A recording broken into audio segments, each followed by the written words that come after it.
Hello and welcome to a stream of Rise of the Tomb Raider, doing a 100% playthrough as Phase 1 of celebrating the game's 10th anniversary.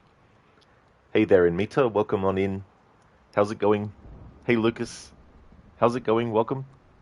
Hey Lightus, how's it going? You were first before first, so your first doesn't count. You're just kidding. Technically, I was first. How's it going, Lightus? Welcome on in. Things are going well, Lightus. Having a good one. I started a bit later today because I wasn't actually 100% I was a little bit tired. I was a bit tired today, so I thought I would just wait it until I was actually, had a bit more energy to actually stream. But I'm good though. But that's why I'm starting at this time. Stan raiding tombs in this economy? I know, how dare. How's it going, Stan? Welcome. Thank you, Dr. Darling, for redeeming the rest in peace, Lara. Oh, that's great, Mitra. I'm glad that it's going well, dude. That's really good. As for me, I'm doing pretty good now. Yeah, I was just a little bit tired earlier. But I think partly it's to do with the weather. It's still, really hot here and annoying and frustrating heat. Pin this message to the top of chat. 100%. I might actually put more detail into this later, but for now, that's just a basic overview of what I'm actually doing. So 100% in this game, the game counts it as getting all the collectibles, doing all the side missions, doing all the hidden tombs, including doing the Baba Yaga DLC and all that kind of stuff. Although I don't think that's actually counted as part of the 100%. I can't remember now. But in any case, I'm doing all that content, and I'm going to do more than just what the game wants you to do for 100%. I'm going to get all the weapons, I'm going to upgrade all the weapons, get all the equipment, upgrade all of them, and get all the ability points as well, and unlock all the skills and that kind of stuff. But what I'm also going to do is actually listen to dialogue. So when I do this, there's going to be a lot of points where I just have Lara hide and just listen to the enemy dialogue until they stop saying stuff, that kind of stuff. I'll also be doing the Blood Ties DLC, which is a separate DLC, and I'll be going new story because I just tested some stuff with it.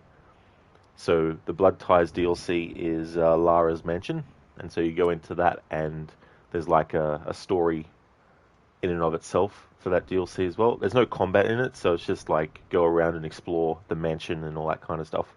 So I'll be doing that as part of the playthrough too, but that'll happen after I've done all the other stuff. Cheers, Inmita. Thanks, dude. You like 100% in this game. You've done it twice already. Oh, nice. Yeah, I'm the same with these games, Inmita. Like the other one before this and Shadow afterwards. They're good games to 100%. There's some, parts where it's like, oh man, where the hell is this item? Especially the items that are hidden as well. But I think it's a good trilogy of games to do 100% with. It's funny because in 2013 and Rise of the Shadow, when you actually pick up a object, it automatically goes into the screen where you hear the dialogue of Lara reading it or whoever's voice it is. But in Shadow, you actually have to actively press a button, which is annoying, especially if you want to listen to the dialogue, because sometimes the prompt to go in to the thing you've picked up doesn't stay on the screen long enough for you to hear the dialogue, and so then you have to hunt for it in the menu, which can be annoying as well. So when I'm doing playthroughs where I want to read or hear the journal entries, Shadow of the Tomb Raider 1 is the one where it's like I've got to really, pay attention to what's appearing on the screen. In BT, you wanted to platinum all 3 games, but they have a lot of achievements and half of them multiplayer. Oh yeah. Yeah, I hate that about achievements and stuff. Like, I reckon that they should be like a separate sort of thing as well. Dr. Darling, you want to play Alan Wake 2 again? Maybe Alan has already written a manuscript about you hunting for all the collectibles. He might have done, that's for sure. But that's a good sign that you want to play it again. That means that you've enjoyed it and you want to get back into it. And that's the thing about New Game Plus, which is good, is that because it's giving you everything that you collected, it can make some parts a little bit easier as well to what they were when you first ran through them. But it's cool how they did it where, like, it's not great from a perspective of if you want to do a playthrough where you get the whole story. Like if you want to get that, you have to play through it twice. But if you don't care for that, like you can just play it every time after that point with the new game plus. But I think what I might do with that game when I do my annual playthroughs is when I do like the one at the start of the year, I'll make it starting from scratch, and then in October I'll do like the new game plus one as well. Let's have a look at the options.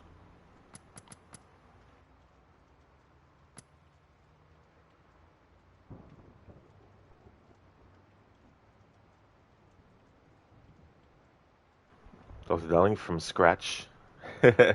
New plot. The clicker.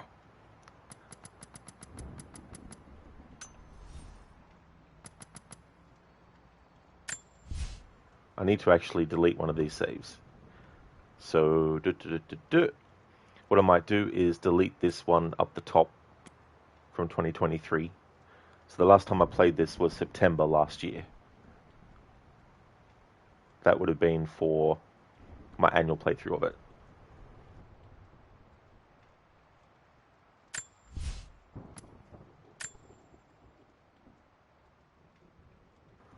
In Mita, you also finished GTA 5 yesterday. You really loved the game. You chose C in the end. It was really satisfying.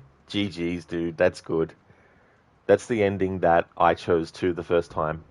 It felt weird to want to kill one or the other, Michael or Trevor, because I really liked all three characters a lot, and I was like, I'm not going to kill Trevor or Michael. I mean, yeah, there's things in the game that give you reasoning to kill one or the other if you wanted to, which is quite clever actually, because there's certain moments with the characters where Franklin could easily have chosen the other options, because there's little bits with the characters that, like Trevor's unhinged, and you could justify Franklin wanting to kill him. Michael is someone that can't be trusted, so you could make a reasoning for why he should die. But personally, I was like, I'm not going to kill these characters off. They're great as a trio. You felt the same in Mita? Oh, good. Yeah. It took me a few playthroughs to actually even choose the other endings just to see what they were like. And when I finally chose those other endings, I felt justified in not choosing them all those times because it felt weird. I was like, this feels weird, doing this ending and then doing the other ending. It's like, no. Both Michael and Trevor need to survive, so. Hello, Sheila. Welcome on in, dude. It's going good, thanks. Things are going well. How about yourself? I may, not this playthrough, but I may do the Extreme Survivor mode in a future playthrough this year, because I've done Survivor and extra challenge rules on top of that, but I haven't done Extreme Survivor, and I'll do that on its own. So I'll just go through each one, but for this playthrough, we're going to play just on Tomb Raider difficulty, which is the default one. So Adventurer, combat has aim assistance enabled, enemies have lower health and damage. Tomb Raider, combat has aim assistance disabled, enemies have normal health and damage. Seasoned Raider, combat has aim assistance disabled, health regeneration is only available outside of combat, enemies have increased health and damage, enemies have increased senses. Survivor, combat has aim assistance disabled, health regeneration is disabled, enemies have increased health and damage, enemies have increased senses, more difficult enemies will be present, there are fewer resources and upgrades are more expensive. And then you get Extreme Survivor, where it's like, combat has aim assistance disabled, health regeneration is disabled, enemies have increased health and damage, they have increased senses, more difficult enemies will be present, there are fewer resources and upgrades are more expensive. So everything that Survivor has, except they add an extra one on top for Extreme Survivor, which is the game only saves at campsites. So no auto saves. You have to make sure you get to a campsite, and then it will save. So I'll do that in the future playthrough. But for this one, phase one, we're going to be doing normal difficulty. It's mainly for the combat, but as you can see, there's also some other factors that go into other stuff too.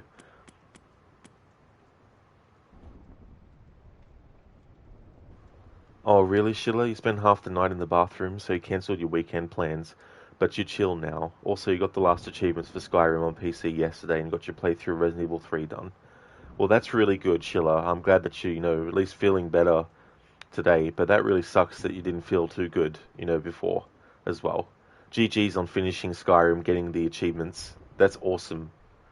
So, how was the DLC for that? Like, did you enjoy it? Do you think it's something that you would do as part of your future playthroughs, or do you think it was just like a one-off thing to do for the getting the achievements?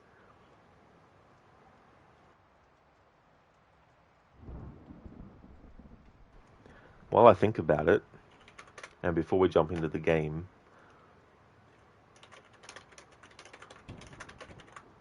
I'm going to bring up the IMDb for this game, and then I'll put in who plays who and all that kind of stuff into Twitch chat. There may be some people in the IMDb list that aren't credited as their characters and all that kind of stuff, so there might be some that I miss, but I want to try and at least put in the IMDb for the ones who actually do have their roles listed. And it's funny though, because there's some characters where there's two different actors credited as them as well. And there's a lot that are credited just as additional voices. It's like, what did you play in this game? I played additional voices. Oh, that was a great role. I love that one.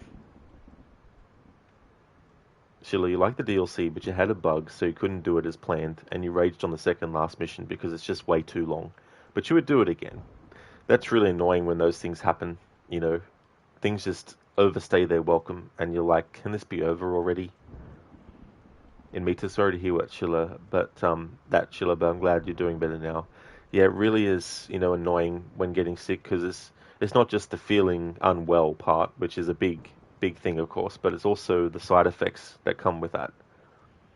Lucas, you didn't know they had games on IMDb? Oh yeah, yeah, even some like really old ones. Like they might not have a lot of details on it, but yeah, they put the people, and what they did on IMDb. Yeah, it's a good thing. I like to use that as a resource. Although there's some roles that don't get listed on the actor's IMDb for certain stuff as well, which is a little bit annoying because it's like, surely there's some record of what roles they voiced. Dr. Darling, Tom Brady isn't a difficulty-related Easter egg. Yeah, I don't know what you could do if you wanted to do like a Tom Brady difficulty. Like, there's nothing related to hair in this game. I guess would that be no damage? Don't hurt a hair on the head of Lara?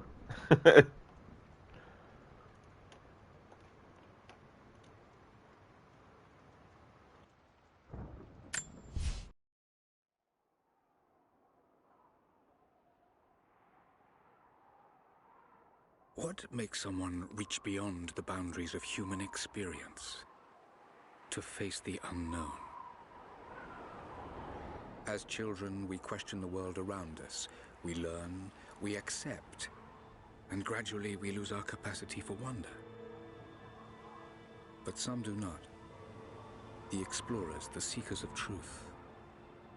It is these pioneers who define the future of mankind.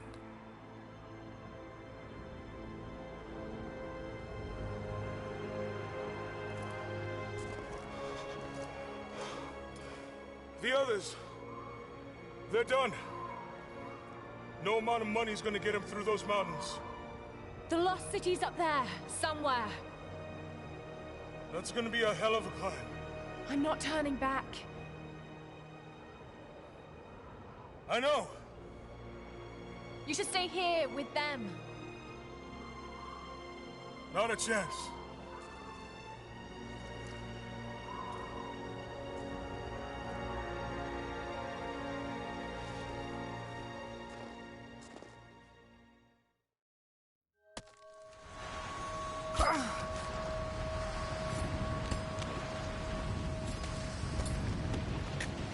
You're almost there. Wait till you see this view, Lara. Take my hand. Thanks. Look at that! It's amazing. But the snow coming off those peaks is a bad sign.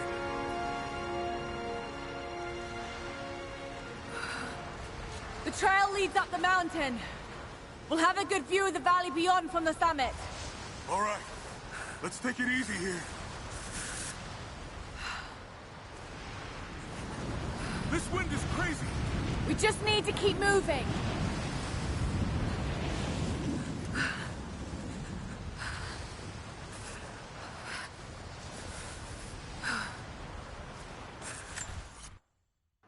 All right.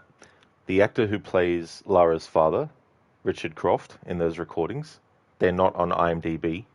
I know that they're in Alien Isolation as a character, but I couldn't find their character's name in IMDb for Alien Isolation. But in Alien Isolation, he plays this doctor who is basically trying to get into, I think, the medical part that he's locked out of because he's addicted to medicine. And he uses you as bait, basically, with the alien. And then as you're leaving to go into the elevator that he's unlocked for you, he gets killed by the alien. But yeah, I don't know the actor's name, unfortunately. And I can't remember what else he might have been in as well. Ah, hang on. No, he is. Silly me. I was looking for the name Richard Croft on the Rise of the Tomb Raider IMDb, but they've just credited him as Lord Croft. All right. Well, that's a different story then. Okay, so the actor who plays Lara's father is Michael Maloney.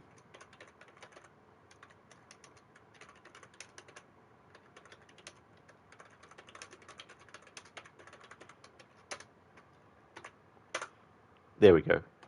And don't worry, Dr. Darling, I haven't forgotten about your rest in peace, Lara. So we're going to have Lara fall off the edge on purpose.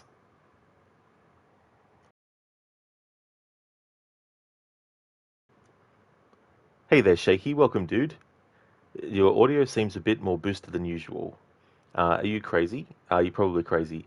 I don't know, to be honest. I haven't changed anything since I streamed Mass Effect 3. And I don't have my laptop unmuted, so there's no double up on my audio that I know. I'll just unmute that and then see what it sounds like.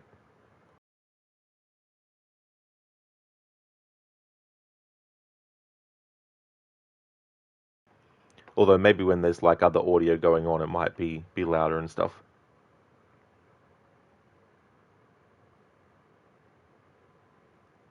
"12 big terrorists in the world, and I have to kill the ones with feet smaller than my sister." Hey there, Mr. Gote. Thanks for redeeming that from the movie Die Hard. Imagine Arnie as John McClane in that. Ho, ho, ho. I have a machine gun. Come to the coast. Get together. Have a few laughs.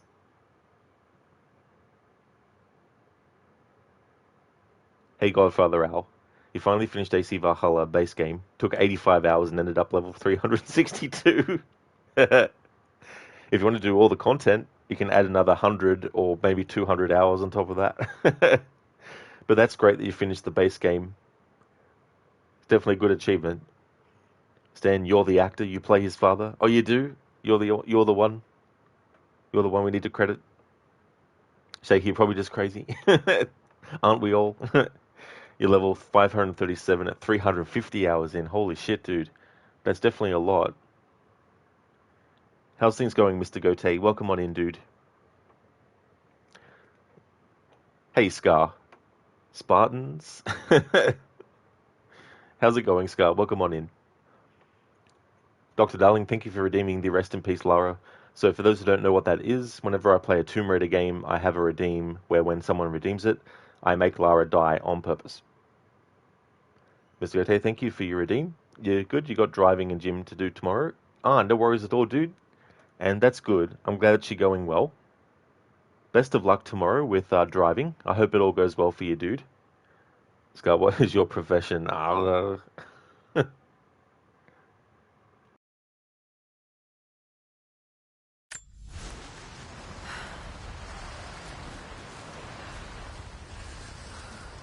The game won't let me have her go off the cliff. Alright, so the next moment where we can fuck up on the QTE is where I'll do the rest in peace, Lara.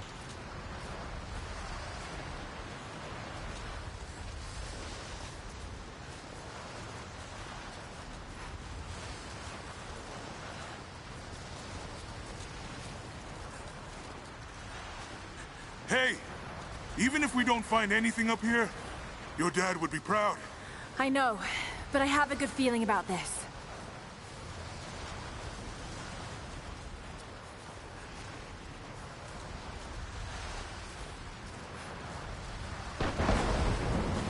Oh, shit!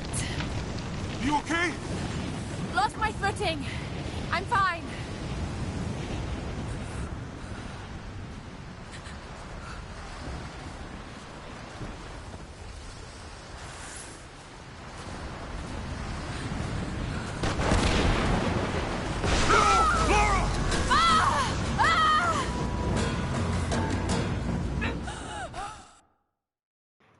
Thank you, Dr. Darling, for redeeming the rest in peace, Lara.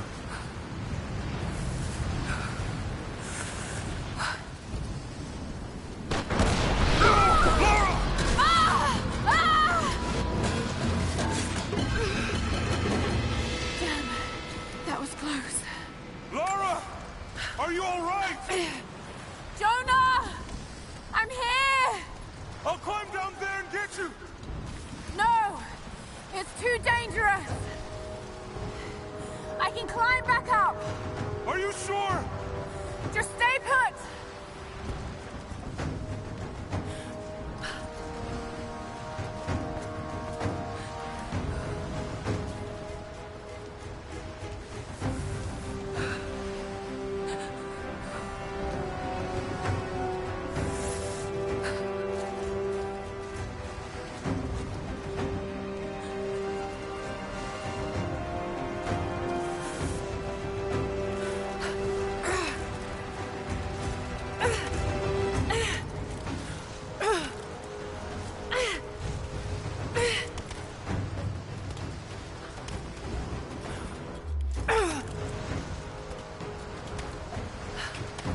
I need to jump across! Yeah, okay. Now grab my hand.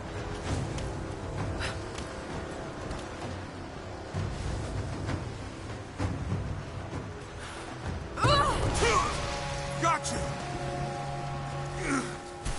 Shit, Lara. You're gonna give me a heart attack. Are you okay?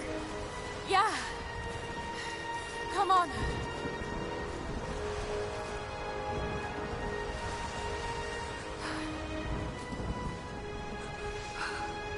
Looks like we gotta go through.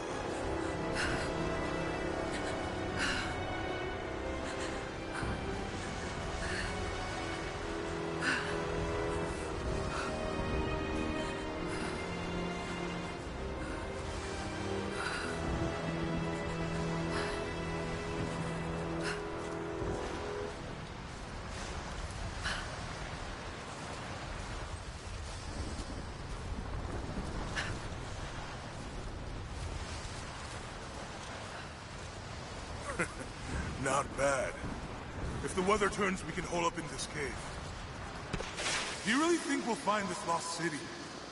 I know this is a long shot, but that old tracker said he saw ruins up in these mountains.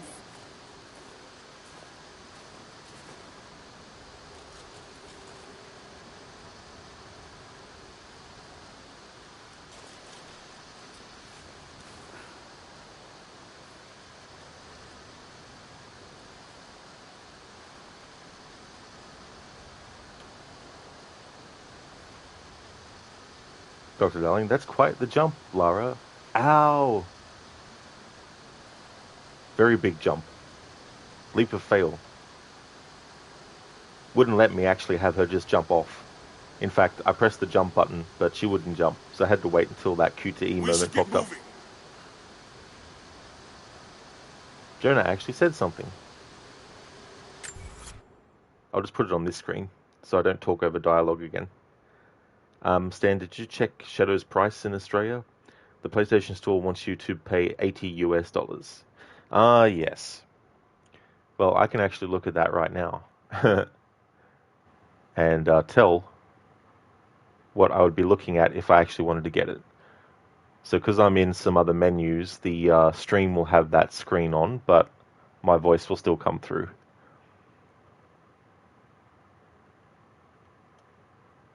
Let's have a look. Shadows. Okay, let's have a look at the tiers of pricing.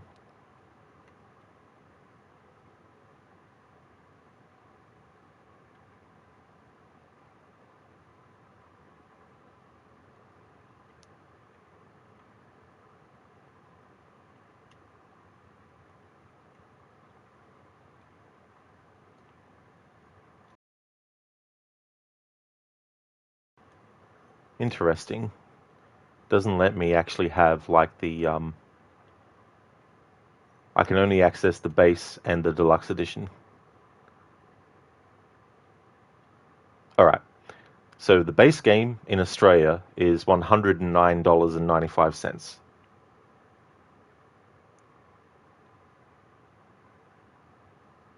Which, even if I was excited about the game and was going to buy it, I wouldn't buy it at that price. The deluxe edition is $149.95.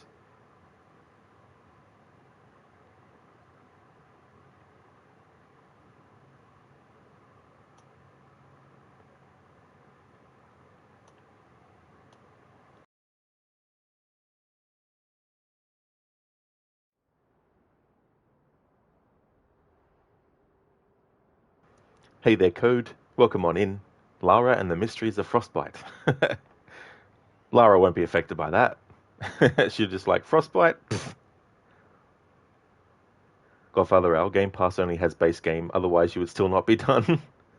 Yeah, that's true. Like the DLC content on top, because it's also not just the new map that you get for the DLC, but it's also the things that are there to do in the DLC as well. Not just the main story, but all the collectibles and all the activities that are just basically reskins of what you did before in the base game, but just called slightly different things. Yeah, and Mitra's like, bye, Lara. Have a nice trip. Dr. Darling, what a start. I know, right? Failed the first QTE. Holy shit. Good thing this wasn't a no death playthrough.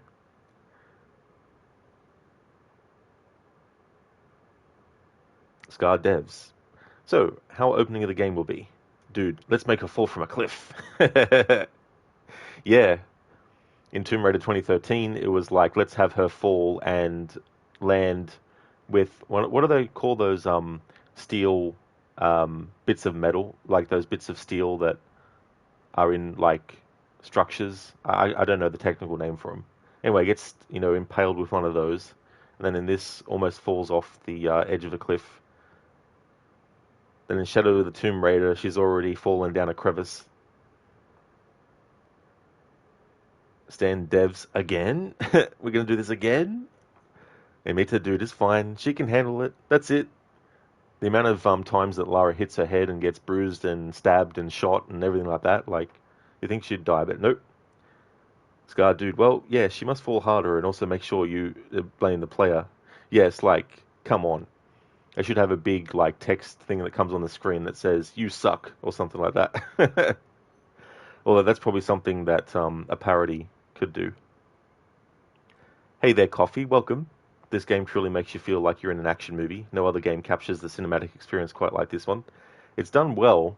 I like the setup for this game, and it was a good follow-up to the previous Tomb Raider game as well, I felt. Hey there, Shadow, welcome on in.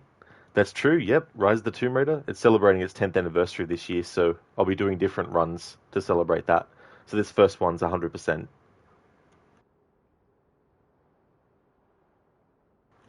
Whose motorcycle is this? It's a chopper, baby. Whose chopper is this? It's Zed's. Who's Zed? Zed's dead, baby. Zed's dead. Thanks for redeeming that, Dr. Darling. From Pulp Fiction. Stan, stupid. This guy, basically you need to work 2 jobs to buy games. What the fuck? Yeah, it's just crazy here in Australia how much games cost. And it sort of gets annoying if there's a game that you really want because it's like, well, you know, it's quite a bit of money. Big chunk out of the budget. Stan, they removed Season Pass and editions that include it, so there's now only base game and deluxe edition that has some cosmetics and resources. No wonder why I couldn't see anything else. Yeah.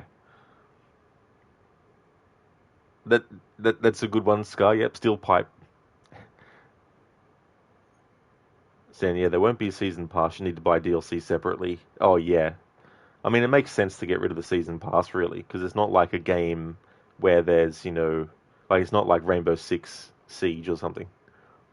Sheila, when you thought that Ubisoft couldn't get any greedier, they still surprise. Oh, yeah. If there's a will, there's a way. And me too, yeah, they have Standard Edition, Gold Edition, and Ultimate Edition. Yeah, it's crazy, too. But yeah, I'm not really excited about the game, so I won't be buying it straight away. Hey there, Oliver. Thank you so very much, dude, for the 2 months in a row of subbing. Thank you very, very much. How's it going today? Yeehaw! Aussie, Aussie, Aussie. Oi, oi, oi. Welcome, Oliver. How's your day going?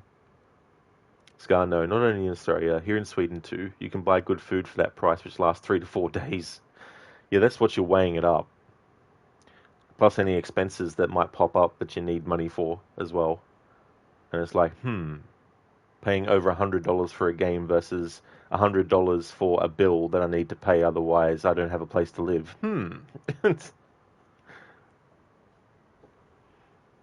Yeah, Oliver. Welcome on in. Finally can watch the stream again? Yeah.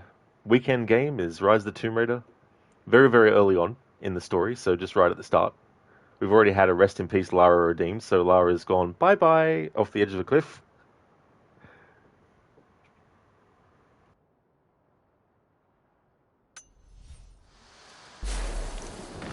Well, I guess if I was gonna hide a lost city, this might be the kind of godforsaken place I'd do it.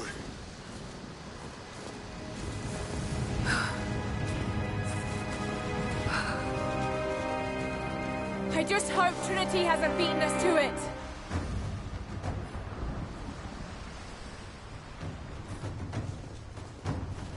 Storm's getting closer. We have a couple hours at most. Should be enough time. We're almost to the top.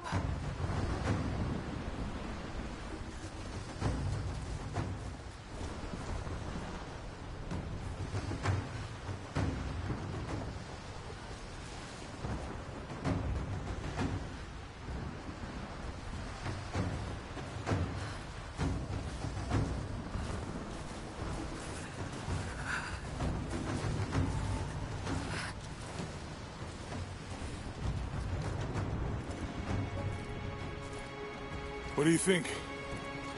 We're close to something, Jonah. I can feel it. Just this last stretch to the top.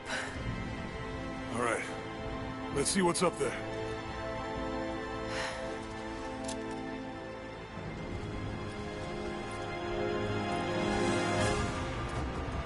Feels pretty solid here, but keep close to the wall.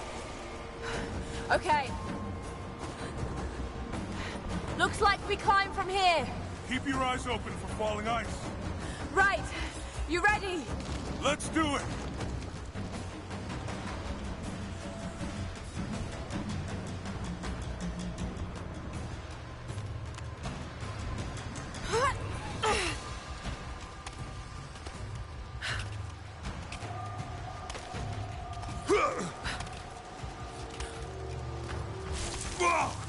There's lots of loose ice up here. Let's take it slow and steady. Just stay with me.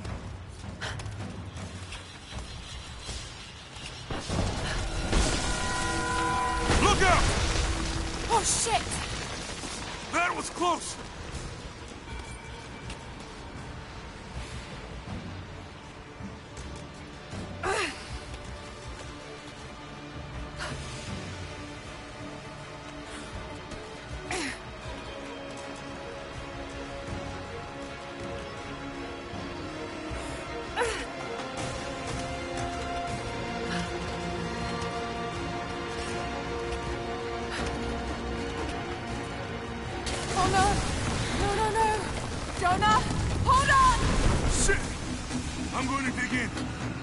it across?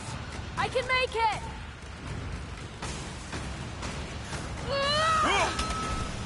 Holy shit!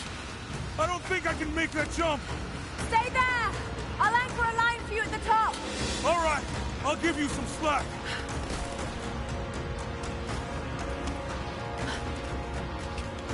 Almost there, Lara! You got it!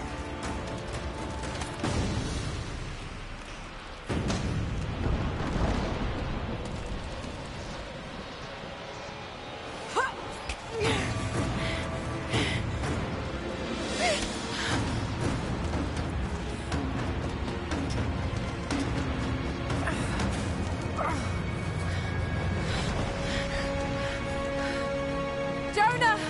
We made it! I see the ruins! Oh god. Lara!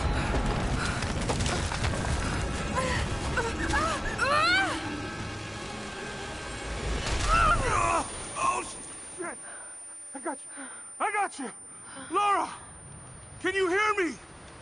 Yeah. I'm gonna pull you back up! Oh, fuck!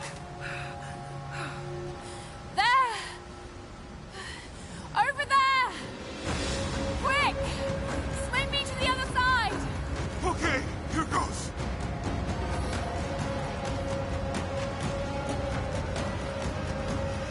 Come on, Lara!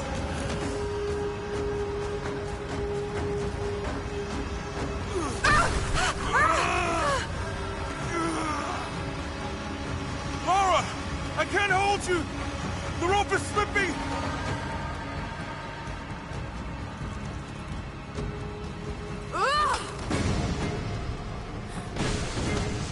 Climb! Climb!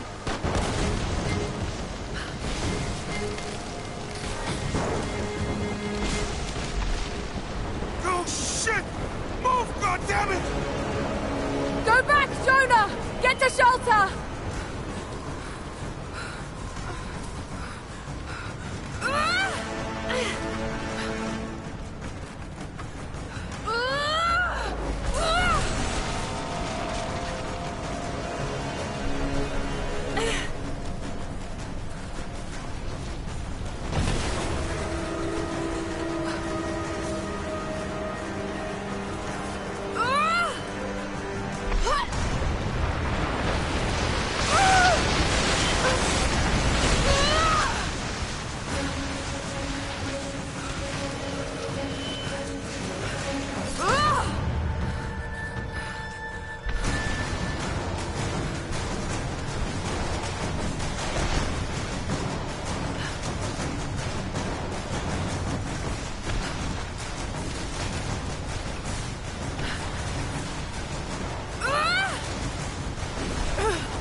It is the greatest cruelty of life that we're all too swiftly taken from it. We age, we decay, we die. But what do we leave behind? Bones? Dust? What of the soul? Does it endure beyond our earthly existence? I believe it does. A truth lies at the heart of many myths and stories.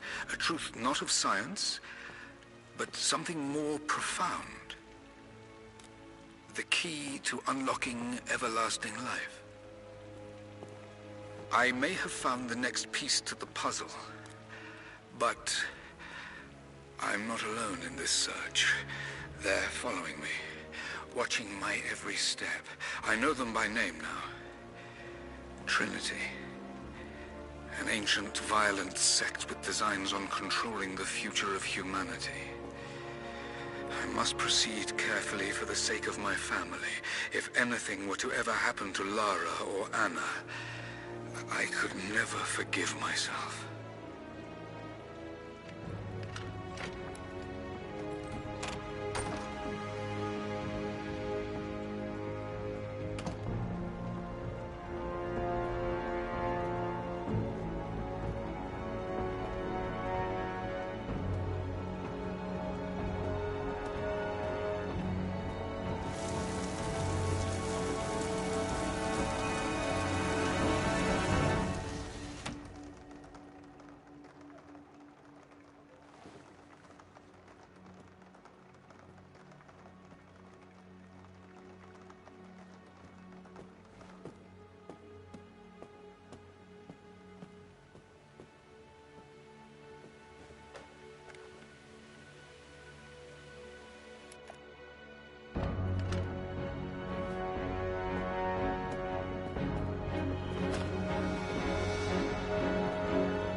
It's me. Anna! Oh, God. I'm so sorry. What are you doing here? I saw the gutter press was attacking you again. I thought you could use some company. More lies. Were you followed? Followed? Of course not. What's going on? I think I found the tomb. Oh, you can't be serious. The myth of the Prophet is real. Dad was right. Lara, your father was unwell. No, he was close to a great discovery, tangible evidence of the immortal soul. I loved Richard. I would have married him if he'd asked. But he was a broken man. I don't want to see you end up like him. But Anna, he was right. It was everyone else who was wrong. The tomb's in Syria. Syria? Oh God, Lara, no. This is madness. Get your life sorted. Go home to the manor. You know I can't go back there. But this obsession ruined your father. I saw something. Something I can't explain. Now I understand what Dad was going through. It's all fairy tales. Nonsense. Don't go down this road. You know where it leads. It's the only thing that makes sense to me now. I'm going to find the Prophet's tomb, Anna.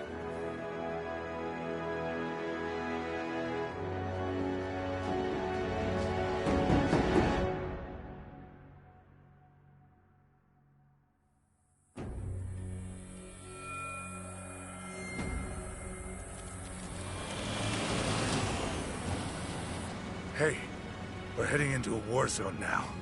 We better be sure about this. We're close. There should be an oasis in the canyon just ahead. You're wasting your time. There's nothing out here. Just keep driving, please. It's your money.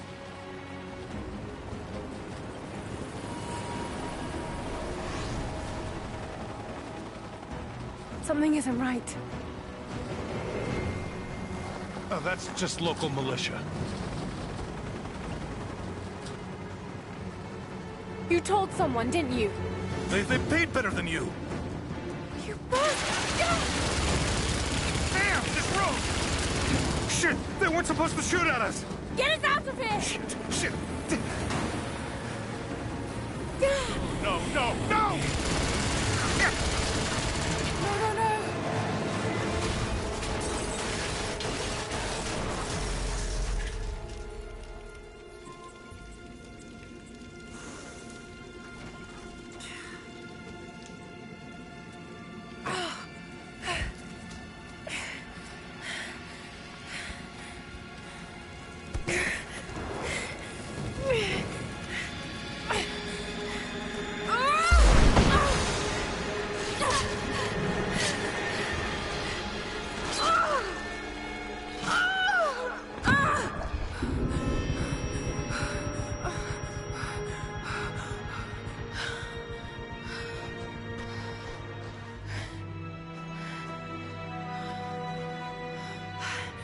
No turning back.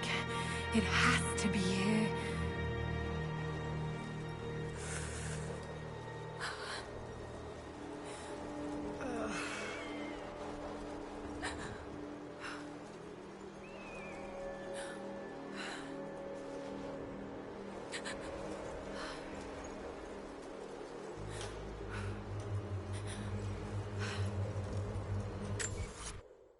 It's alright, Lara. Just shake your head. You'll be fine. Catch up on chat.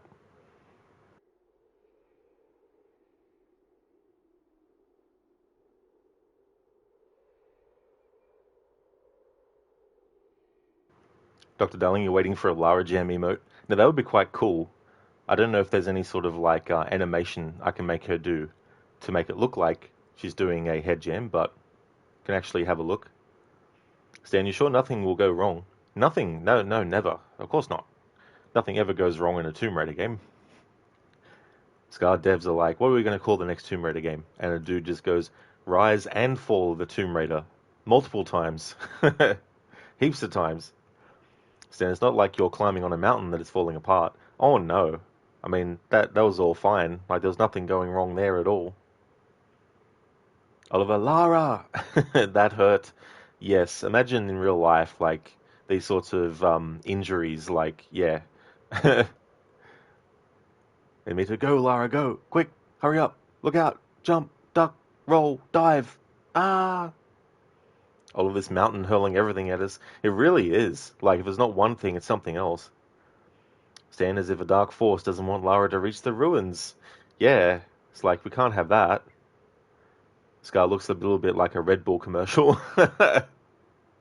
Red Bull gives you wings. And Mita, she's an intruder. And they're like, get out of here.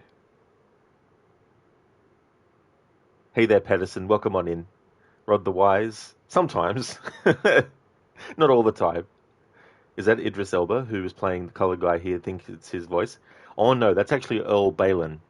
He played Jonah in the previous game to this one, as well as this and Shadow of the Tomb Raider as well. And the animated animated series, Tomb Raider, The Legend of Lara Croft, he returned to play Jonah in that as well.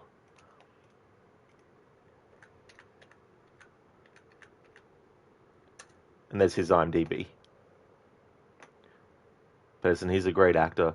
Yeah, I haven't really seen Idris in a lot of stuff, but he is a good actor for sure. And I really like Earl's work as Jonah.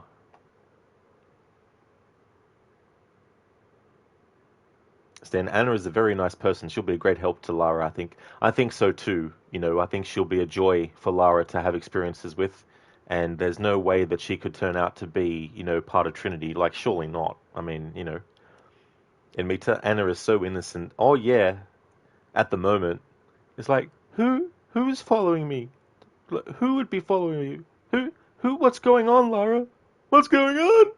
Inside she's like, heh heh heh. All going to plan. Hey there, Dreadnought. Welcome back. Thank you so very much for the 13 months in a row. Thank you, thank you. Really appreciate that, Dreadnought. I hope you're having a good weekend. Yeah, and me to that guy's a snitch. That driver, that dude. It's like, come on.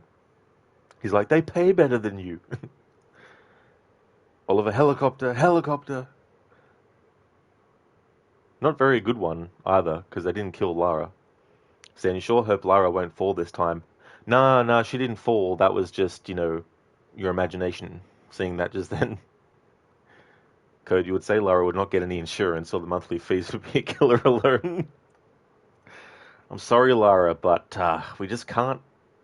Insurance is just a bit too high. We can't do it. Hey there, Keone, welcome. How's it going? Oliver, shake it off, Lara. That's all. It's just, you know, if anything like that happens, just shake yourself off and you'll be fine. Break your leg? Just shake your leg a bit. It'll fix itself.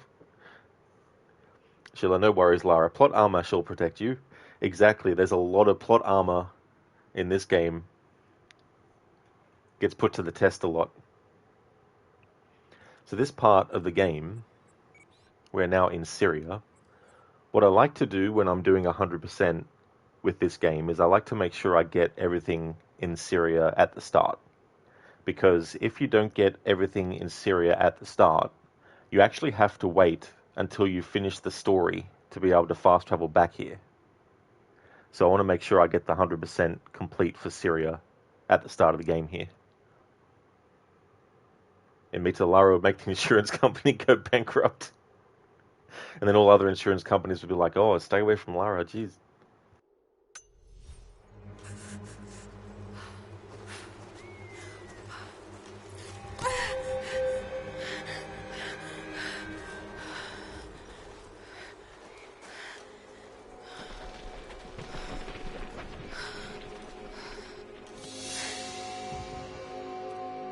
There was something in Dad's research about this.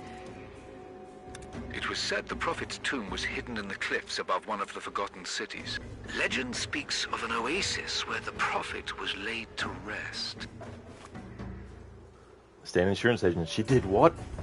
Again? This is the 50th time this hour.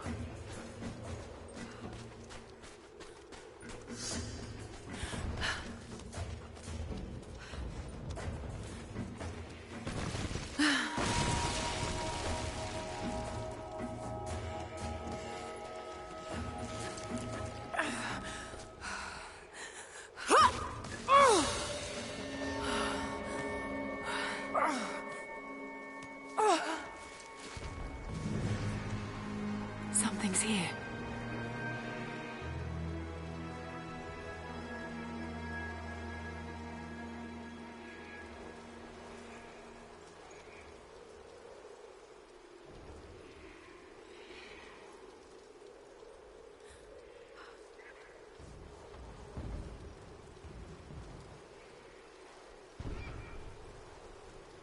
Dr. Darling, you should replay this game. Did 100%, then never played it again. Be interesting to see what you think of... did you do the Baba Yaga DLC as well? Because you could do that too. Stan, how can you collapse a mountain? Lara's like, but it was already collapsible before I got there. Yeah, Mita, somehow you always miss something here and then you have to wait for the end. Oh yeah, and Mita, when I first played this game, there was a collectible that I missed because when Lara climbs up here and the camera is positioned in a certain spot, I just went straight ahead to the opening. I didn't think to go around on this crevice here, or this edge, to get this collectible. Dr. Darling, you have 2 copies of each game of the latest trilogy because Epic was giving the full editions for free. Well, that is good. You got a backup.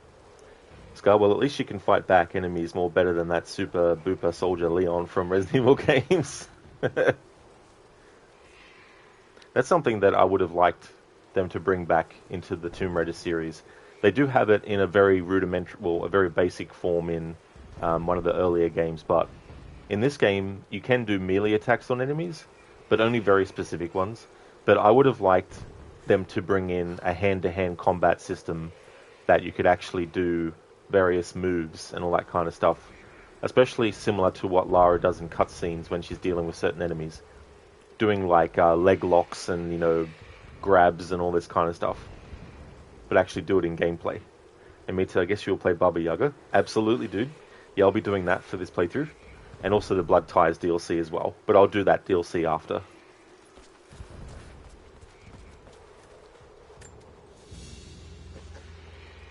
A religious icon, detailed and inlaid with gems. It looks Byzantine, perhaps 10th century. It fits with the legend of the Prophet. A religious icon, detailed and inlaid with gems. It looks Byzantine, perhaps 10th century. It fits with the legend of the Prophet. A gilded cross, tokens of faith. It's a shame you can't take the HUD elements off if you want to give a good look at the item.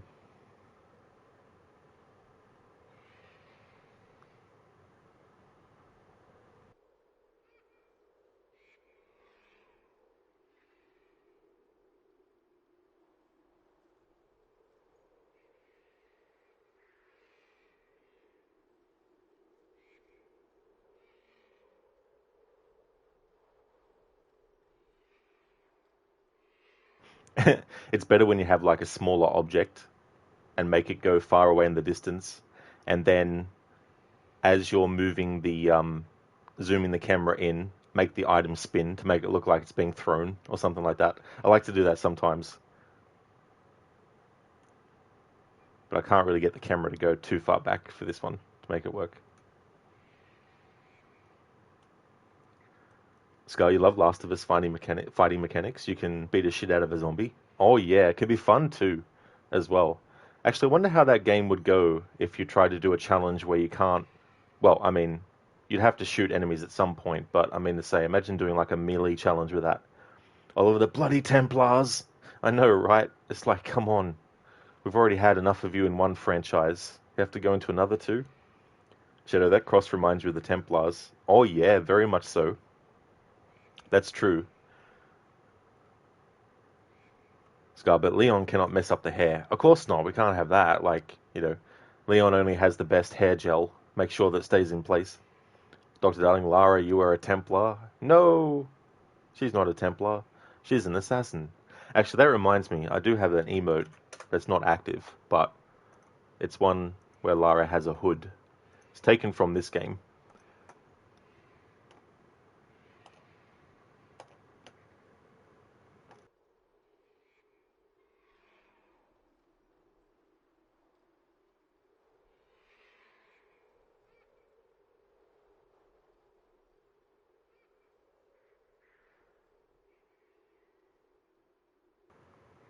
I probably deleted it just to make space for other emotes.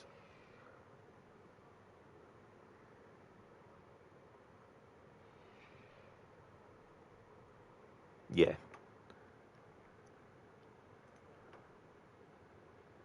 Okay, so let's change that.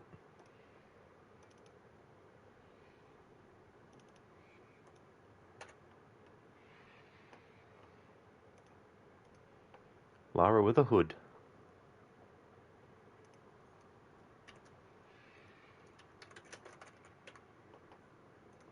I'll have to make it a subscriber emote because I don't have any room left as other emote types. I'll just refresh my page.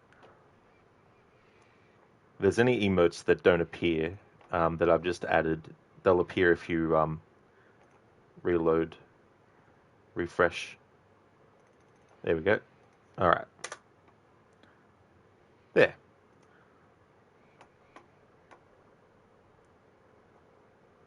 Stan, if she is not a Templar, then why is she looking for a temple? Oh my god. That's true. But why is she looking for temples, though? She's a tomb raider, not a temple raider. Shadow, you've investigated some things that may conclude Lara could join the Assassins. Oh, did you, Shadow? Yeah, it's interesting because the Assassins actually existed in real life.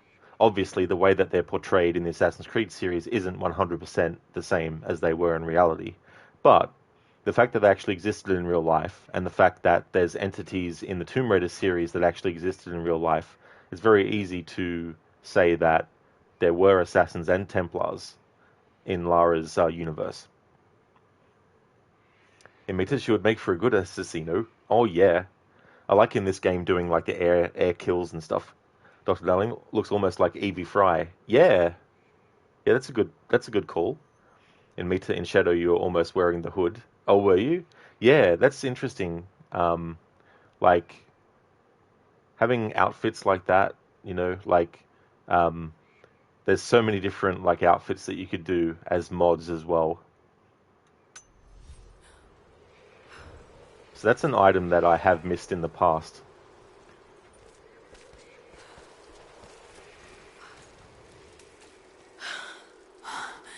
Could this really be it?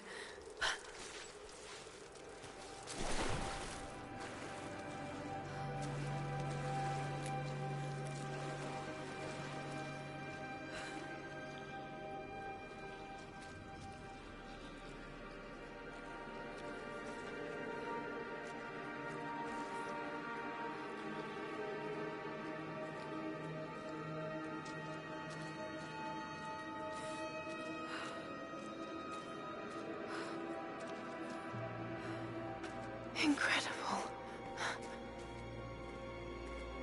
some kind of marker. I can't quite make out the translation, but this word... Prophet. This is it. Dad was right.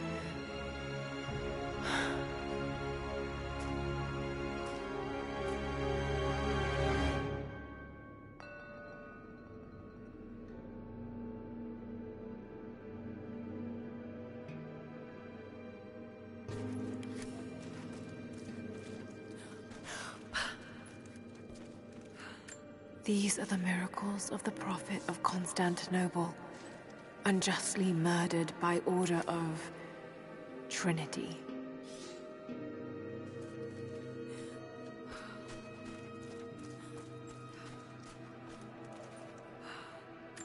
It's the Prophet, speaking with a foreign army. He convinced them to lay down their weapons.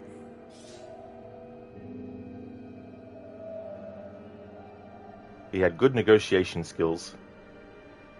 Sky, how long is the cooldown on the Arnie and Bane impressions? Jesus, I put it for an hour for each one. Just let them breathe for a bit, and also give myself a little bit of a break between redeems. Sort of balancing how much of the game I do versus how much time I stop to do an impression and all that kind of stuff. So I thought an hour is a good amount of time. Shadow, you mean she's rebellious against Trinity, and Trinity are like the Templars themselves in some way? That's true. Yeah, that's a very good point as well. They operate the same way too. You know, a shadowy organization that has had their hands in history throughout the ages, trying to manipulate things and control stuff, you know. And Mitra in the intro part of Shadow, when she's in Mexico, she looks very good with that outfit. Shame you can't wear that outfit later on, but at least you can still get a hood. Yeah, I always thought that was weird how you couldn't wear that full outfit again later in the game. That would have been cool.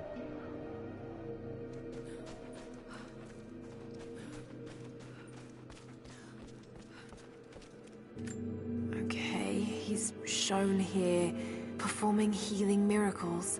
Dad's notes mention this.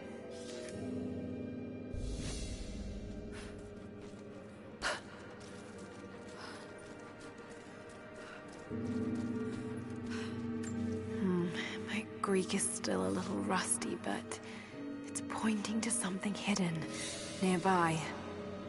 I'll mark down the locations.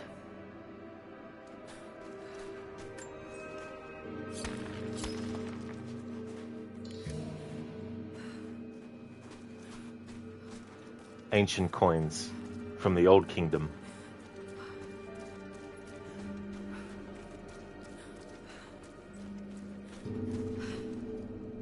He led his followers through the desert to the oasis.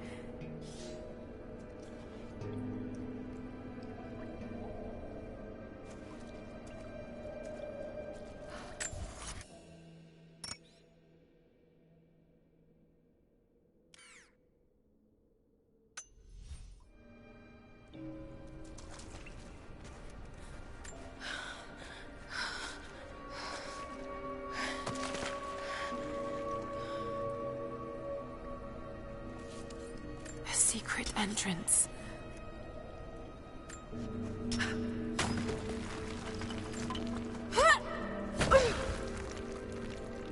Rise of the Tomb Wrecker.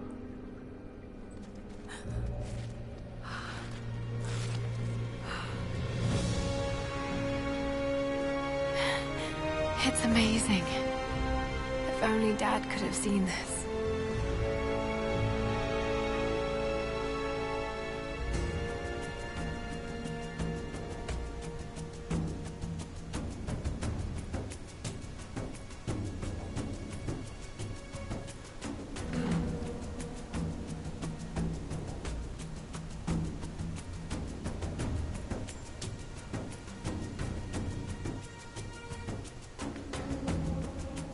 Mita Bayek, you got me worried. Oh, you know me. You should be worried. You like that dialogue a lot. Yeah, he's such a great character, Bayek. A lot of great side quests in that game too.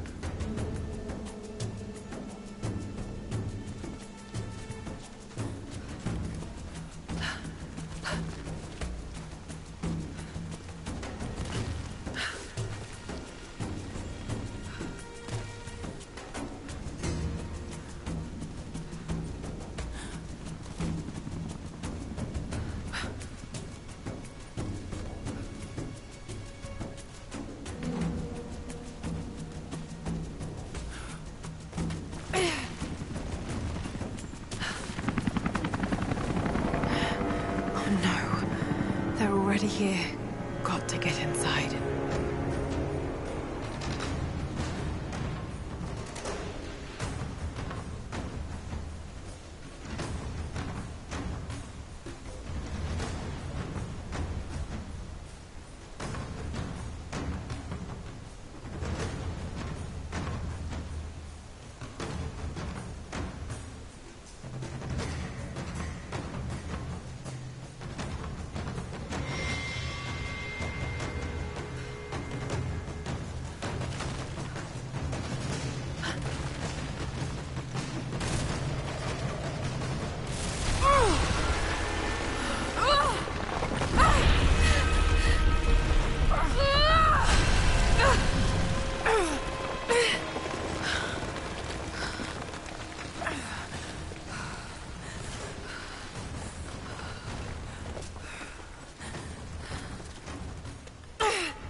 The Order of Trinity pursued the Prophet and his people relentlessly until finally confronting them in their hidden oasis.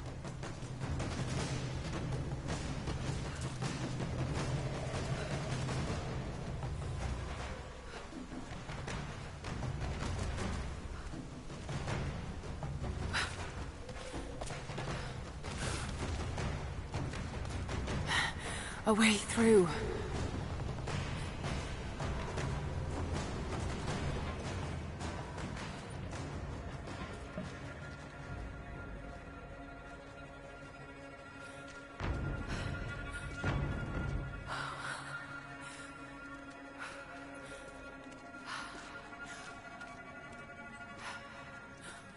Damn it. Come on.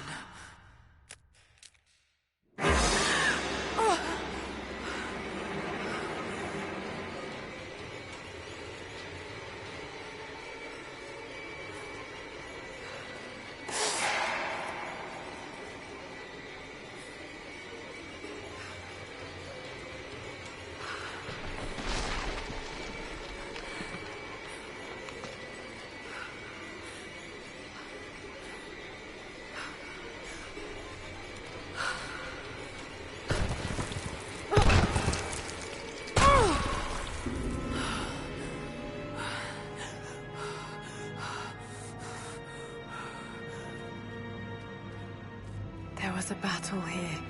Armed soldiers against religious pilgrims. The Order of Trinity.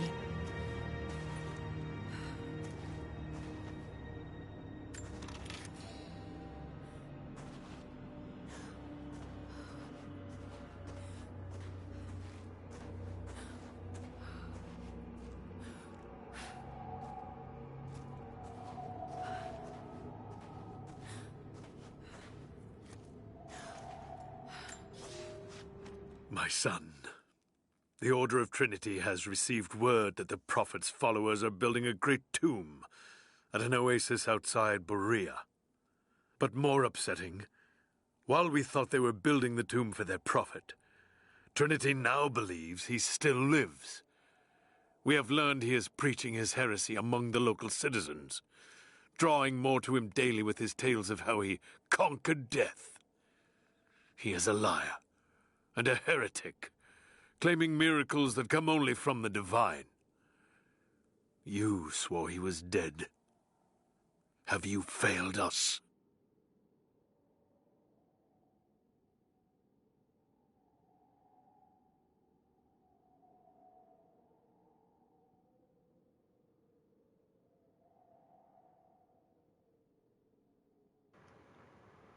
There's a channel point reward that I just thought of activating.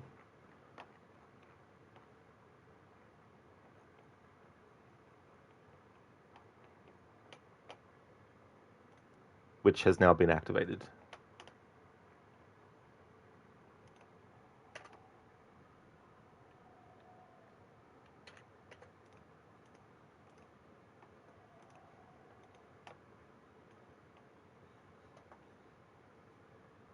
Scar, you're the only one who loves the Resident Evil movies. I wouldn't say that I love them myself, but when it came to the first movie that they did, I thought it was quite good, even though it didn't do a lot of stuff that was in the first game at least. Um, but there were some elements, like having characters explore a location that is dangerous and they get, like split up at certain points and all that kind of stuff. But it was at that point where they started to put a lot of action into it as well, and fight sequences and all that kind of stuff. Whereas if you look at the games before that one came out, there wasn't anything really like that in them. And you can see the influence of the movies with Resident Evil 4, for example, with the laser corridor sequence as well. So the first movie I actually liked. The second movie I thought was terrible. What they did with Jill was terrible. She looks great, looks accurate, to how Jill looks in Resident Evil 3. But I felt like they made her into an asshole. Like, it feels like they thought, let's make Jill like that stereotype hard-ass cop who, is an asshole to people. Like, I just don't feel that's what Jill is as a character. Then what they did with Nemesis was like, what? Turning him into a good guy at the end? He literally helps. Like, I'm like, what are you doing? What are you doing? It'd be like, if in the first Terminator movie, the Terminator just decides, you know what? I don't want to kill you anymore, Sarah Connor. I'm going to work with you now against Skynet.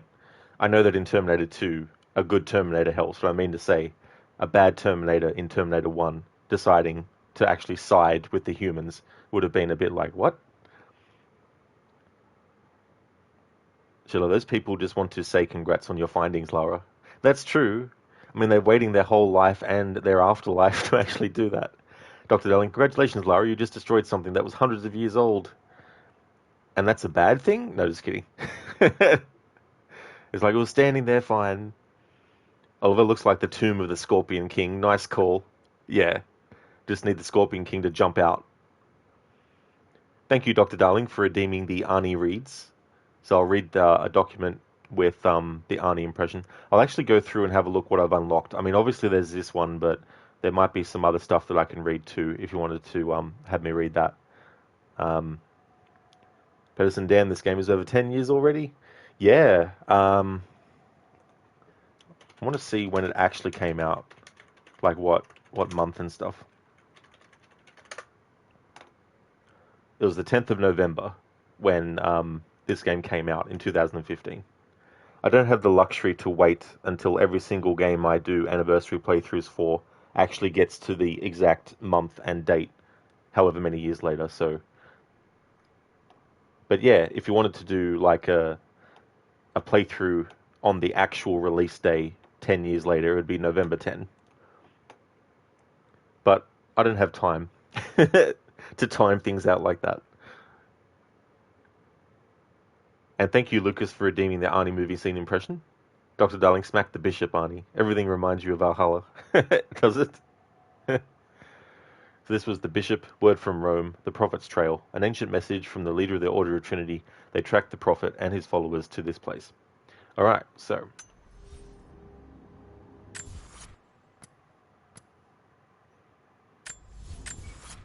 this is the menu I want.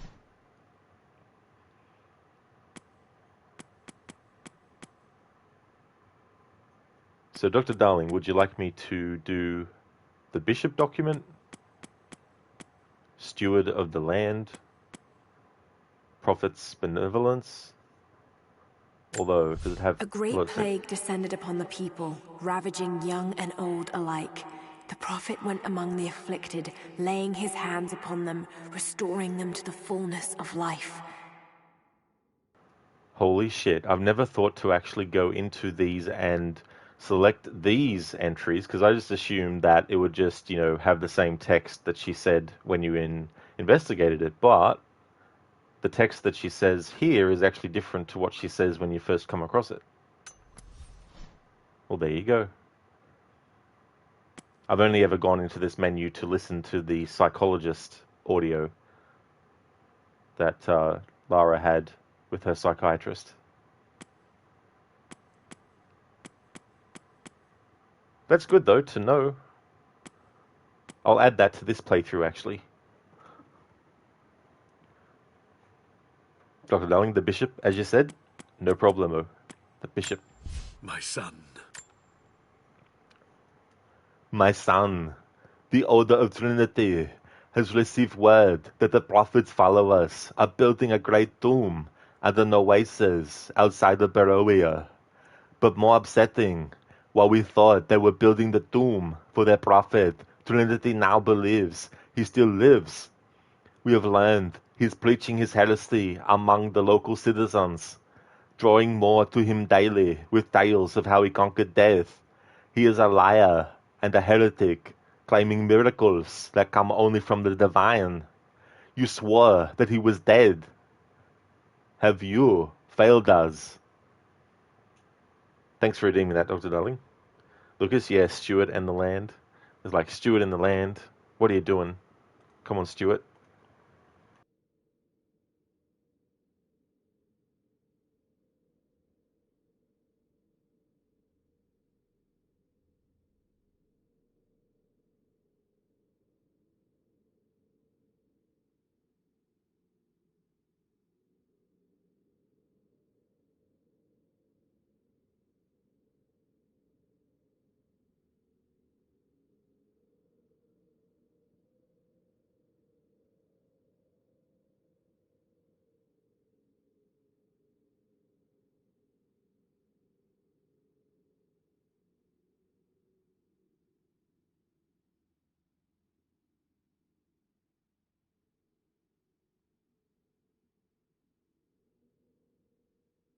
Alright, so I've got an Arnie movie scene.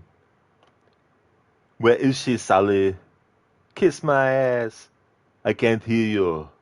I'll say it a little louder. Get fucked. Listen, loyalty is very touching, but it is not the most important thing in your life right now. But what is important is gravity. I have to remind you, Sally, this is my weak arm. You can't kill me, Matrix. You need me to find your daughter. Where is she?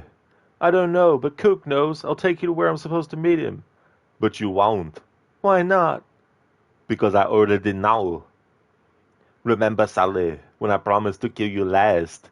That's right, Matrix. You did. I lied. Wow.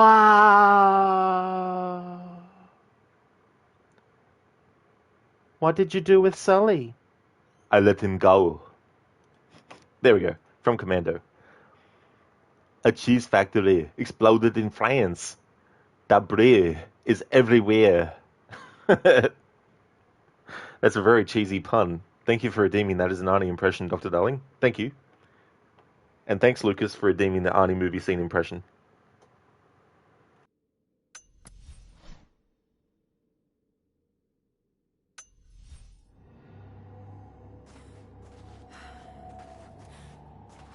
The prophet, slain by the Order of Trinity.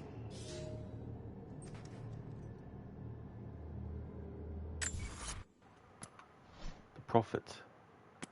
Okay, so we've got the journey. So we have all the entries in the journey. So now that I know that there's actually extra dialogue by interacting with these, definitely want to do that for this playthrough. Alright, so we'll start from the top and work our way to the bottom. Steward of the land, a mural detailing one of the miracles of the prophet. When the drought of 1,000 days choked the land, the prophet led his people to the waters of life. A mural detailing one of the miracles of the prophet. Death of the prophet. A mural showing the murder of the prophet. The prophet was slain by the Order of Trinity as they fled Constantinople. But his followers escaped and took his body to the oasis. The prophet's benevolence. A mural detailing the healing miracles of the prophet. A great plague descended upon the people, ravaging young and old alike. The prophet went among the afflicted, laying his hands upon them, restoring them to the fullness of life. The prophet's peace. A mural showing the prophet speaking to an invading army. When the great armies of the north invaded the land, the people rose up to meet them in battle. But the prophet bade them to lay down their arms. He spoke to the enemy in their tongue, and they did depart in peace. And the miracles of the prophet? This must be where they laid him to rest. We celebrate the miracles of the prophet of Constantinople, who was unjustly taken from us at the hands of the Order of Trinity. But his truth can never be hidden. Excellent. So now that I know that I can actually get extra dialogue from these, we'll play those.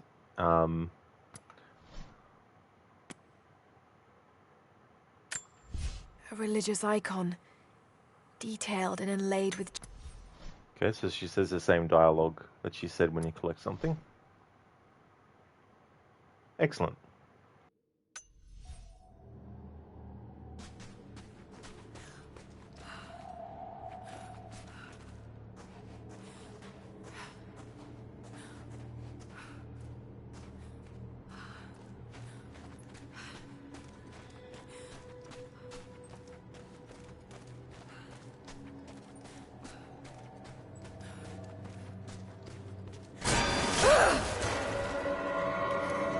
Damn it. That was too close.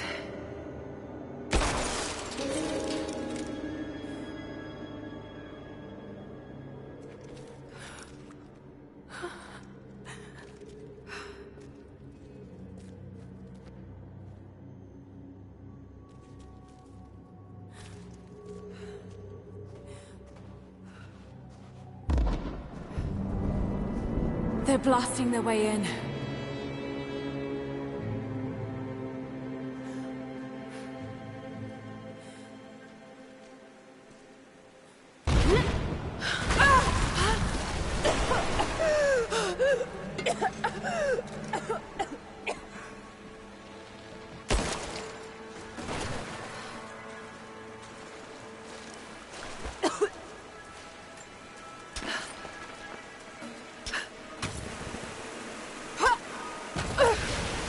Let's hope this works.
Stunning.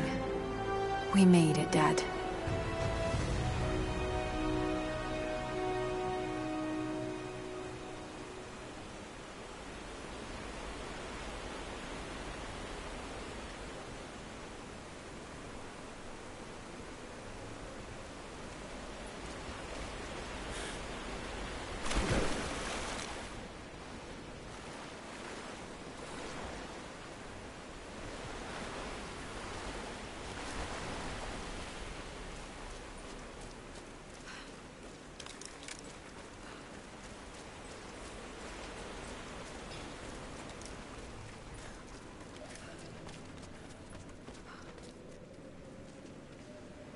Hey there, Nabru.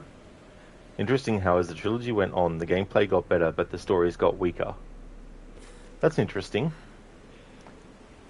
If I had to think about which story I like the most out of the trilogy, I'd probably still have to go with the 2013 one. But also that ties into the lore that you read about as well. It's quite interesting, everything that happened on Yamatai in the past, both when Himiko was alive fully and also World War II and that kind of stuff. But yeah, I don't know. I like all the game stories in the trilogy.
Another religious symbol.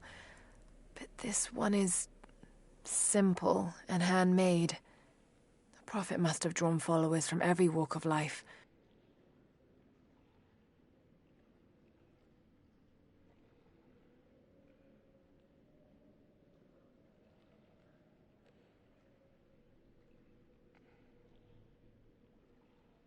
Now, excuse me, sorry. Nubber, Solid Stories wasn't huge on the ending of Shadow, though. That's fair. Yeah, that ending's pretty tricky, too. Because some people think that Lara actually gets stabbed and dies, but then she's alive, and it's like, how did she survive? But if you actually look, when she's about to get stabbed, the knife doesn't actually touch her, and the whole magic show happens. And then she's sacrificed the power of the sun and returns the sun back, and makes everything all good.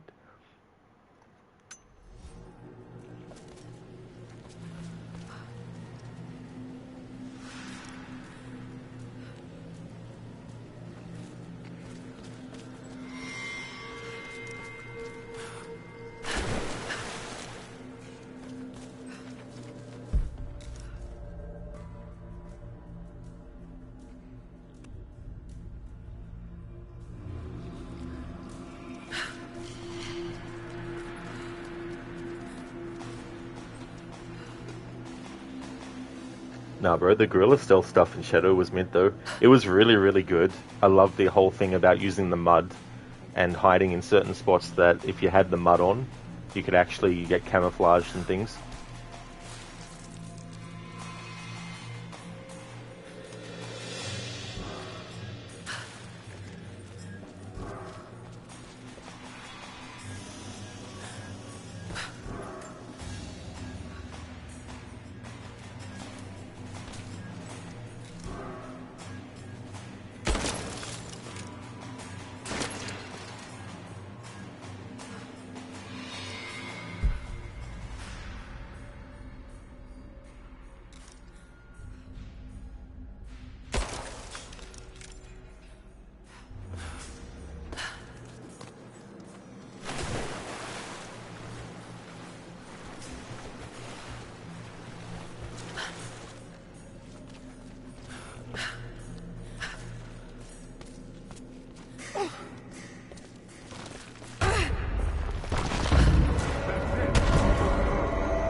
inside.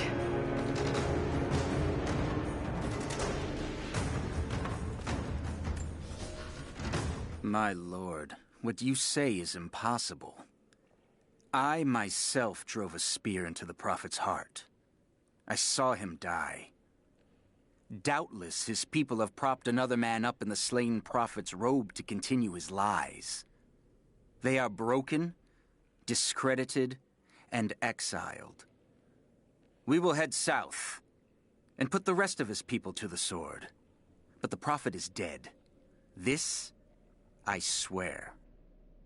The night, death of the Prophet's trail. A Knight of Trinity followed the trail with the intent of wiping out the rest of the Prophet's followers.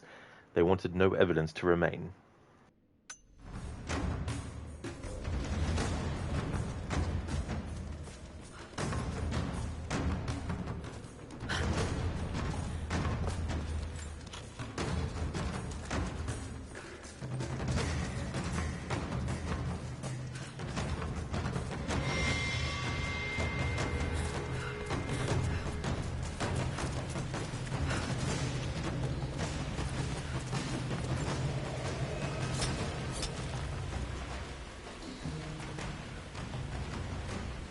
Now, bro, I think Rise probably has the best environments out of the three. Oh, yeah. Yeah, the graphics from what they had in the previous game 2 years before this came out, it was definitely a big jump. Did this actually get a release on PlayStation 3 or not? Because I didn't actually look into that. But yeah, I played the Xbox One version of this first. But this is the PlayStation 5 version now that I'm playing.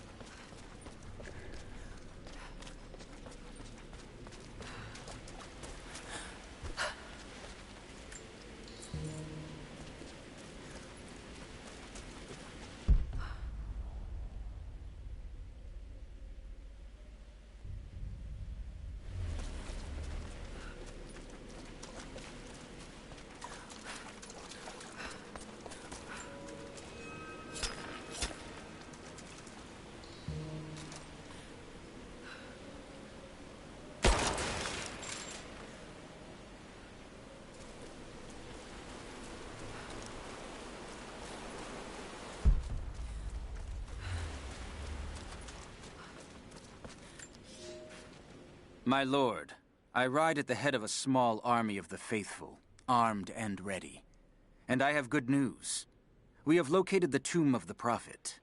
We were attacked by madmen upon the road, wearing the Prophet's livery, but they were easily bested. We allowed one to flee, and followed him back to the oasis. Whether the Prophet escaped death, or whether another now wears his mantle, it does not matter. All will perish inside, and it will become a tomb at last. I can't believe I haven't used this command yet in this playthrough until now. No, bro, you played it on the 360 and a PS4 remaster. Oh, nice. Yeah, I didn't realize it was on Xbox 360. I thought it was only on Xbox One or PS4. The night on the trail, the Prophet's trail. They found the Prophet's followers and planned to kill them all. What was so dangerous about the Prophet?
Don't know why the first one I shot didn't break. I like to trigger those on purpose because you get a little bit of XP from triggering those traps and then shooting those blocks.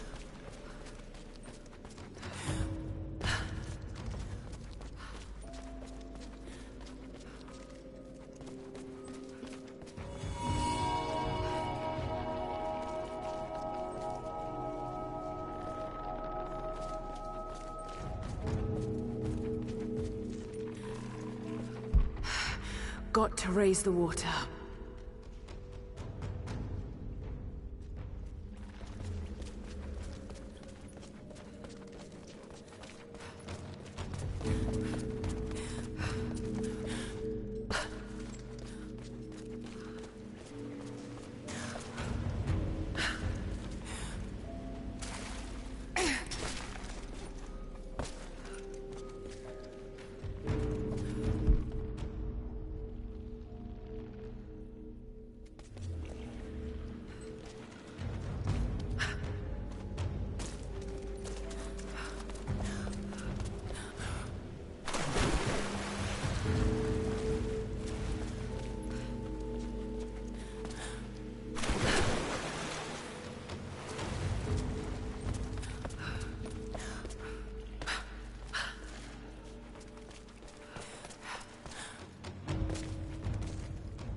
Stand water in it.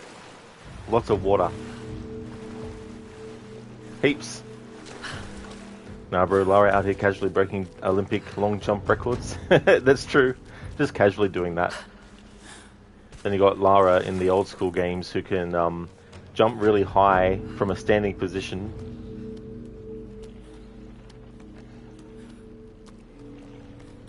Hey there, Adrian. How's it going?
My lord, the last remnant of the Prophet's followers have barricaded themselves inside his tomb.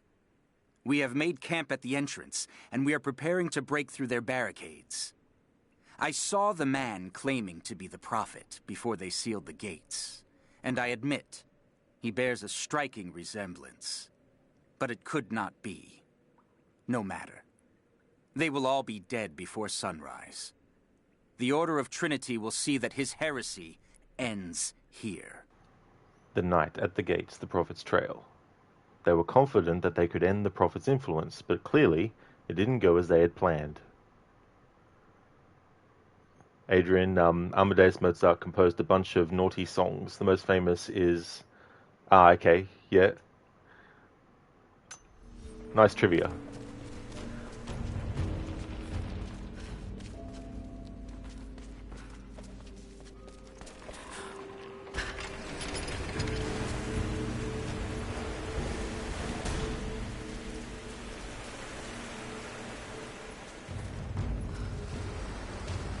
That wall is weak. I should be able to break through. You don't say, Lara. That's not why I'm using instinct mode.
Uh-huh, there it is.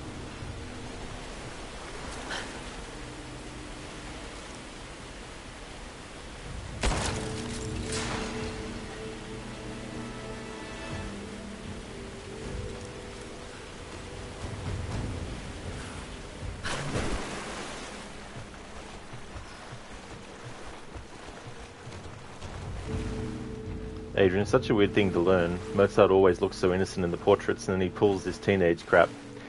Yeah. I mean, it's one of those things where it's easy to think that certain things that people do is more modern, you know what I mean? But people have been pulling pranks and being vulgar and all that for centuries and centuries.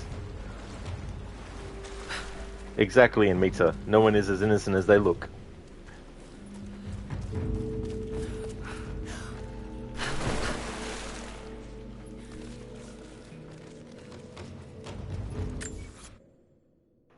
And there we go. Syria is 100% complete.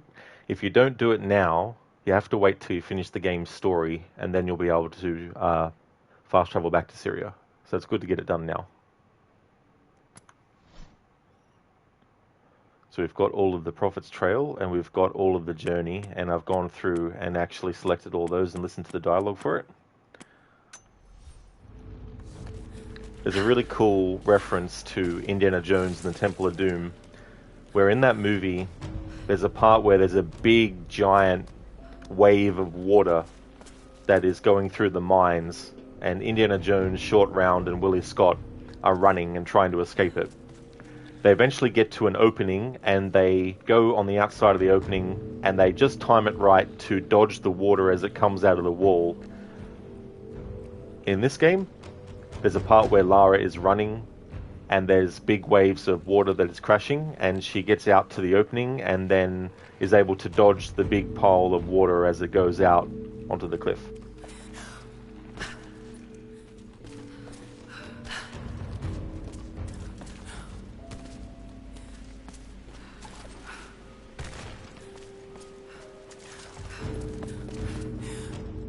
I love it, you came back for a split second and you thought Lara has a lightsaber.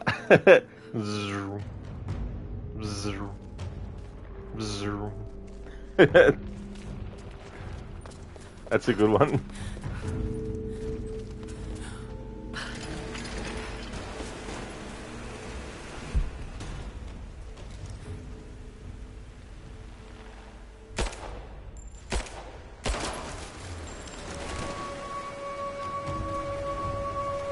That wall is weak.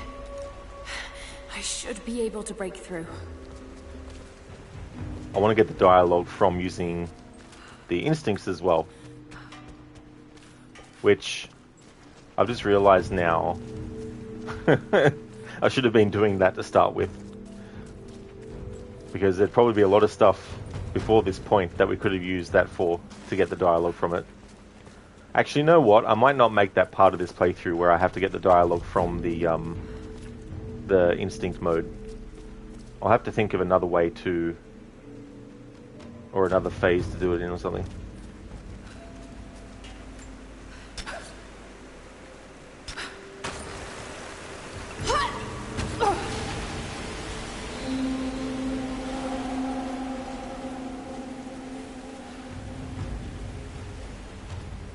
Dr. Darling, she does. Rise of the Jedi Raider.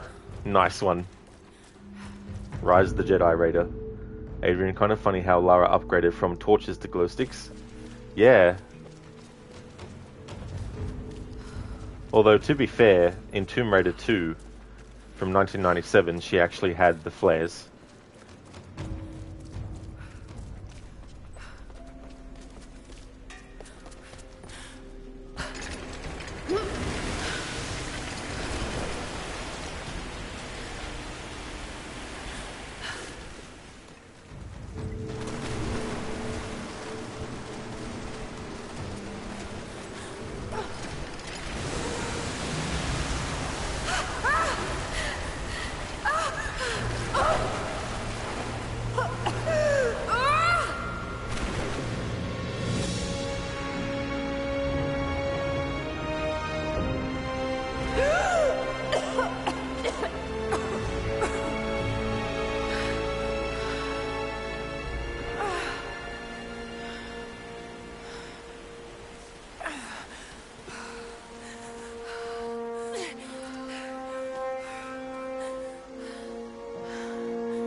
Found you.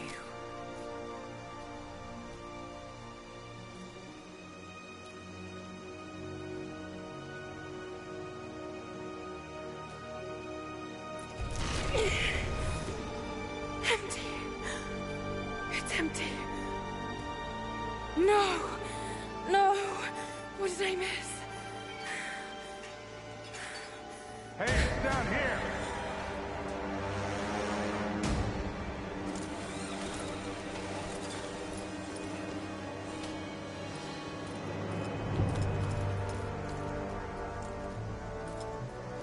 Set the charges!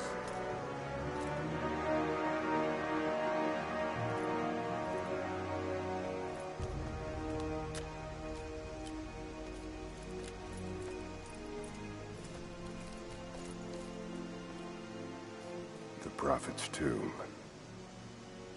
After all this time. And the artifact? Inside, God willing.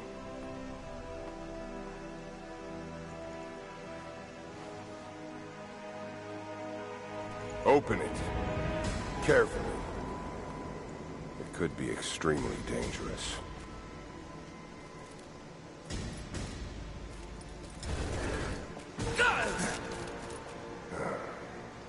Who the hell are you? You're a smart woman. I suspect you already know. Trinity. Where is the artifact? I don't know what you're talking about. Don't play games with me. You led us to this place. Look, it was empty when I got here. There was no body and definitely no artifact.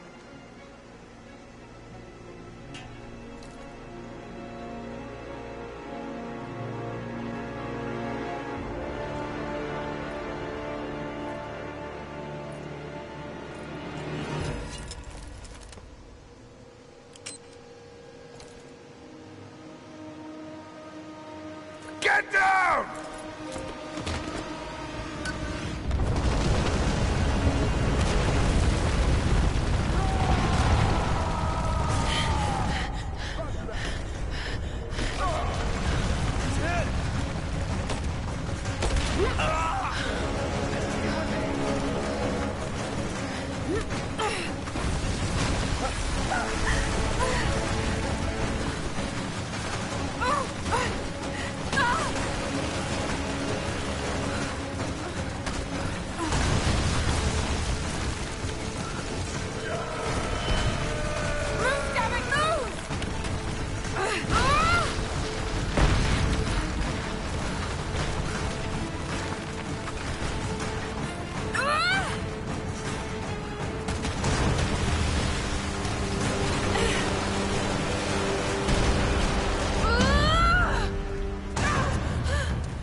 What's this?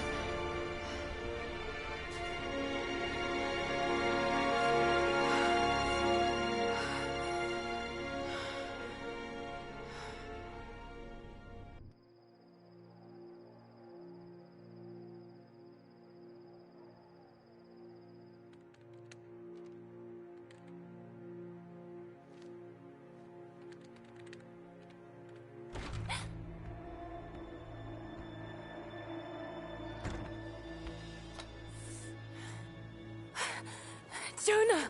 Lara, There's so much I need to tell you. I don't... did you find the Prophet's tomb? Yes, but I was followed. What? By who?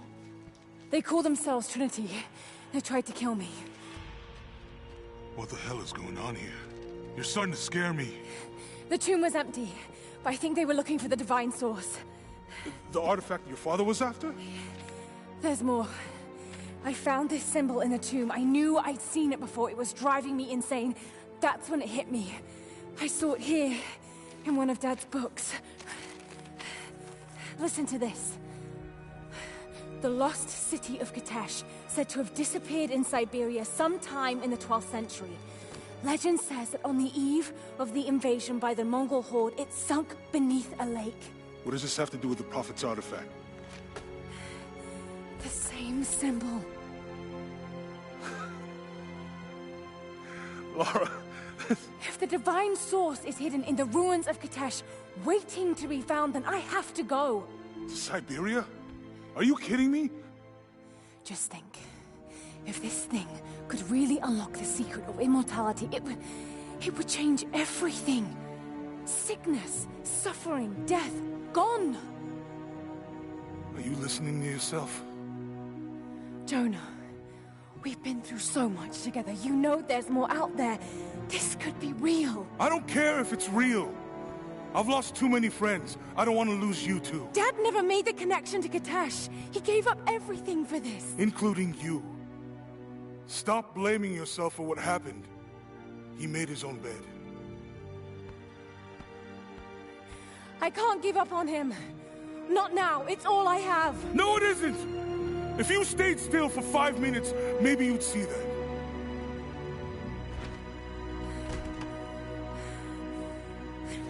Damn it!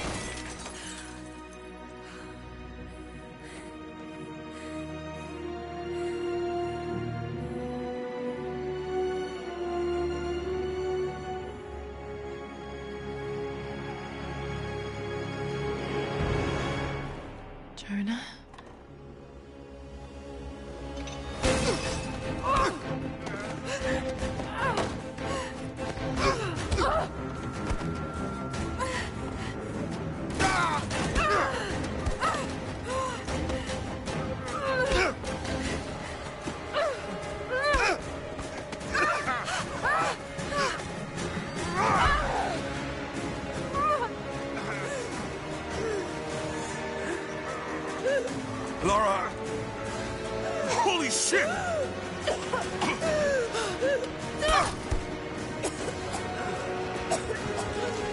Stop! Drop the book!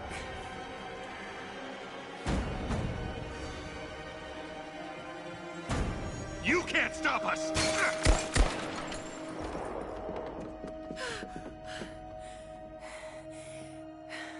Shit, Lara.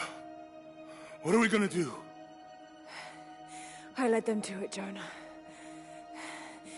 If the divine source is real, we've got to find it first. Siberia it is, then.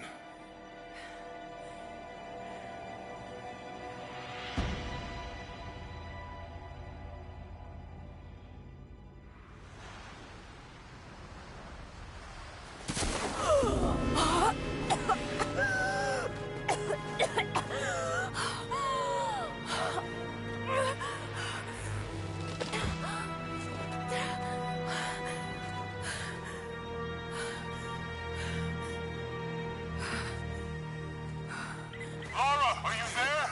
I made it to shelter. Jonah?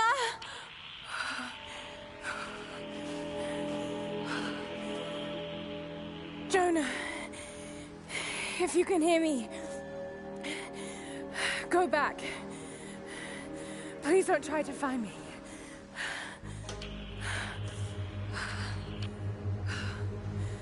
I need to do this alone.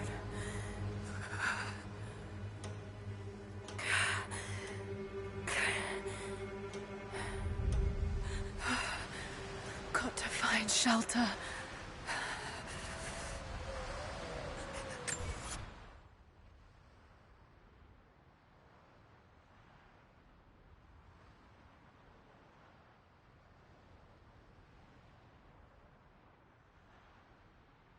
I don't think this is that kind of game, Oliver.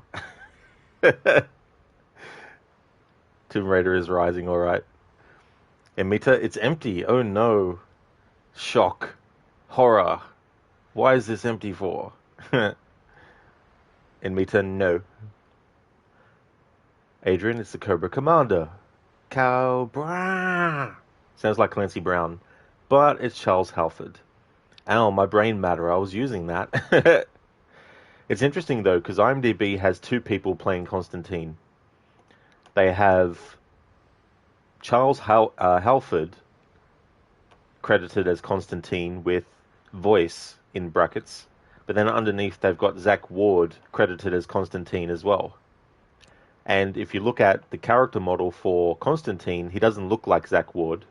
So I don't know why there's two different actors credited for the same role if one of them doesn't look like the other. Neither of them actually look like Constantine, so I wonder if that's just a mistake that someone has made when they've put that information in there or not.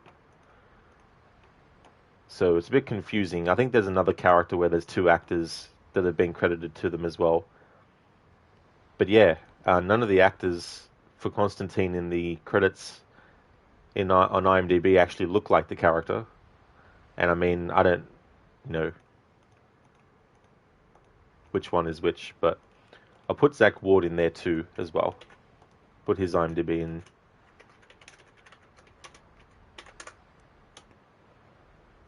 Dr. Darling, Lara Croft, destroying monuments since 1996. Absolutely. When the first Tomb Raider game came out. You're with Trinity here, are you? What are you doing? Oliver been wreaking havoc since you were born. It's like the whole hospital had to be shut down and renovated after you were born. You just thought it and the whole place got wrecked. Dr. Darling, is that an Alan Wake manuscript? Dun dun dun dun. Quite possibly. Dr. Darling becomes Sam Lake. Detroit becomes Sam Lake. Oliver, Jonah want to smash. Stan, where's the divine source? Nice one. Hey there, Extreme. Good morning. How's it going? Oliver, don't speak of divine artifacts if you ain't going to post a link. It's like, where is it? Hey there, Boris. Welcome. How's it going? How can this game have come out 10 years ago? Where does the time go? It's just crazy. Like, I remember doing playthroughs to celebrate the previous game's 10th anniversary in 2023, and now here we are 2 years later, and it's Rise of the Tomb Raider's turn. And Mita, you like the British version of "Oh dear"? It's interesting how words sound. Like, there's some words that they sound better, like, or I like the ring to them better. Like, for example, the city Venice, Venezia. I like Venezia. It sounds better to my ears.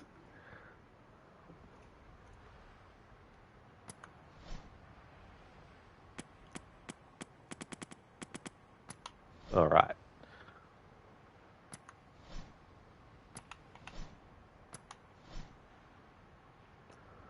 Just want to cover this while I'm here. I don't normally read this stuff out in a playthrough, but resources. Common, cloth. Pieces of fabric used for healing and upgrading weapons and equipment, found in priable wood crates filled with cloth. Herbs, restorative plant used in conjunction with cloth for healing, found predominantly near sources of water, both frozen and liquid. Hide, animal skin used for crafting equipment and weapon upgrades. Harvested from various animal corpses, larger animals yield greater amounts. Salvage, surplus metal fragments used for weapon upgrades and equipment crafting. Found in priable wooden crates filled with scrap located near inhabited areas. Mushrooms, toxic fungi used for crafting noxious ammunition and weaponry. Found inside rotting tree stumps and in dank underground spaces. Hardwood, strong branches used for creating arrows, crafting weapon upgrades, and making certain pieces of equipment. Saplings are located amidst birch trees but can be found in harvested bundles. Feathers, sturdy vanes used for fletching when crafting arrows, found in shootable bird nests that are located in trees and on elevated pieces of architecture. Oil, flammable fuel used in crafting burnable ammunition and weaponry, found in oil seeps located in rocky areas and yellow oil canisters. Exotic, boar fat, slick substance used as lubricant in weapon upgrades and equipment crafting, harvested from razorback boar that appear in muddy areas during rainy weather. Deer antler, rigid bone used for weapon upgrades, harvested from stag deer with large antler racks that appear in clear weather. Exotic hide, dense, strong material used for crafting high-quality equipment, harvested from white wolves that appear only at night, stag deer that appear in clear weather, and any large cat. Magnesite ore, flammable mineral used for creating incendiary equipment and ammunition, found near mining sites or harvestable from underground mineral ore veins. Bear hide, thick hide used for crafting high-end equipment, harvested from bear corpses. Technical parts, manufactured metal parts used for weapon upgrades, found on bodies of dead soldiers and in some wooden salvage crates. Byzantine coins, gold currency that is valuable for trade with select individuals, found in caches revealed by translating monoliths in gift of arms containers and scattered amidst ancient spaces. Chromite ore, rare mineral used in high and weapon upgrades. Can be mined from minerals or veins in caves and other underground spaces after acquiring the geologist's skill.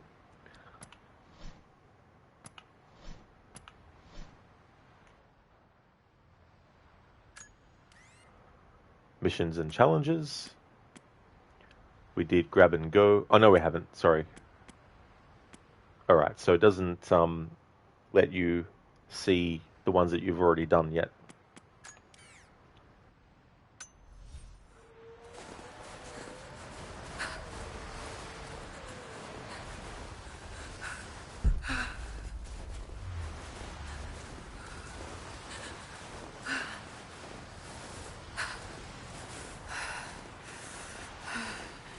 Keep moving.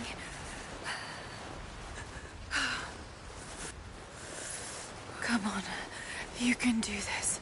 Move.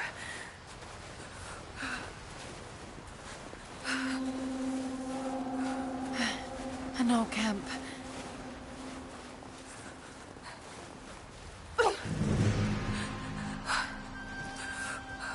Okay. Got to start a fire.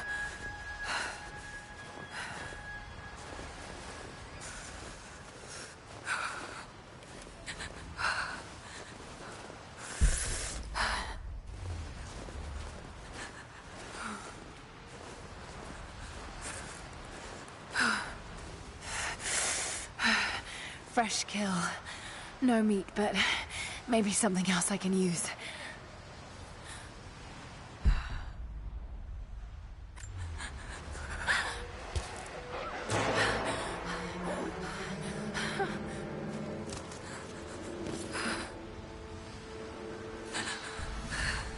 It'd be a shame if Lara got attacked by wolves and killed right here. Oliver, that's it, girl. Pep talk yourself. That's it. Got to keep that pep talk going.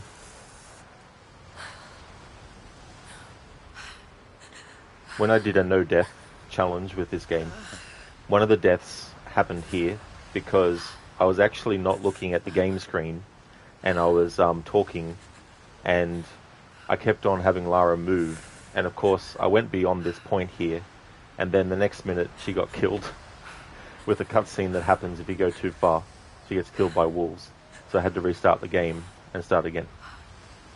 Oliver, you know, right? What are the odds? What are they?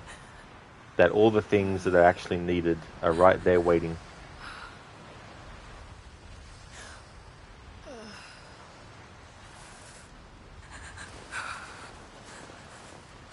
Yeah, it was so annoying, Oliver, when that happened. I was so pissed off at myself. Okay, this might work.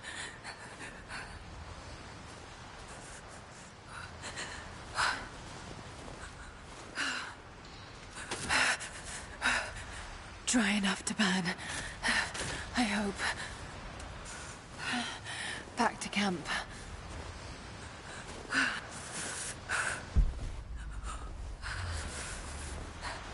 Move, damn it.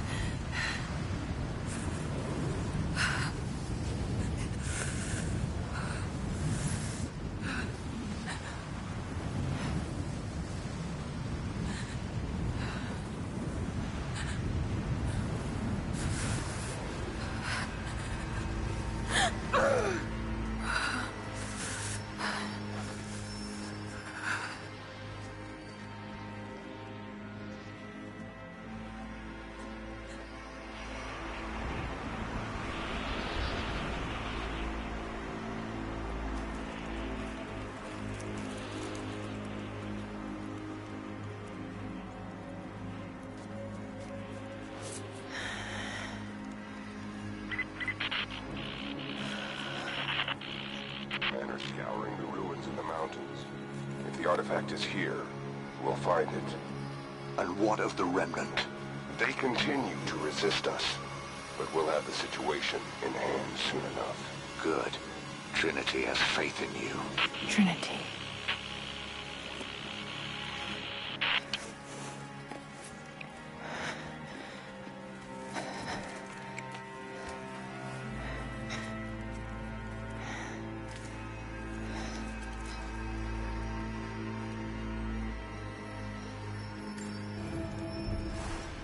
Going to need a stronger bow. I wish this pain wasn't so familiar. Like looking an old enemy in the eye. It wants to take me down. It wants me to just lie down and die. But I won't. I can't. There's something here. There must be, or Trinity wouldn't be in this snowy hell. I just hope that Jonah is okay. That he found a way back. I just couldn't risk having him with me. Not again. The pain of losing him, that would be too much to bear. This is my path, and mine alone.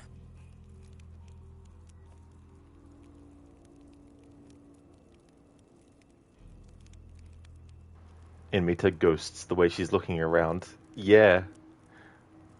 I mean, being in that situation and the injuries that she's sustained as well, wouldn't be surprised certain hallucinations might happen. Oliver, yes, always blame the wind. It's the way to go. If you break something, just say, it must have been the wind. I didn't do anything. So that's how you motivate yourself when you're desperate for a poop in public transport. Give the poop talk. Alternate outfits. Change Lara's attire to best suit her adventure. Multiple outfits are available and are unlocked by progressing through the game and completing certain missions. Some outfits give gameplay benefits when worn.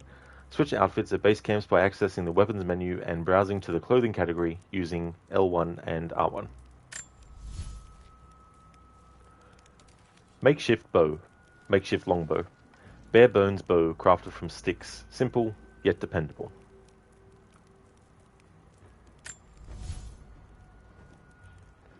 Reinforced limbs. Stronger limbs allow for increased string tension and faster arrow speeds for more damage. Applied to all bows.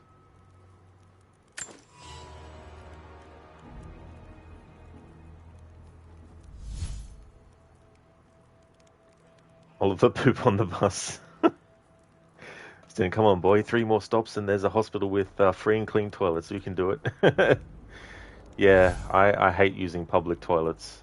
If I really, really need to, I will, of course. But I like to make sure that things are, clean and everything before going to, because it's just like, ugh. Because some people just leave things in a big mess. It's like, come on, seriously? You couldn't have taken a few moments just to, flush properly, things like that.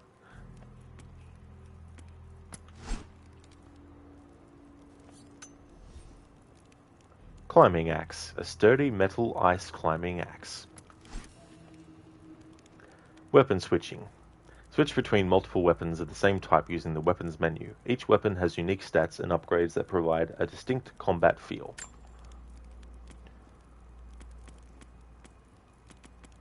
Okay, so these are the outfits that I have. Sparrowhawk. Light-coloured hide top with a grey scarf. Ideal for hunting in snowy environments. Outfit bonus, non-predatory animals scare less easy, making them easier prey.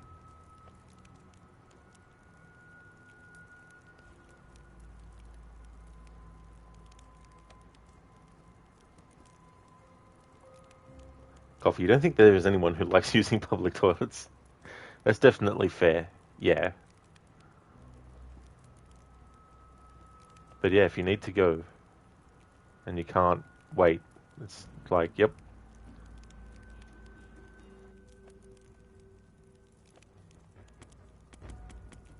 So the outfit Lara has at the moment is the Expedition Jacket.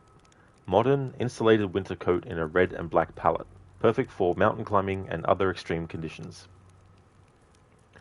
Just thinking about how I want to approach the different outfits in this game. How I want to divvy up showcasing them.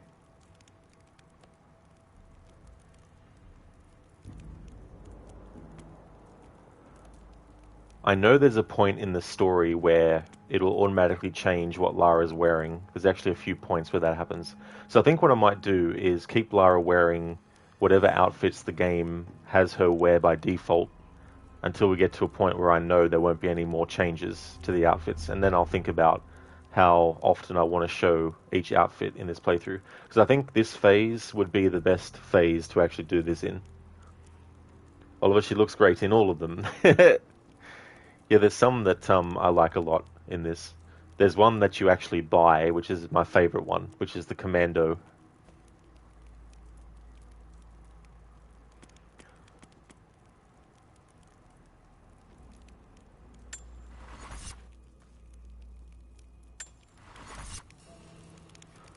Blood Ties. The DLC Blood Ties has been unlocked. It's become available from the main menu.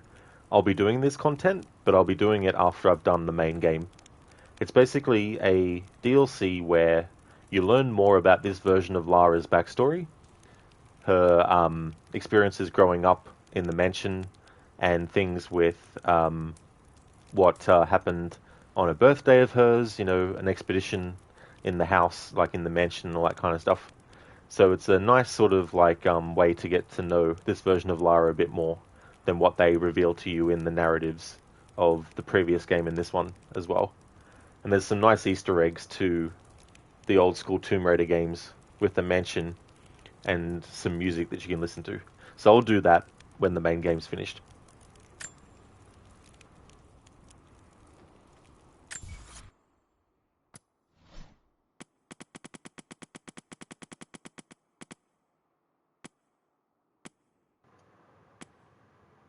Alright, so I've read those. Or rather, I've had those being read. These are camp journals. Prophet's Trail. Alright, so these are some things that popped up new. The Journal of Lord Croft.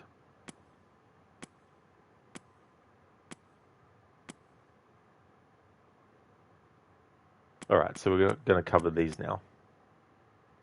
The reason. My father's journals. He mentions my mother. He rarely talked about her, but it seems he did all this for her.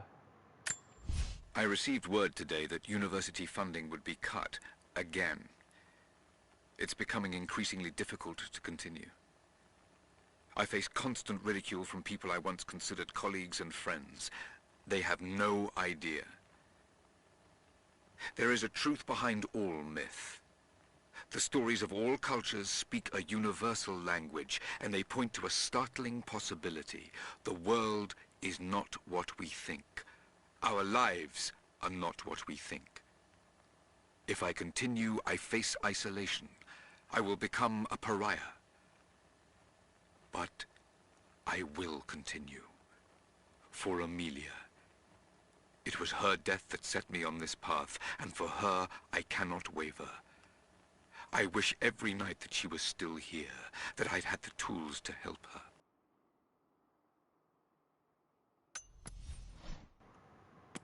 Regrets. Dad, I'm so sorry I didn't believe you. I wish there was some way to tell you what I've discovered. Lara has accused me of paranoia again.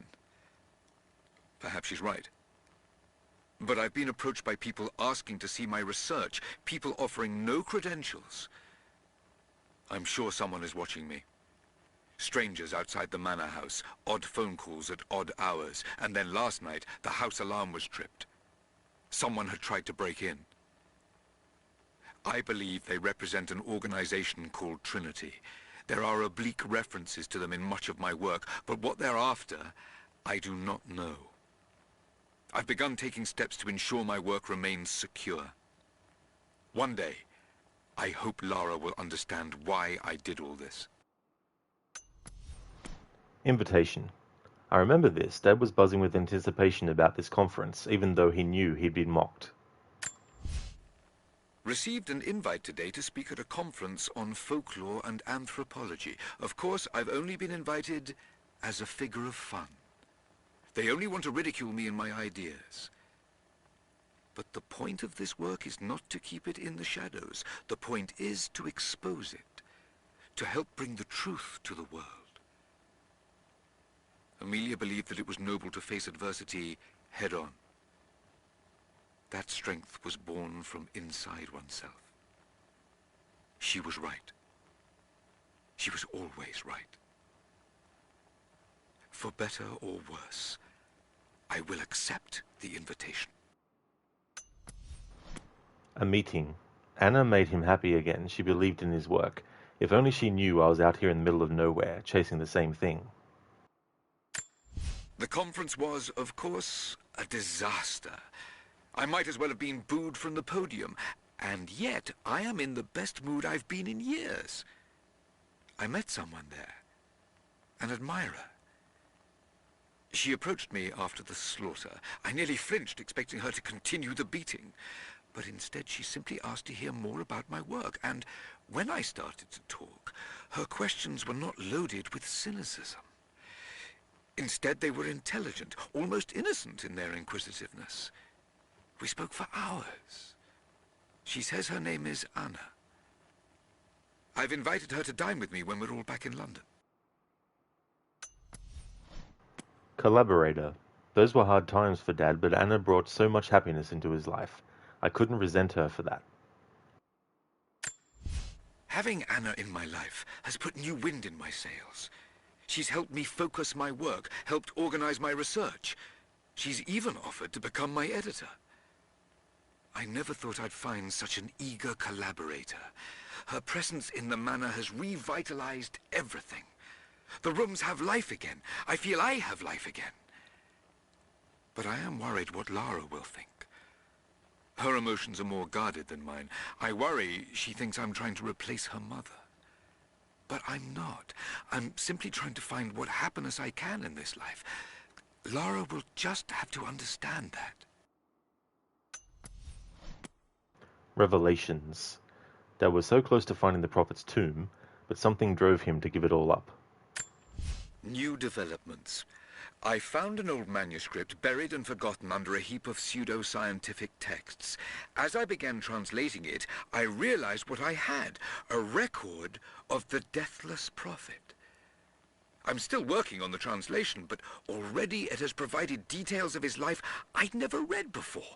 There may just be enough here to find the location of his tomb.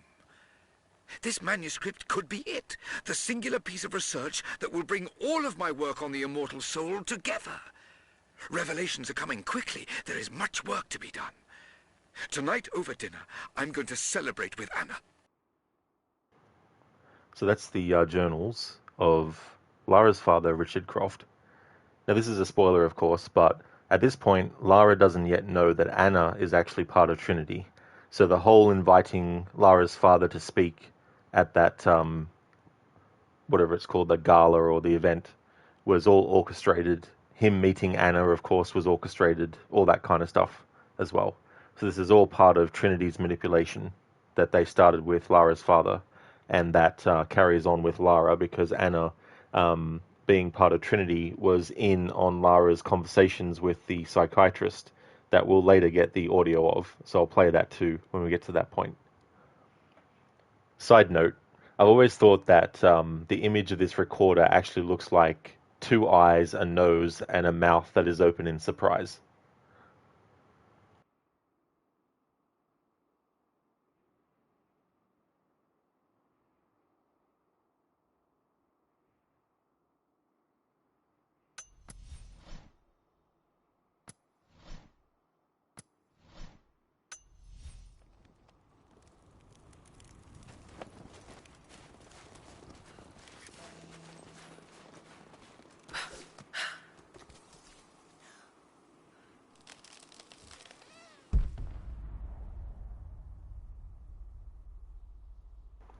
Shaky recorder emote.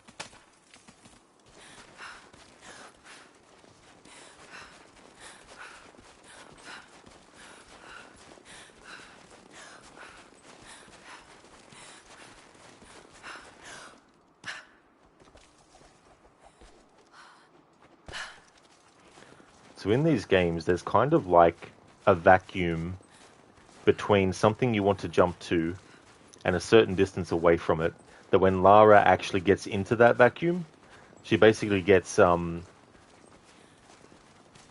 the word I'm looking for? Well, sucked in and actually grabs the thing. So sometimes it makes it feel like you will miss a jump, but you won't, as long as you get into that vacuum.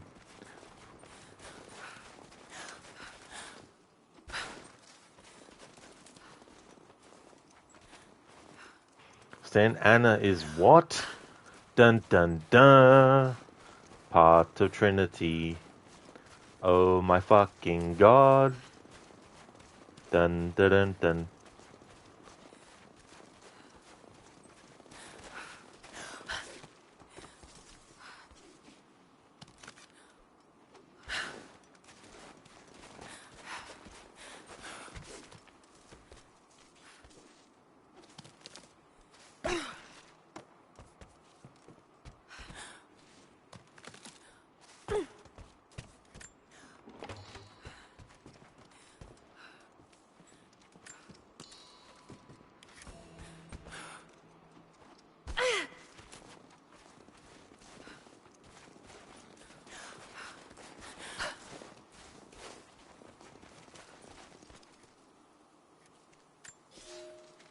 I have learned all I can from the carnage inside the Prophet's tomb. My brothers were slain.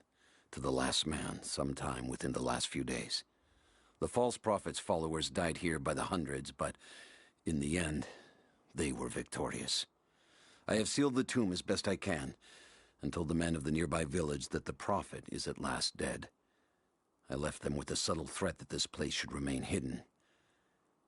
I do not know if the prophet survived, but I will follow their trail. No one escapes the Order of Trinity. In the tomb, the hunter, the Order of Trinity sent a tracker to follow the prophet. And all he found was loss.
For a year I have ridden with an army of Mongols, as envoy from the Order of Trinity.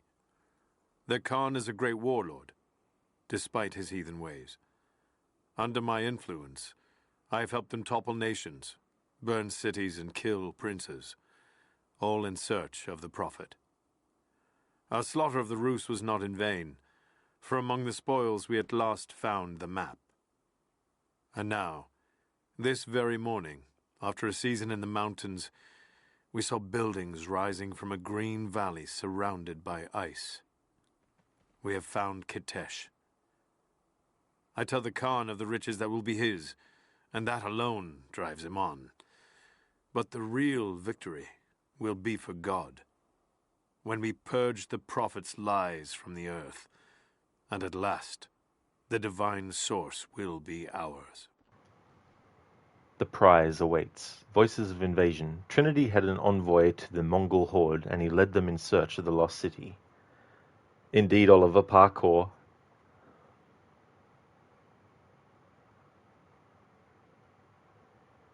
So maybe we can see Jin here too. That's true. Yeah. I'm looking forward to replaying that game again.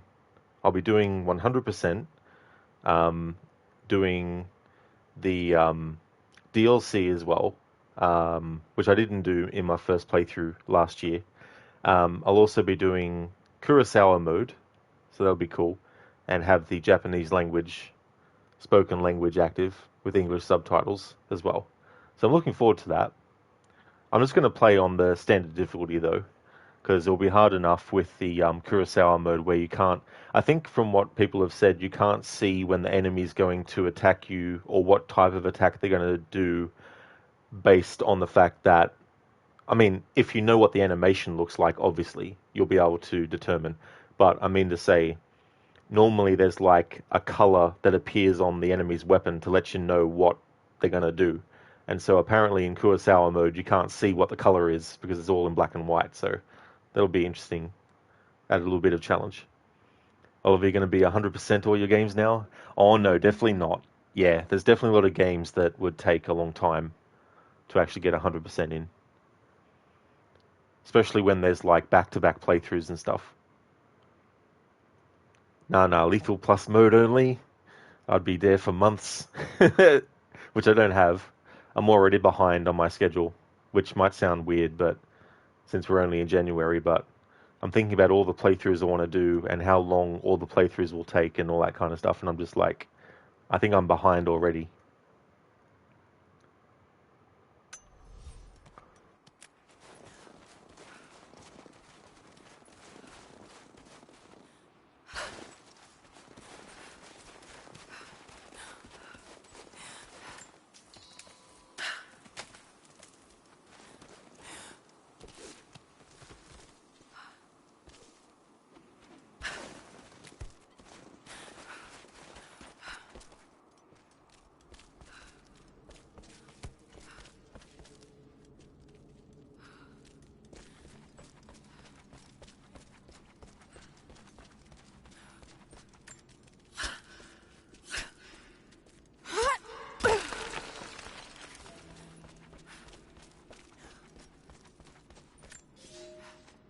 Prophet and his followers have been traveling under cover of night, a crooked trail around the border of the Eastern Empire.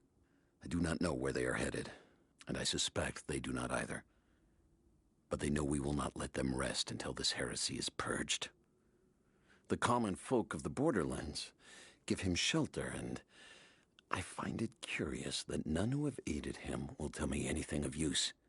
Even when I threaten them with the wrath of Trinity or touch the edge of a knife to their throats, they stay silent.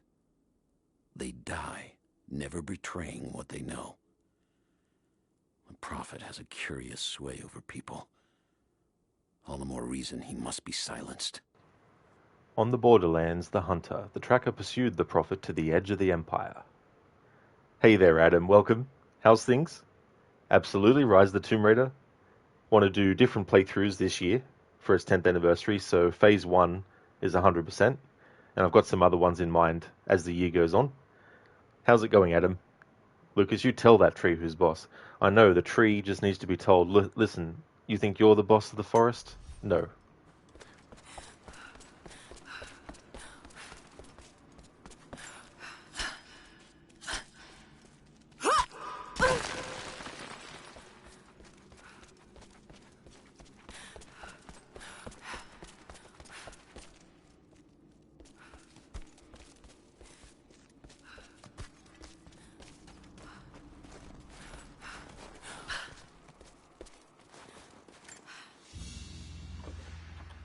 A crown from one of the princes of Kiev. How did it come to be all the way out here? Someone was wearing it when they were killed.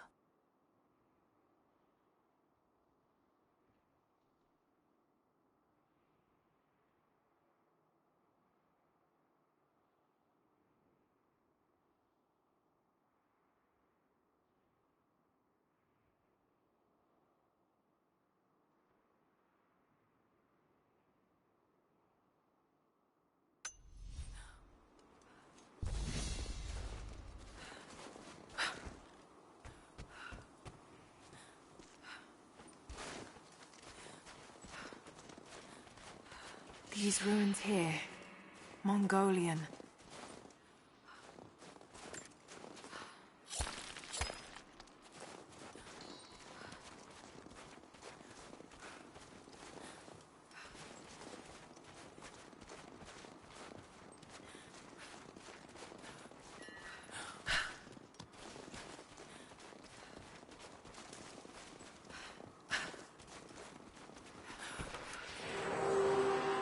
Trinity, they're here. Command, do you copy? Oh, shit! Oh shit, what the hell was that?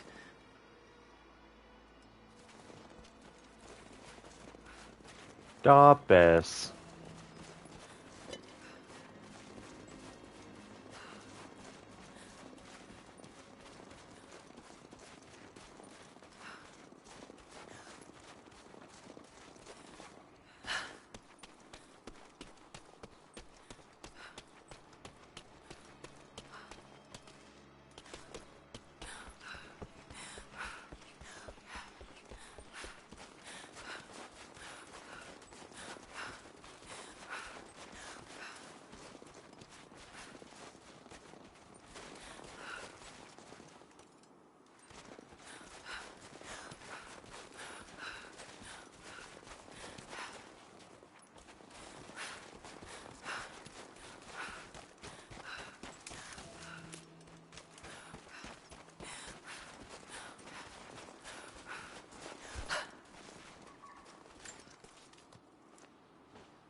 have 2 skill points. So you have 3 categories: Brawler, hand-to-hand combat and healing abilities, Hunter, hunting and scavenging abilities, and Survivor, crafting and exploration abilities. So there's 15 Brawler, 17 Hunter, and 17 Survivor skills.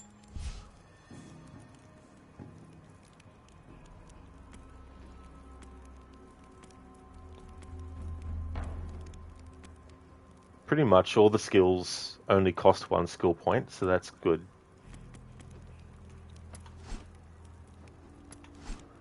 What I like to focus on early game is anything that improves the amount of XP you get for doing certain stuff.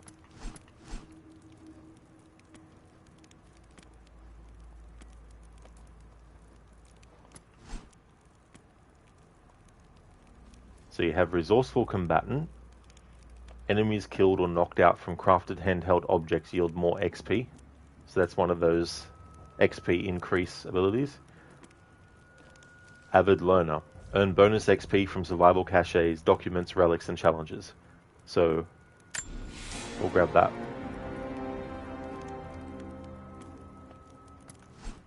And I'll go for Thick Skinned. Take less damage from enemy gunfire and melee attacks. Effect is cumulative with the Heart of Stone skill.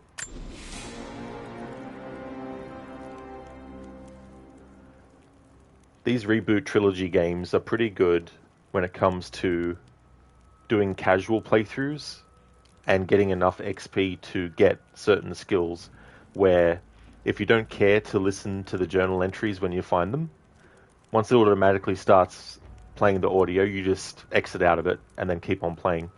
So you can just go around, grab stuff, and then get the XP for it and then move on as well. So they're pretty good games for doing that. You may not be able to get all the skills, but you can get some decent skills as you go through the story just doing that.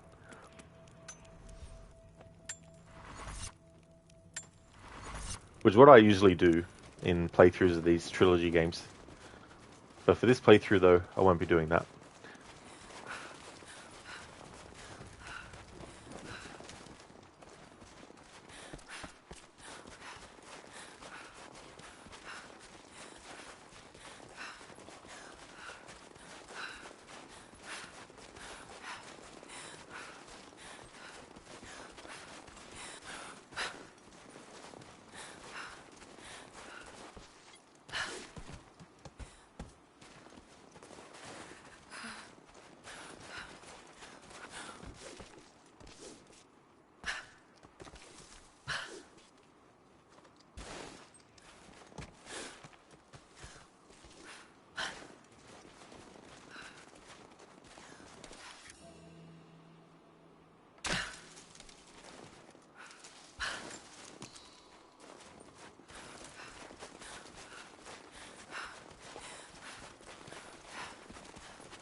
Most of the writing is in praise of a military victory, but it looks like they left something nearby.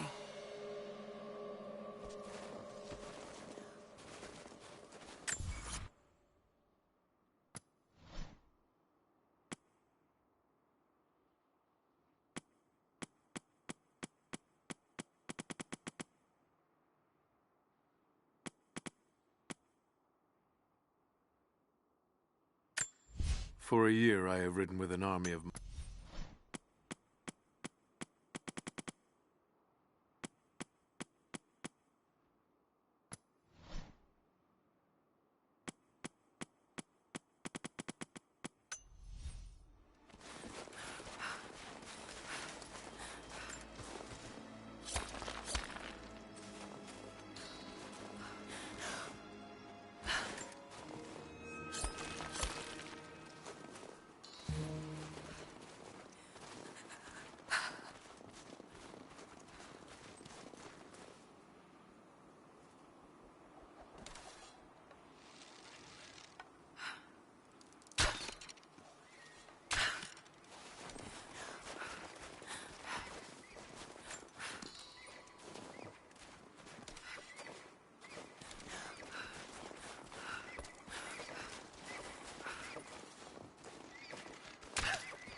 We have told the people of the Valley City that we will attack at dawn, but we shall advance behind the Karash at moonrise. The captives we kept from the battles in the west will be our shields as we advance. Few survived the long march across the mountains, but those that live will serve their purpose to the Horde. The city sparkles, a gift not yet given. We will take what is ours and march home with our spoils. Army of the Unwilling, Voices of Invasion. The Mongols used armies of prisoners as their front line, an efficient, horrific strategy.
That's interesting how it'll come up with this. At this point, later on, there's some enemies here.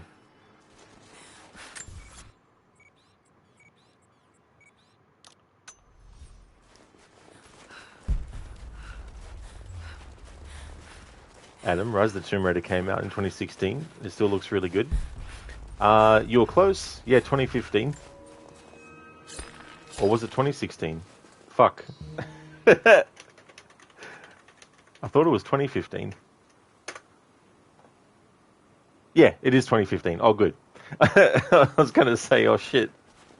Because I remember I got mixed up with Until Dawn's original release and thought it was its 10th anniversary last year, but it was actually this year.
Oh, that's cool, Adam.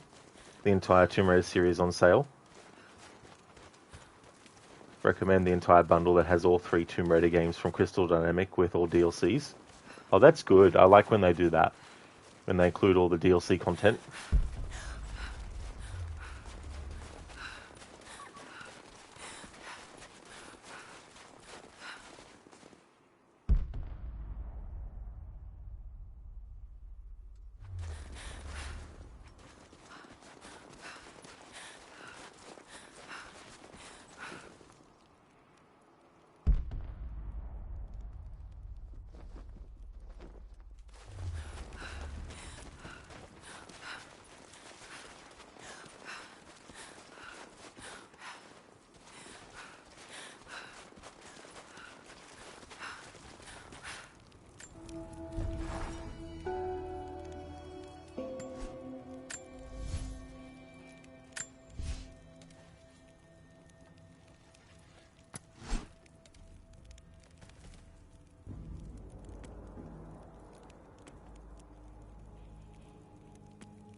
Oh yeah, Adam, still waiting for that Ghost of Tsushima sale on Steam.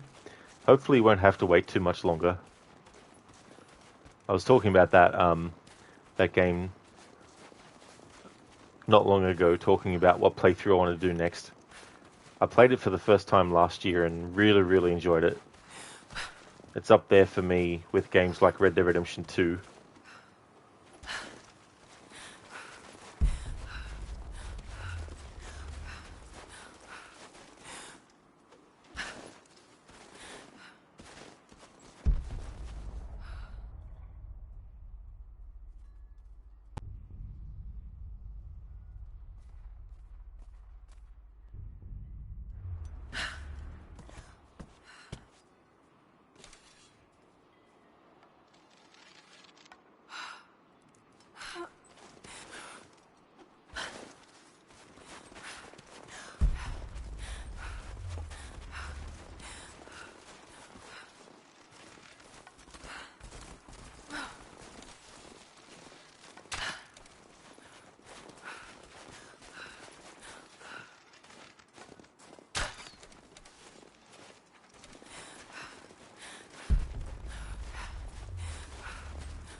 Adam, you know the story, watch the streams, but want to enjoy it personally. It's really similar to Red Dead 2 when you know the story of that game and still enjoyed it when you finally bought it. All good. Yeah, I've had that happen with a game where I already knew what happened, but I still enjoyed the game when I actually played it myself. And that was the first Outlast game. I watched it played all the way through, knew what happened at the end, but when I played it, it was still so fun. And the playthrough I watched anyway, they didn't actually get all the collectibles and stuff, and they didn't read the documents, so there was definitely a lot of stuff that I didn't know about before I first played it. You'll never play Outlast, that's too much for you. I mean, it's going to be pretty intense, that game. That's for sure. Especially if you don't like jump scares and stuff, because there's a lot of that in it.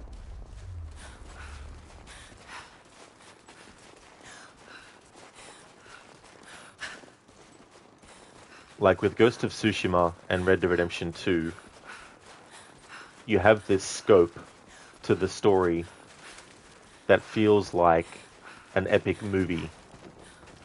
And given the history of both the Western genre and the samurai genre of movies, the rich history of those two, it also goes hand in hand as well. There's certain things that thematically can go between the two, like the idea of honor and what it means to have honor and how you have that line that can be crossed, you know. And obviously with Red Dead Redemption, they have the honor system where doing honorable things will increase your honor level, giving you certain benefits and certain changes in the narrative.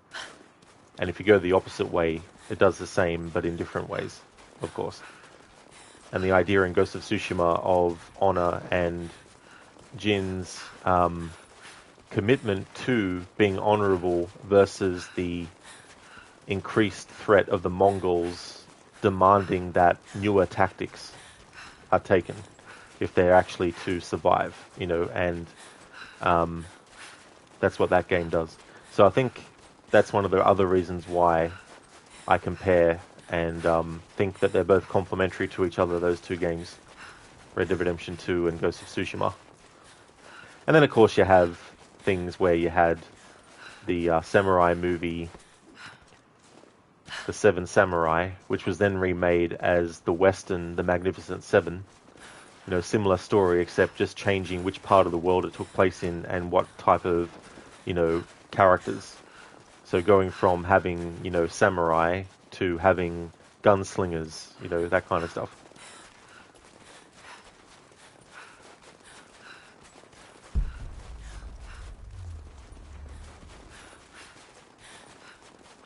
Lucas, do I ever get tired of playing the same games every year? I don't, no. And the reason is because I don't do the same playthrough every single time. And if I do a playthrough I've already done other playthroughs in between that were different. Whether it's a challenge playthrough, whether it's just going through the story, whether it's just doing the story and no DLC, whether it's including everything, doing 100%. It's what helps make these games still feel fresh to me as well. There's some games where I need a longer break between playthroughs. But there's also some games where I can just go for a few weeks without playing it and then replay it again with a different approach as well. Yeah, so the two games go well together, and there's that history of the movie genres as well.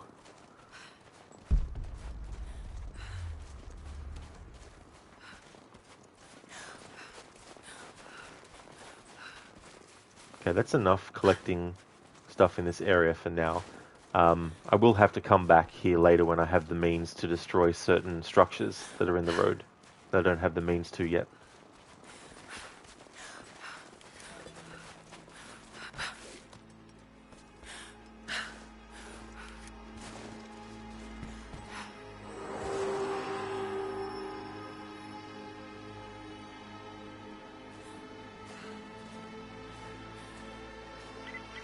Survey team, this is Overwatch. Please respond. Survey team, please respond. We got some interference on that last transmission. We lost contact with a survey team on the southern ridge. Last known point of contact was the Mongolian ruins. Gear up and be ready for orders.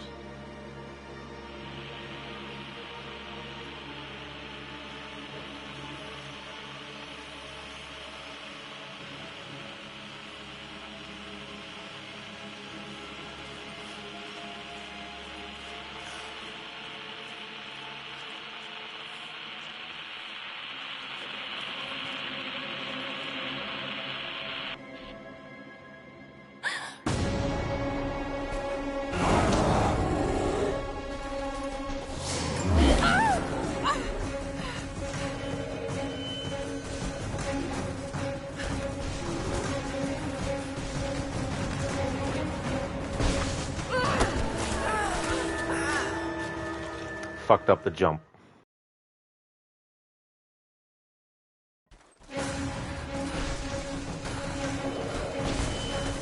Haven't done that since my no death run a few years back.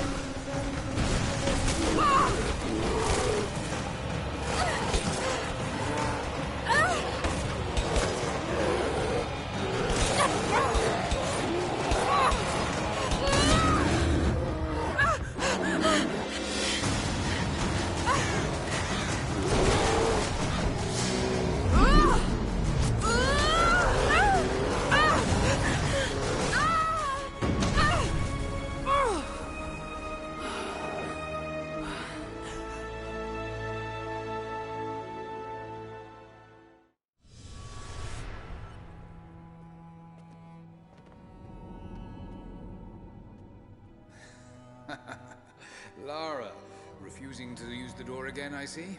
But it's faster this way, Dad. Come here, you little monkey. Are you going on another adventure? Yes. My greatest one yet. Well, I've decided that I should be your assistant. Oh, have you? Well, there's no one I'd rather have by my side. But this business, it's too dangerous. Lara, listen to me. Someday, you're going to make such a mark on this world. You're going to make me so proud. Give me a moment, darling. I need to take this.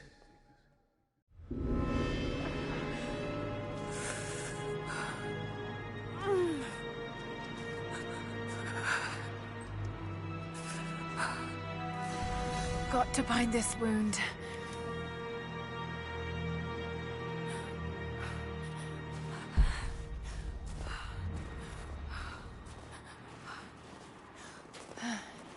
Those leaves should stem the bleeding. Need some kind of bandage.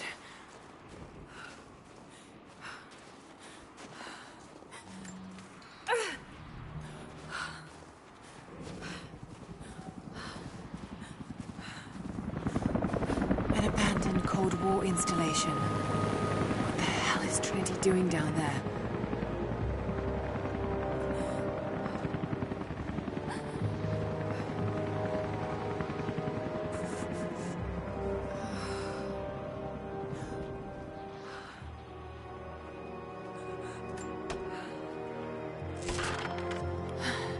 Good enough.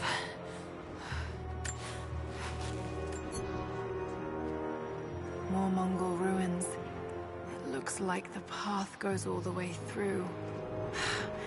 Got to get past that bear.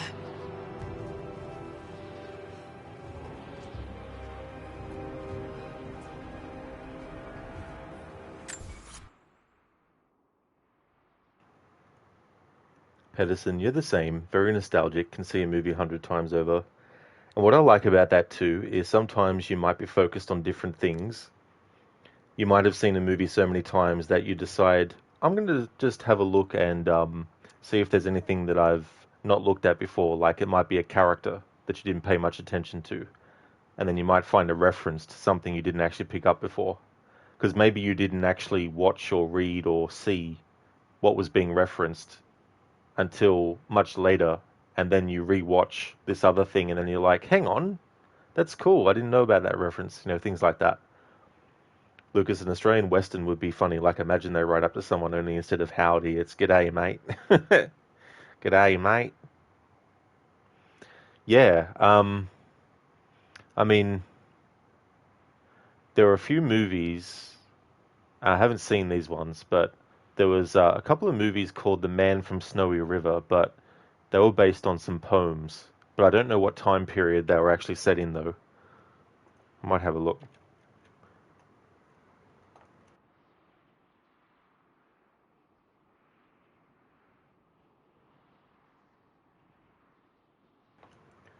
Okay, so it came out in 1982, and it is considered a Western, an Australian Western drama, based on the Banjo Paterson poem, The Man from Snowy River. Oh, so Kirk Douglas was in it. Interesting. As brothers Harrison.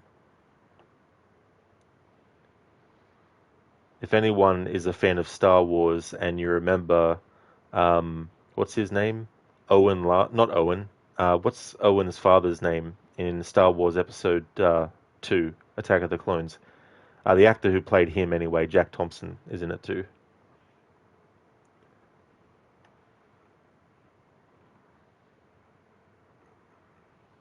Let's see. Doesn't actually say what year it's set in.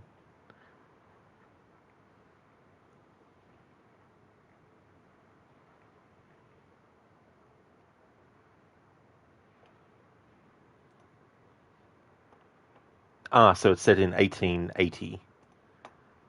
Alright. Huh. I had no idea that George Miller directed it. The director of the Mad Max movies. Hang on. No. I'm thinking of someone else. Oh no, there's two George Millers. Okay.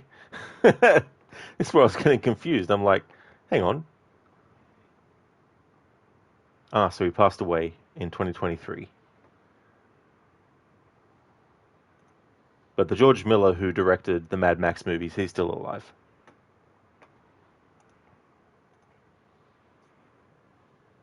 Hey Gizlek, it's been 10 years and this is still your least favorite of the three despite having the best choice in setting. That's fair enough.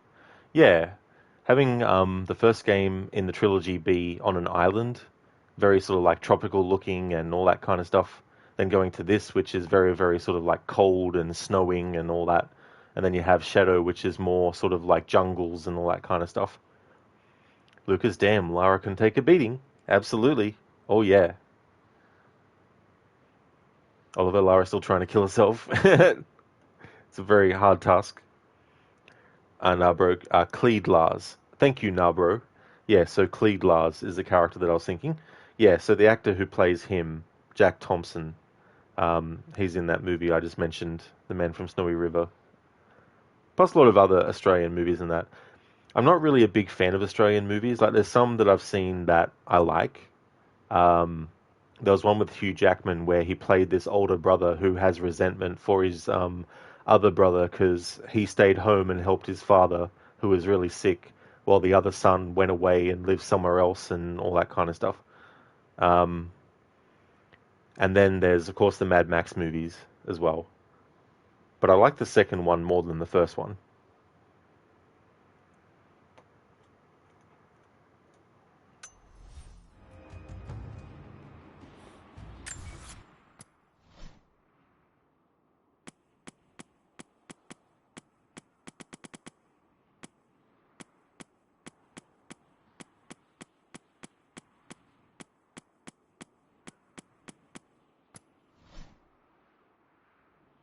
Yeah, no, bro, they definitely can be.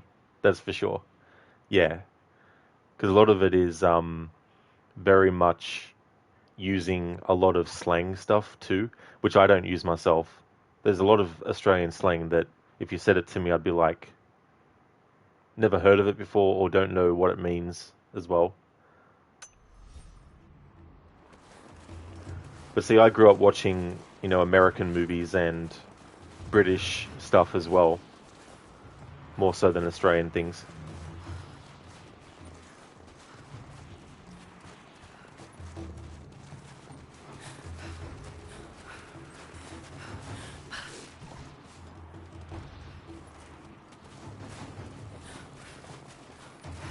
Those mushrooms. They're death caps. I should be able to make a poison.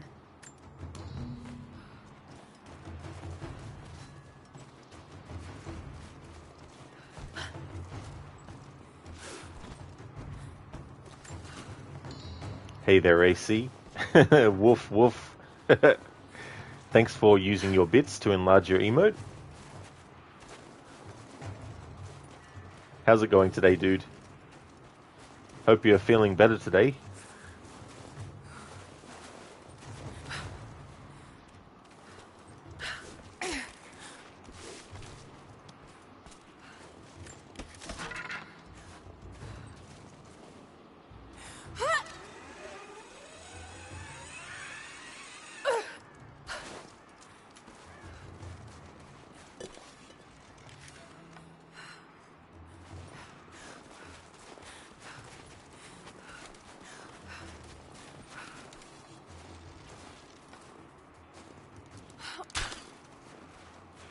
Lucas, Australians are like better looking, more laid back British people. I don't know about that. I mean, there's some British actresses that I really like, that I think are beautiful. Because, like, that's not a very high bar, damn it.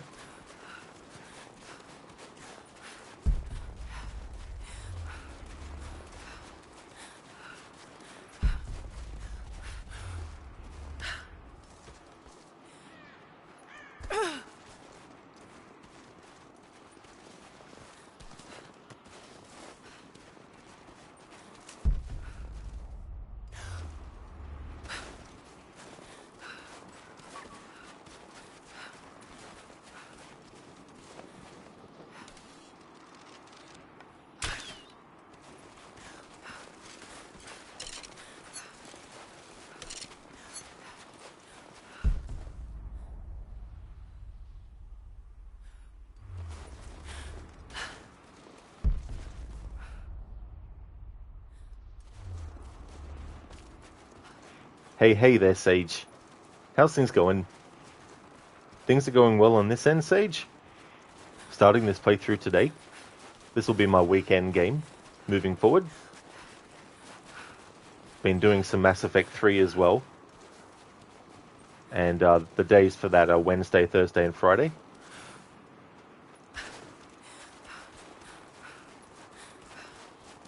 Imita British. Yeah.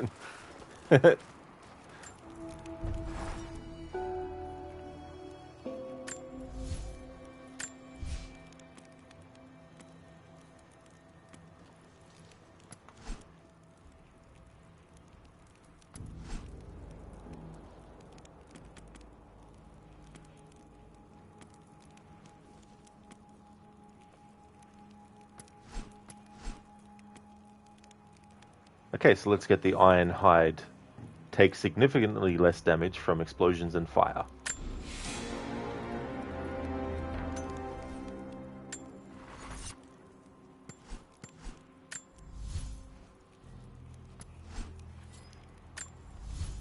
Okay, we can upgrade the climbing axe with the wrapped handle. Hide wrapped handle improves one-handed grip, allowing for dual-wielding melee attack combos that knock down even armored enemies. Amita, tea is almost non-existent in Britain, unless it's tea, the tea you drink.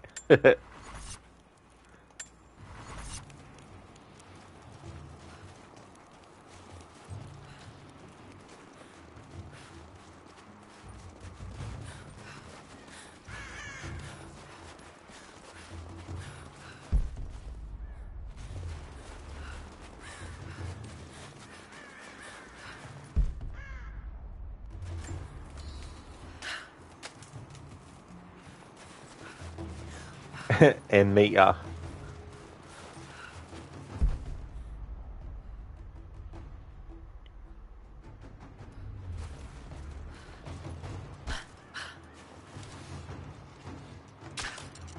Stop.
In Mita, what do Australians like more, coffee or tea? If I had to vote on that, I'd probably say coffee. But then again, there's also like the cold tea that people drink. There's probably a lot of people in Australia who like that tea. But personally, I prefer coffee. But I won't say no to hot tea, as long as there's milk and sugar in it. Might be able to make something with all this. Should head back to camp and try.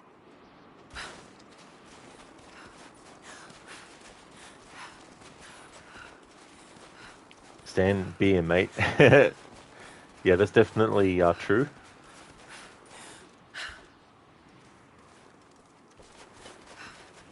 Oliver, Australians. Oliver, you're sipping on coffee right now? Oh, nice. What kind?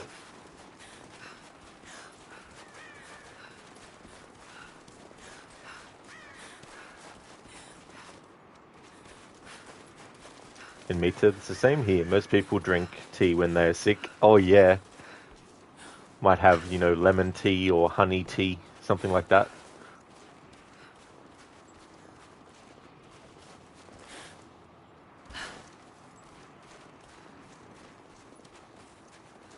I just thought of a terrible pun.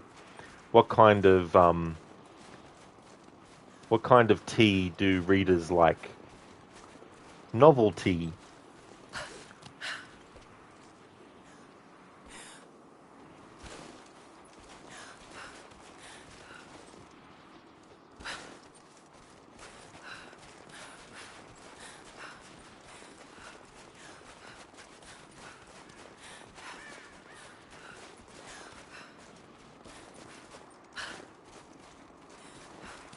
Edison, same here. Coffee right now, actually. Oh, nice. That's cool. So what kind are you having at the moment? Oliver, homemade with press jug or however you call it. Oh, nice.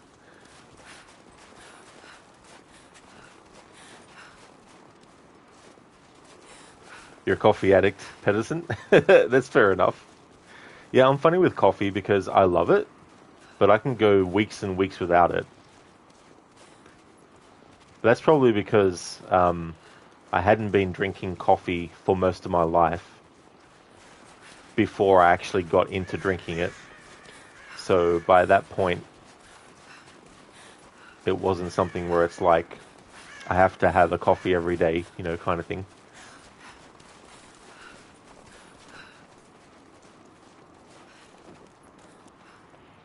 Oliver, novelty. French press coffee stand, but you like press jug better. Oh yeah, oh that's fair enough too. And me too, you personally don't drink coffee because it makes you sleepy, but you used to drink. Oh, did it? And me too, that's interesting. That it would make you sleep, yeah. Pedersen, 2 weeks without coffee? No, bro. Not something you'd like to do. That's fair enough too as well. Hey there, Cider. Welcome. You'll drink coffee until your teeth rot? So what kind of tea do you like, Cider? And how's your weekend going?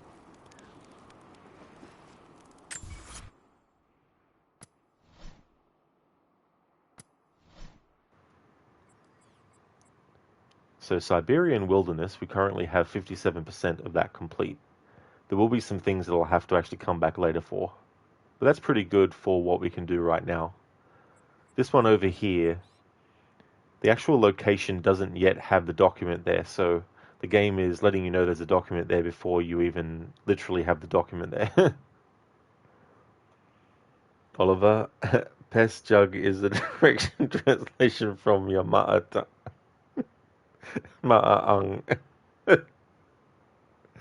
Imagine these as tongue twisters, saying them 10 times in a row.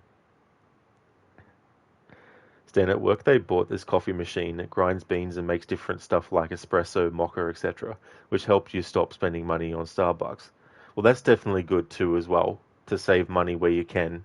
And having coffee that is made, you know, with an actual proper machine is really, really good. And me too, yeah. Because of that, you quit drinking coffee. I don't blame you at all. Having that effect, I mean, if you want to go to sleep, you know, it's definitely a good thing. But if you're trying to do other stuff, definitely not. Cider, you like any and all coffee and tea, really, but your favorite is either vanilla or cappuccino. Oh, very nice. Yeah, they're good too. Vanilla and cappuccino. I like caramel flavoring as well in coffee. And I always like to have milk though. I can't really have coffee without milk. But if I have to, it needs to have sugar in it. If I can't have milk in my coffee, it needs to at least have sugar.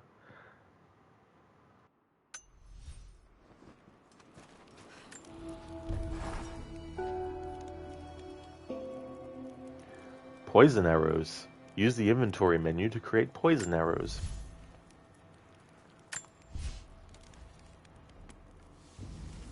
Arrows that deploy a cloud of lethal poison on impact. If Death Cloud Arrows skill is known, crafting yields upgraded arrow type. I love using these too, especially for large groups of enemies.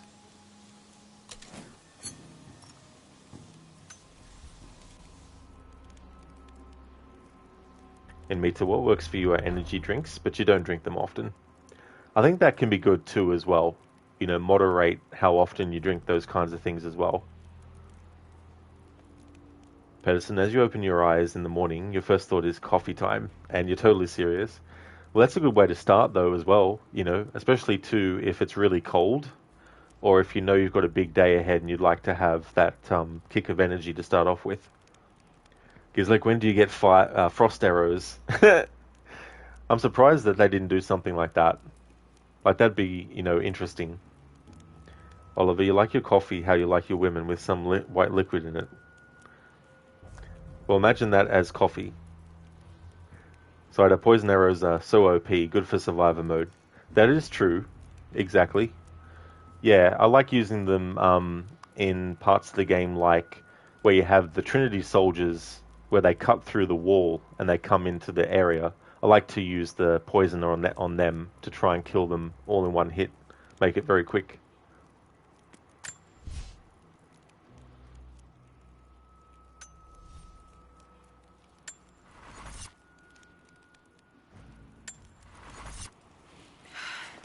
Need to rest. So cold, so tired.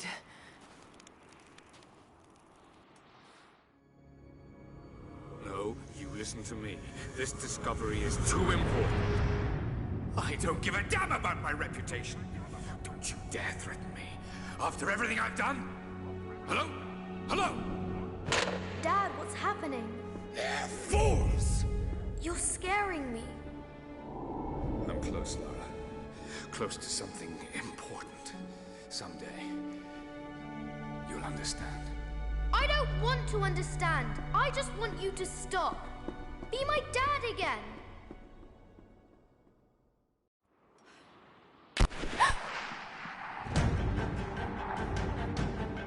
Sophia, keep moving.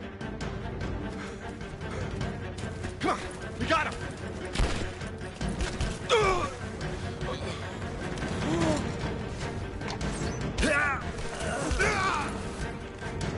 Keep running! Go!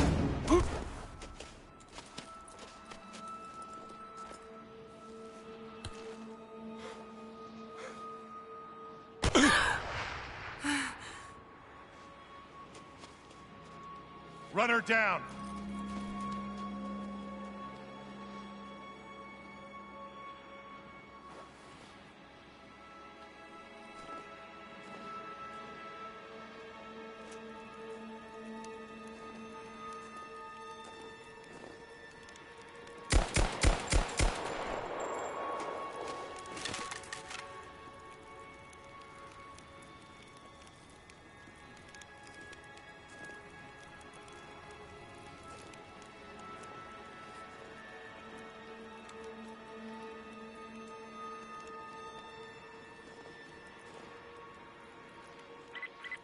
All teams report in. What's the situation? Over.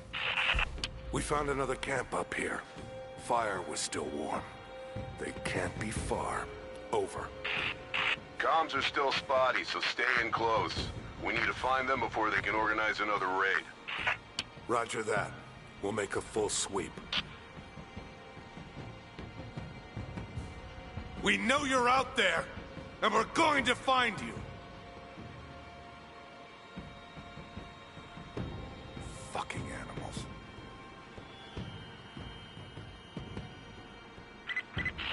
Heads up. We've lost contact with Ops.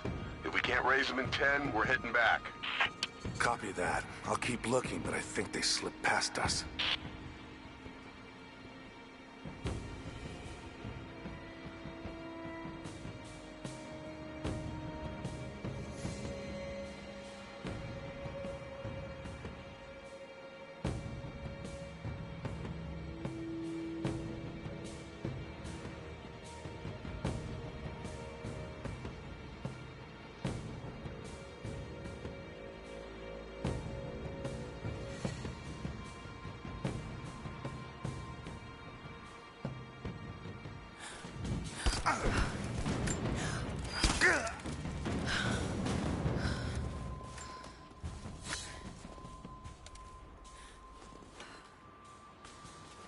NASA Stellaire, thank you so much for the follow. Thank you. Special coffee, Oliver. Pedersen, sad to see how cruel some humans are, feel nothing when they take lives. That is so true. They don't care about the person. They don't care about the people that the person knows that finds out about their dying, you know, and they just don't care for the consequences. Oh, that's all good, Cider. No, that's no worries at all. It went well. I had to cut it short, though. There were some things I needed to take care of that I couldn't do remotely, so I had to cut that short. But there'll be an opportunity in the year to actually, you know, continue that. But yeah, the days that I was away, though, was really good. I had a good time.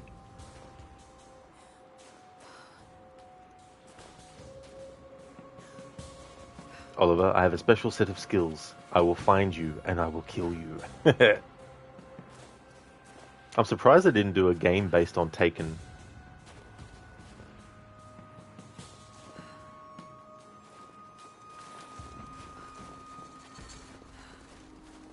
As happened with that enemy, you will see me in this playthrough not do something straight away when there's enemy dialogue.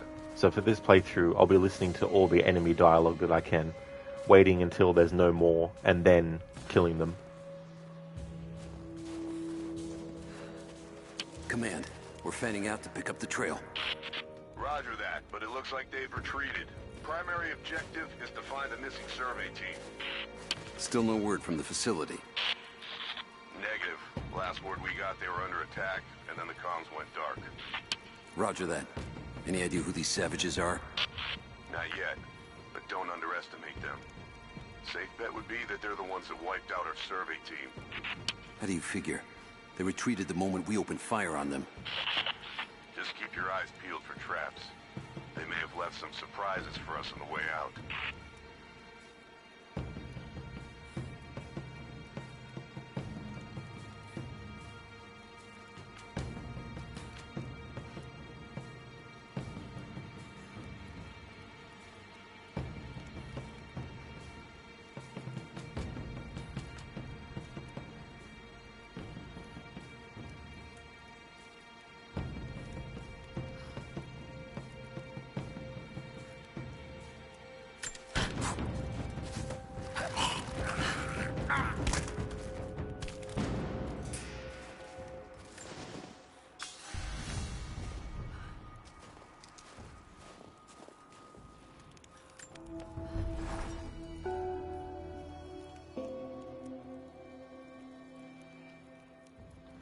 Oliver, Liam Neeson is the GOAT. Yeah, it's so funny his career, how he became this big action star, later on. Have you seen, Oliver, the movie Darkman? He was in the first one. They did 3, but he was the actor who played the main character in the first one.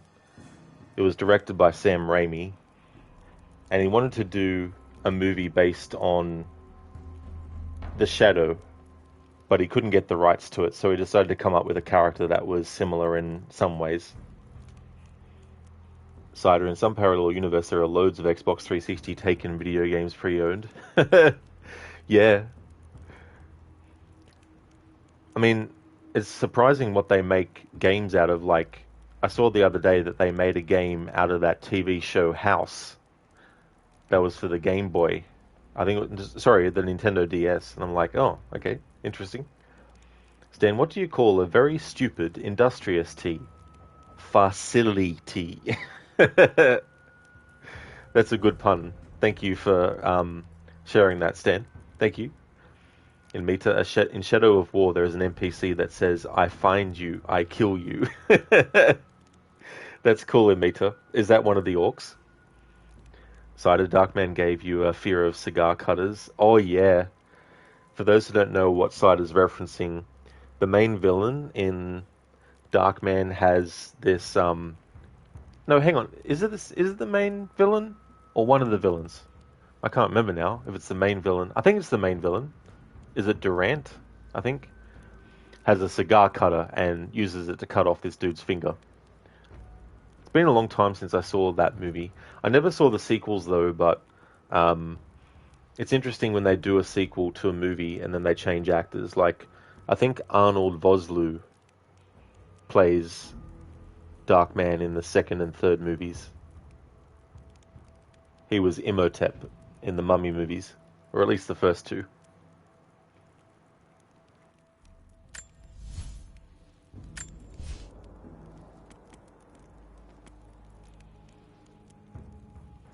I'm going to go with Efficient Killer. Enemies killed while in stealth will be automatically looted for resources. Stan, Liam Neeson made Phantom Menace tolerable. That's how big an actor he is. He was quite good as Qui-Gon. That was actually a good role. It's a shame that his character got killed off. I know he doesn't get fully killed off, but I mean to say, it would have been cool to at least get another movie with him.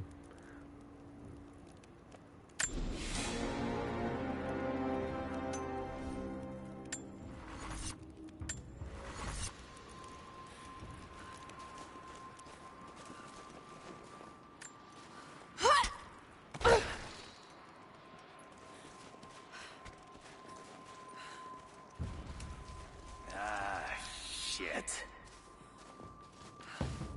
Spread the word. The natives set snares in the clearing. They must have planned for us to pursue. God damn it. They weren't retreating. This was a feint. They're still out there. Brinker's KIA. Someone's gonna have to cut him down.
And Mita, yeah, but one of those big ones, you think they have another name, but you can't remember it now. Oh, that's fair too. Yeah. I haven't actually played those games, so I don't really know what those ones might be called either. You've got, like, trolls, but they usually don't talk, unless we're talking Hobbit trolls, because they talk. Stan, it's been a while since Obi-Wan series released, so I guess it would be fine to count this as non-spoilers. He was in the final episode of the series as a Force Ghost. That is really cool, because I had known that he came back, and that the character wasn't, fully dead, because of course the ending of Episode 3 alone, with Yoda telling Obi-Wan about getting more training with Qui-Gon. It is cider, it really is. I like when they do that kind of stuff too. And it can be also good if they can get the actor to return. Stan, you think it was him who invented the Force Ghost thing in the Star Wars lore? Oh, I see Gizlek, so he discovered it, but he did. He taught it to Yoda. Yeah, I thought that was interesting, Stan and Gizlek, because it was something that even in like the original trilogy, there wasn't any sort of explanation for it. I mean, there probably was in the EU books set around that time period, I guess. But I never read a lot of those. They look like trolls, but they talk. They have another name, you just can't remember now because it's been a long time since you played it. That's totally fair. Yeah. So imagine teaching something to Yoda. Absolute Chad move. Oh, yeah. Yoda's my favourite Star Wars character, actually. He's like, yes, but George Lucas hates Mara Jade. Oh, does he? Did he come out and say he didn't like the character or something?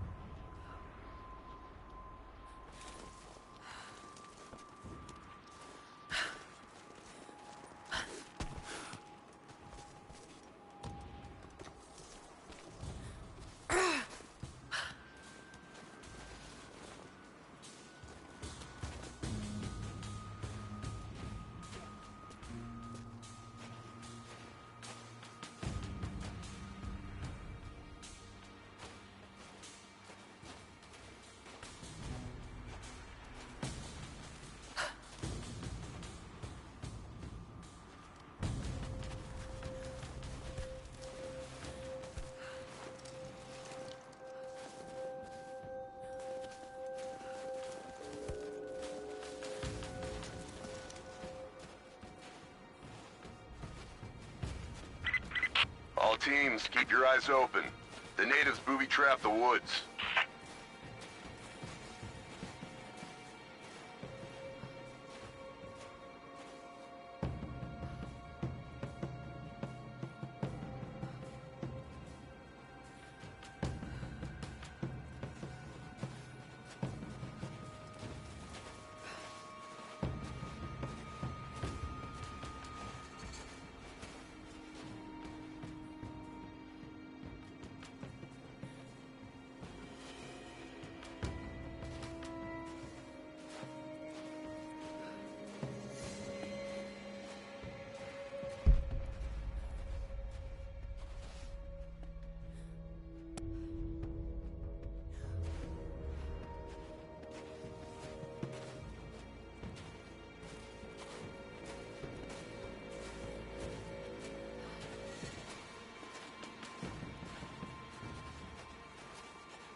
Oh, really? Gizlek, you filmed a whole meme?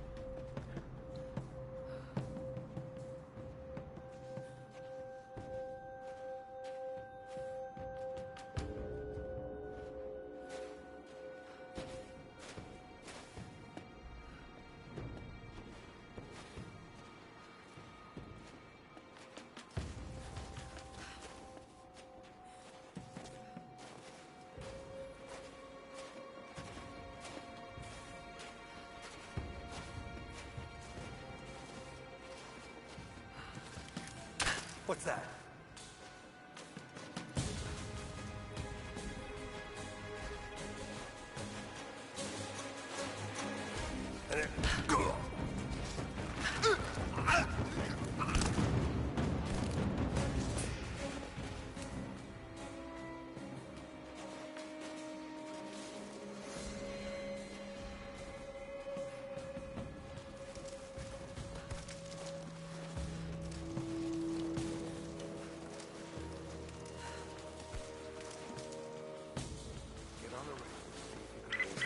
Heads up.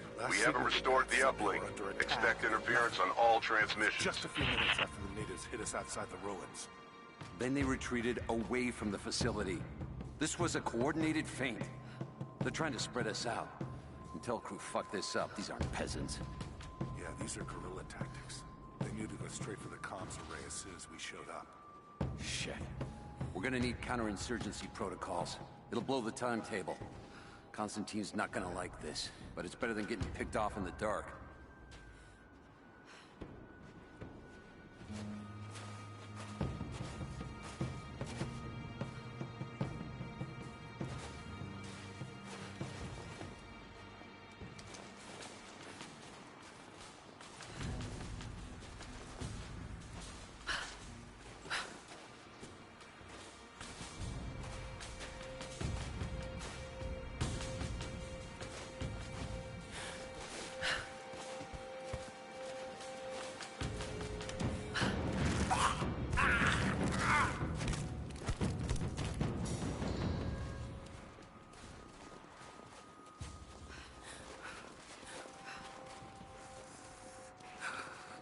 Gizlek, if you wanted to send that through to me as a whisper, that way I can put the link in chat for it to appear, because it's just appearing as asterisks.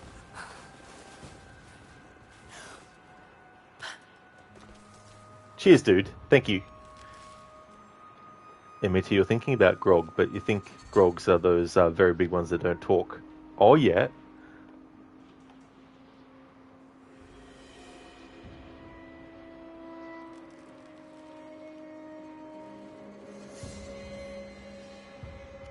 Also, It could be something that they added for the game as well that wasn't in other Lord of the Rings stuff, maybe.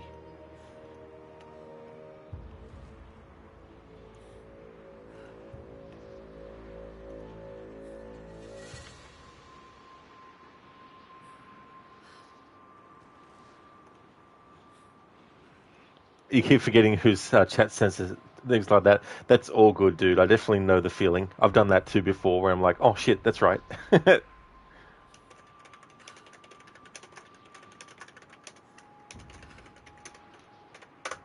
There we go.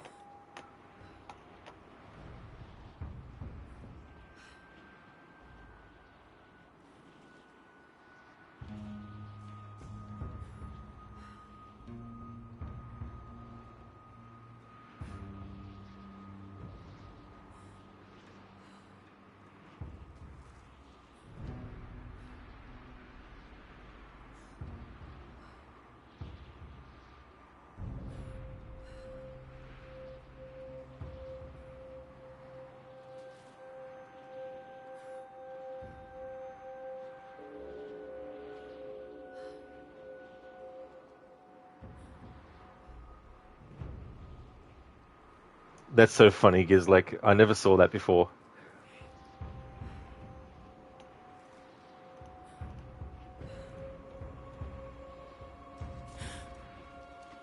There was some dialogue that overlapped, but I thought I'd still let it slide and not reload the checkpoint.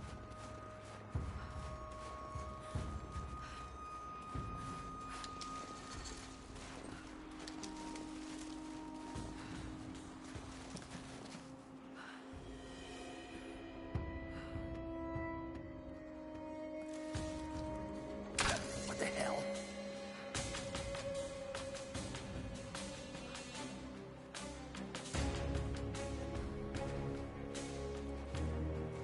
An arrow. Shit. Someone's out there.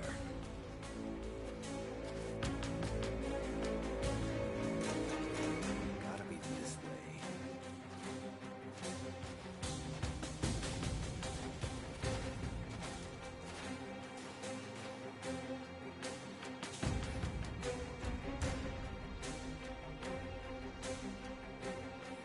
Looks clear. What?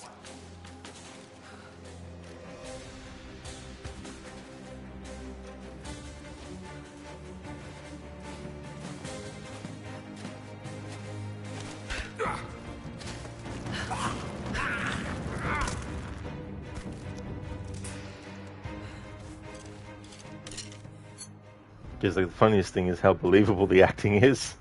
Yeah. Plus that whole part where he sort of like, starts to whack him around the head as well. Oliver Bro sealed his fate getting nerfed by George Lucas. He sure did. It's like, you'll never work in this town ever again. That kind of cliche thing that people in Hollywood say to someone who's messed up.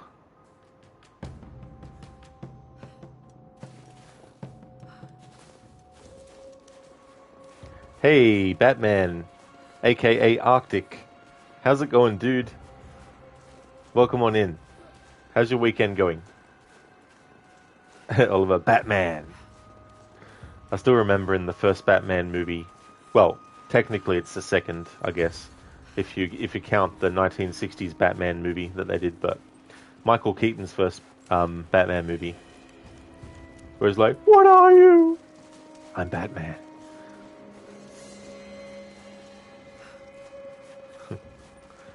Haven't seen that movie for a long time. Oh, that's great, Arctic. I'm glad to hear that you're going good. That's awesome, dude. As for me, things are going well. Started this playthrough today, doing 100%. So it's going to take a while, because I'm also listening for dialogue from enemies and stuff. But yeah, it's going well.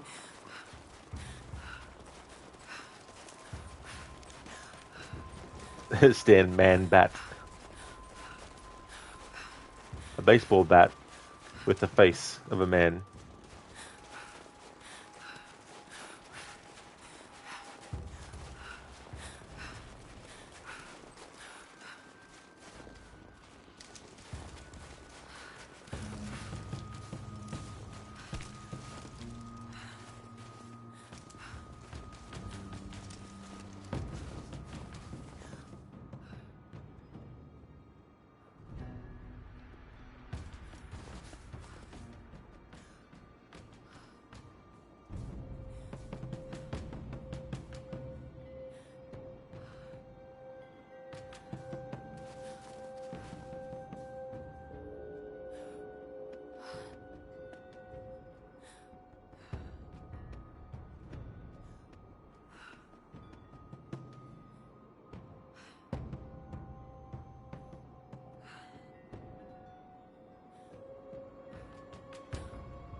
Stan, oh, you're Batman? Then name every bat. Arctic, you're a man bat, a rat, or a cat with wings and other things. Oh, baby, baby, baby. Nice rhyme there. Stan, especially the one that caused COVID, because you have a personal vendetta with that motherfucker.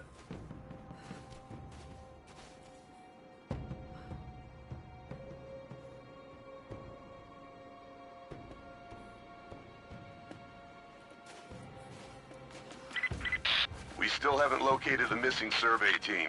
That's still our primary objective. Eyes open.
Communication's too unpredictable. If we can't reconnect with the facility soon, we're going to withdraw.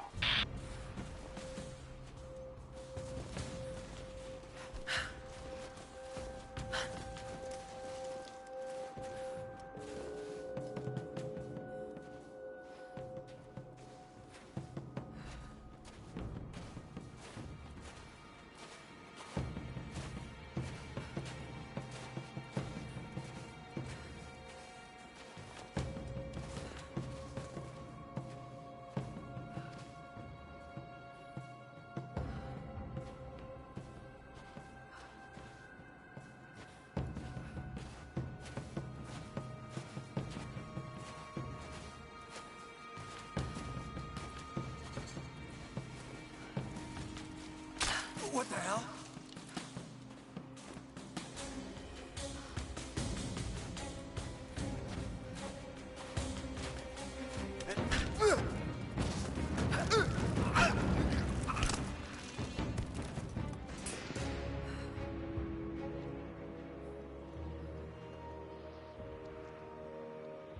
And Mita, you almost forgot something funny happened yesterday. Basically, I raided Crocodiles.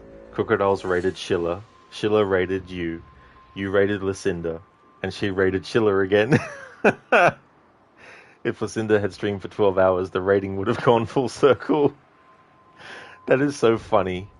What are the odds and chances of that happening? You know what I mean? Like the timing of everyone being live when the other person ended. And when they chose to end, you know, all that kind of stuff. That's so cool. I know, right, Stan? What a conga line. That's a good way to put it. That's so funny. Hey there, Senny. Welcome on in, dude. How's it going, Crooked? Yeah, 10 years of Rise of the Tomb Raider. It's crazy. I was saying earlier that it only feels like yesterday I was actually doing anniversary playthroughs for the 2013 game for its 10th anniversary. And now here we are, 2 years later, celebrating this game's 10th anniversary. Speak of the devil, Oliver. Absolutely, good timing. Emita, good day, Crooked. You were just talking about you. Oliver here arrives as soon as you talk about him. Emita, you summoned him. Crooked, you're like Voldemort, he who shall not be named. That's so funny, that timing. Yeah, Emita. It really does, Crooked. Time flies so fast. They got other games too that I want to do 10th anniversaries for. Some of those are Until Dawn. And then Assassin's Creed Syndicate. Assassin's Creed Chronicles China. Witcher 3. So there's a few there that I want to do 10th anniversaries for.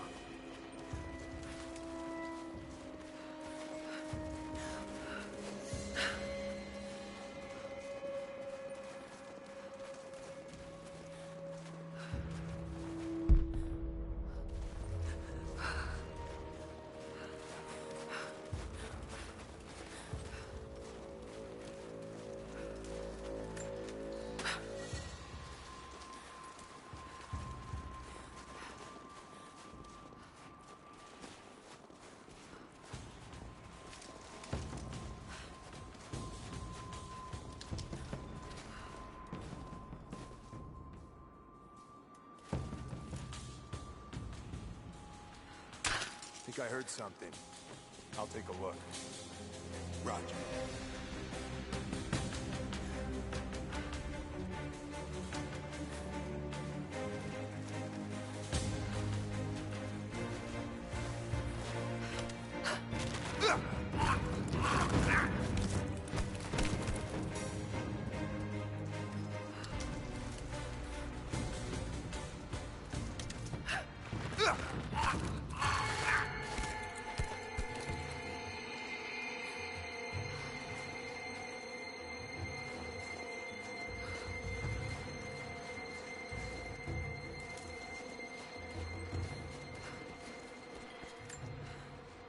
We're gearing up. I was on the first flight to Siberia to secure the old Soviet installation now. More are arriving every minute. Konstantin gave a speech to the new boots, and I stayed in the back to watch. Love hearing him speak. Never gets old. I was never much for believing, but it was just words before. This is something more. It's truth. I was broken once. But Trinity is making us whole again. Giving us a purpose. A new world awaits. Even those who don't believe will have a part to play. A new world awaits. It is done. Gearing up, Heart of Darkness. Some sort of private journal? One of Trinity's soldiers? Admit you can't wait for Witcher 3 playthrough. Hell yeah, dude. I haven't actually played that more than once, so that's going to be good to revisit as well. Looking forward to doing the main game and the DLC as well. Oliver, you're Geralting your Rivia to the thought of Rod playing The Witcher 3.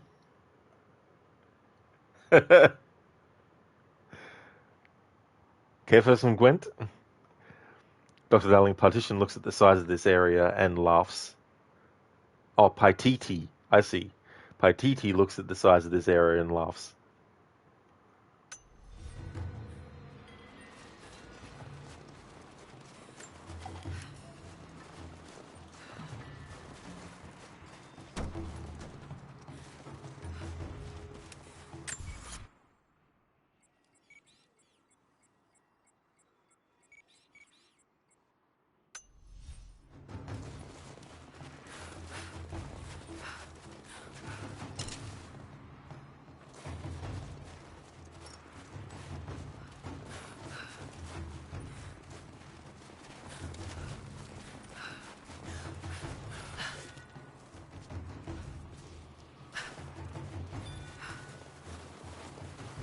Arctic Usat took a shed upside down like a bat.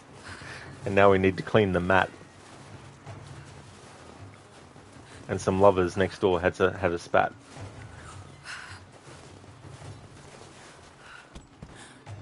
The gun went rat-a-tat-tat. Damn, it's still there. The tire got a flat. Caused by Chris Pratt. Arctic Strat. Oliver, you did what, Batman? Yeah, imagine that, you're Batman, you need to go to the toilet. And it's urgent, like literally right now.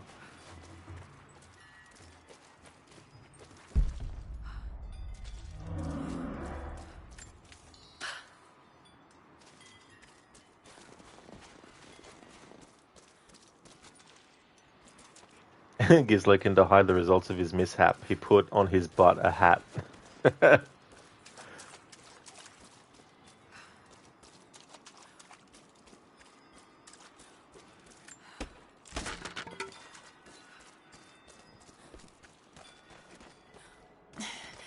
Too cramped to fight. Better to draw it out.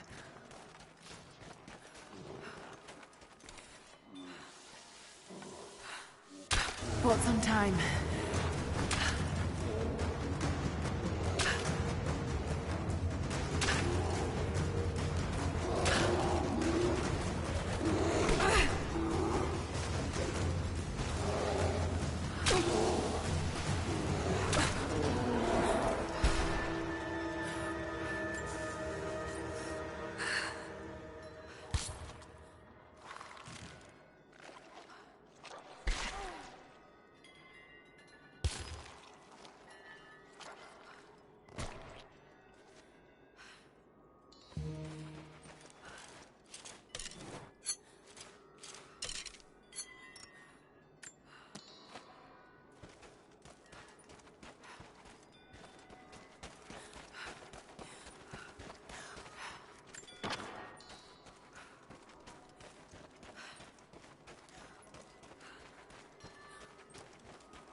A semi-auto pistol part. Weapon parts. Pry open strong boxes to reveal weapon parts and upgrade tools.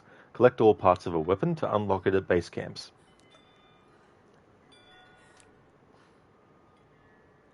Arctic.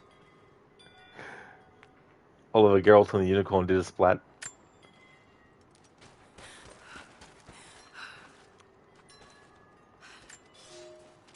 The fugitive prophet has crossed out of the Empire and now turns north. I'm now in unfamiliar territory. The Order of Trinity was clear. I am to pursue the false prophet and his adherents to the ends of the earth and wash away his heresy. But I believed I could overtake him months ago. Still, he eludes me. He crosses Khazar land and across the Caucasus Mountains. Here, I'm at a disadvantage. I speak a dozen tongues of the Empire, but in the hinterlands, I'm often left to communicate with little more than a sword. The prophet, it seems, speaks every language, as if he were born to them. Northern Passage, the Hunter. The tracker followed the prophet into unfamiliar lands.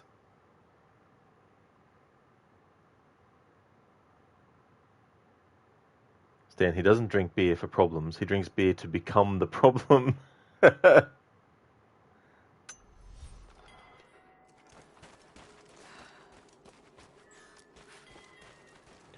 Okay, so coming up soon is our first challenge tomb.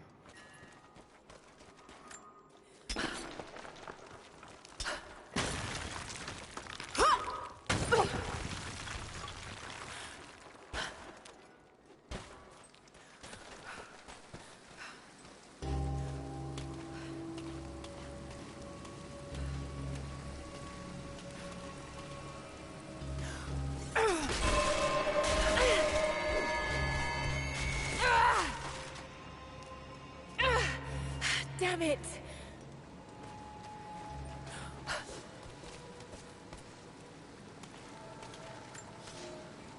He's passed through the lands of the Rus. I cannot shake the feeling that he's taunting me, waiting until I'm a day's ride away before moving on. I will not be home before the winter, as I hoped. I've stopped at a small village by a glassy lake they called Svetloyar. The prophet spoke here, and now the villagers refuse me lodging. I slept on the banks of the lake, where a young man bearing a crude version prophet's icon tried to kill me as I dozed. I made an example of him, and now the people fix me with the evil eye, spit at me as I pass. I must move on soon. His sickness spreads. Shores of Svetloyar, the Hunter. The tracker met resistance from those the prophet spoke with. Stan, who needs to be Ubisoft partnered when you can get Carlsberg partnered? Touché.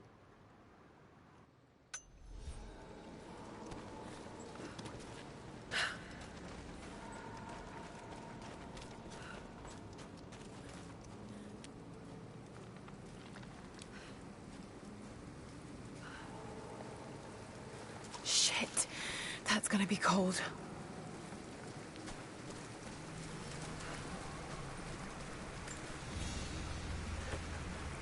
An arrowhead carved from bone. This looks like Mongol craftsmanship. This was a whistling arrow. Mongol archers would fire these over their enemies to frighten and confuse them. Door shot!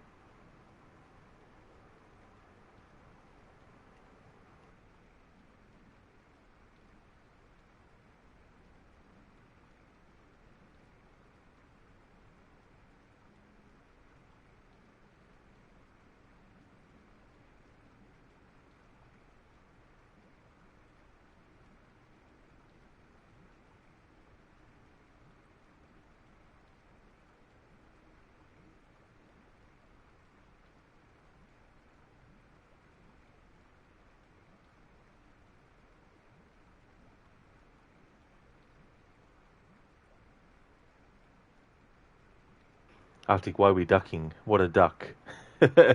Shit out of luck. Got no buck.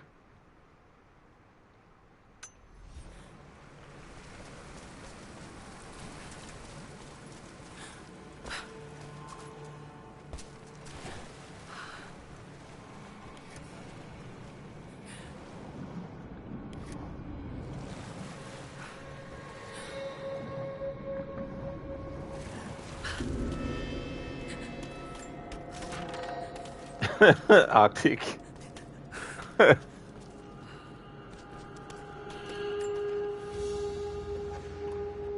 paisa, a sort of passport. Whoever held this spoke with the authority of the Mongol Empire. It reads, "By the power of eternal heaven, an order of the Empire, whoever does not show respect will be guilty of an offense."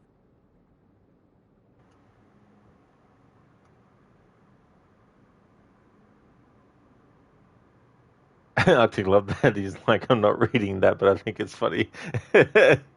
Yeah.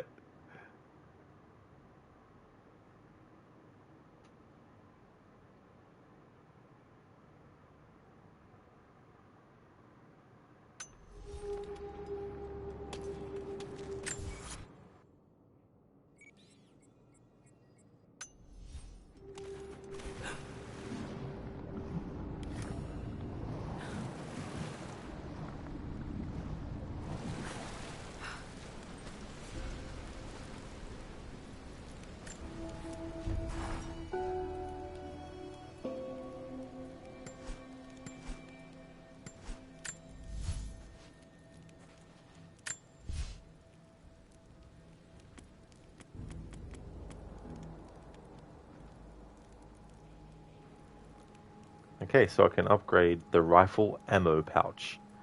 Latched hide pouch that holds many rounds. Increases carrying capacity for rifle ammunition. We don't have the rifle yet, but I'll craft this now. Arctic, this is how you take your morning bath. Just dive right into the icy cold waters and just, stay underwater for a little bit. Just have a nice chilling swim.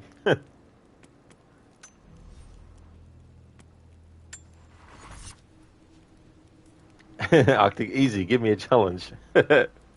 Oh, I like cold, but I'd be terrible in that kind of situation.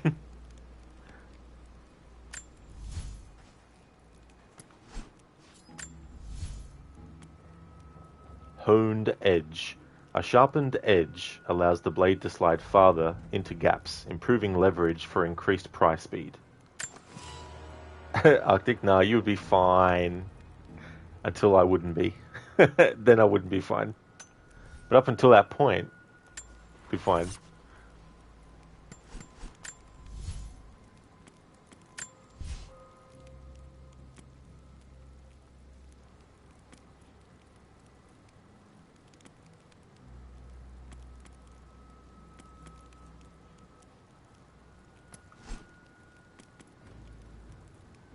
Dodge counter. Incapacitate unarmored enemies while dodging with a well-timed press of the triangle button.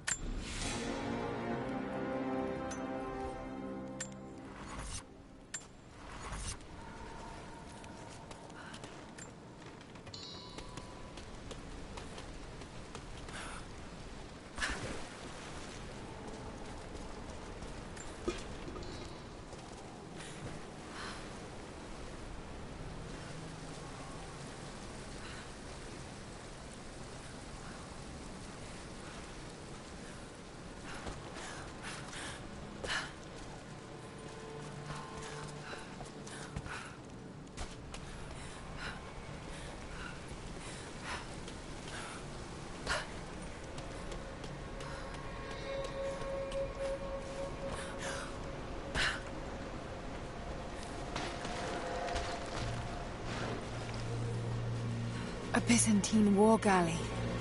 How the hell did it get down here?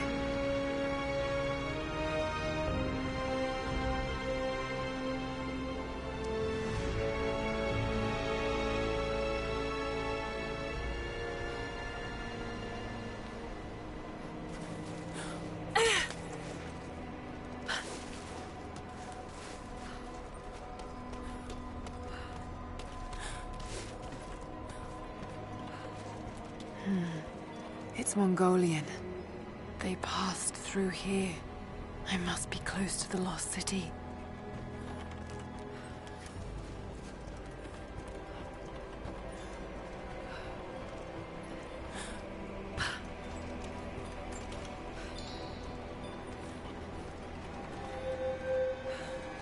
Must be something up there.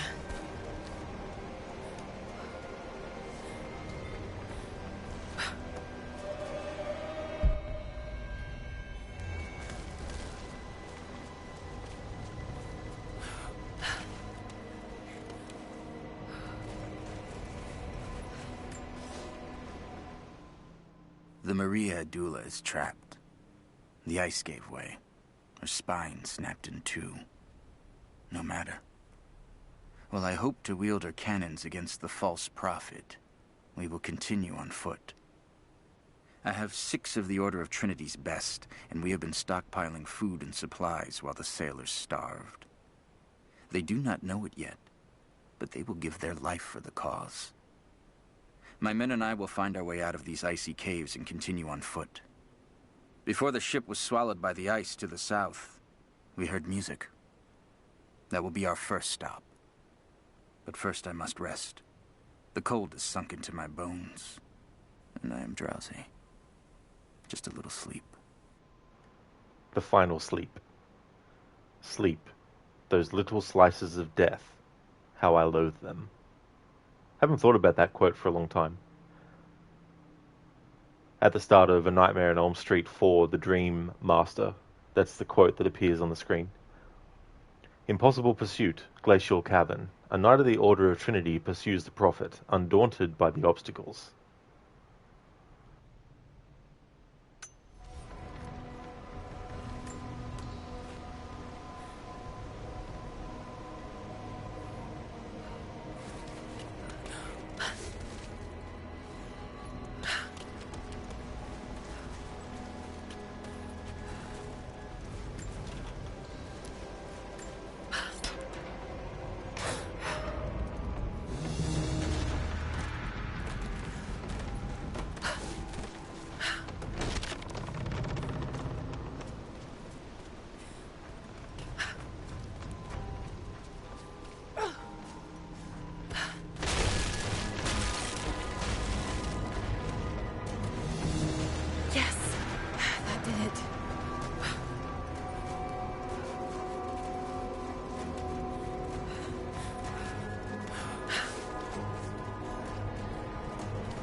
Yes, Arctic.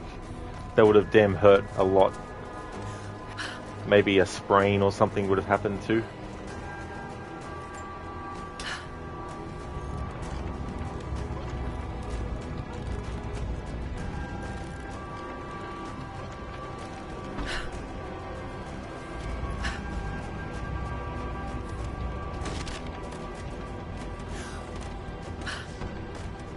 Ho ho ho ho ho ho ho. Come on, game. Come on.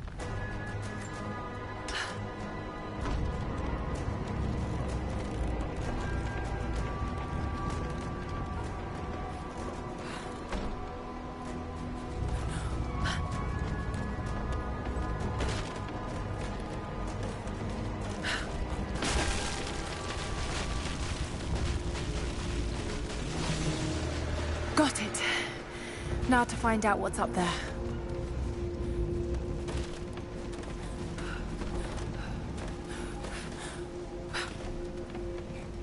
Arctic, this is why you need to drink beer.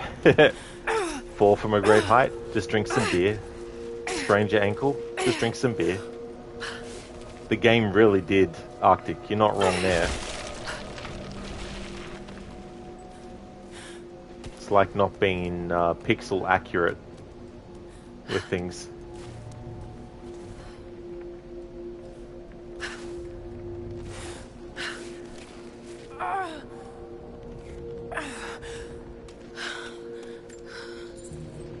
Look at all this.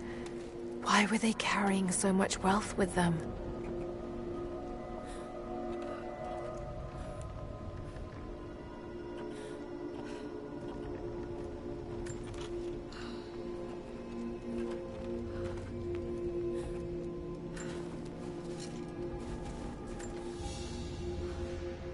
Arctic, if you have lava for beer, the ice would not be a problem. You don't know what you're talking about?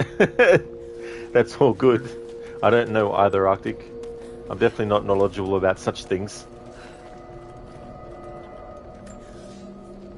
It's done. We'll die here, thanks to Coraldus and the madness of the Order of Trinity. My ship will never see water again. We entered the glacial sea too far into the winter. Would have been turned back, but Coraldus would not abandon this lost prophet. He and his dead-eyed warriors seized control. He forced the ship through shallow tributaries until we could go no further. Then he made my crew construct sled runners, and the bastard forced us to tow the ship over land. It was death and excommunication to deny him. But it was death either way. I will make sure he dies here, with us. I've always kept a little poison at the ready, in case the ship was taken. Now, it has another use. The captain's revenge. Glacial cavern. The captain of the ancient ship prepares his revenge. Revenge, is it? Your vision is as narrow as your father's.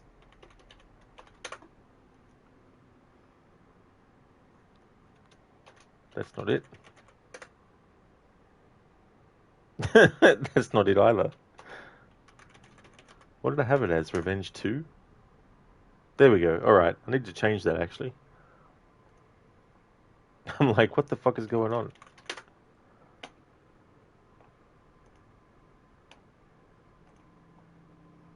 The other version is the one where you can put a custom word in. Farting, is it?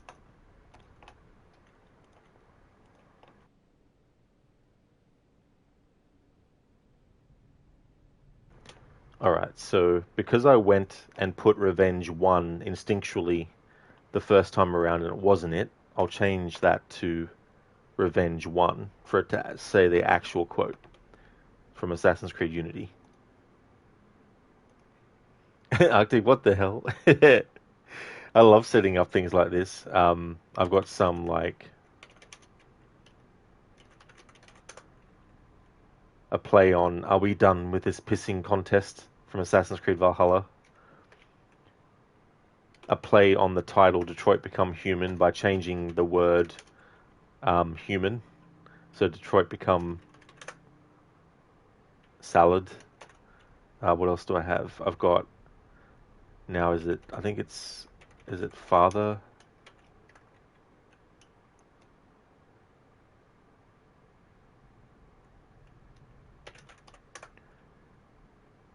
No, it's not it. It's Cesare. Cry. There we go. Father, do you not see? I control all of this. If I want to live, I live. If I want to take, I take. If I want you to cry, you cry. Oliver, did someone say a fighting contest? I'm in. Yeah, and Mita Detroit become Lara. That's right, in Mita, yep, the much one. There is much to do, and many collectibles on our horizon. A new one I added was Redacted. I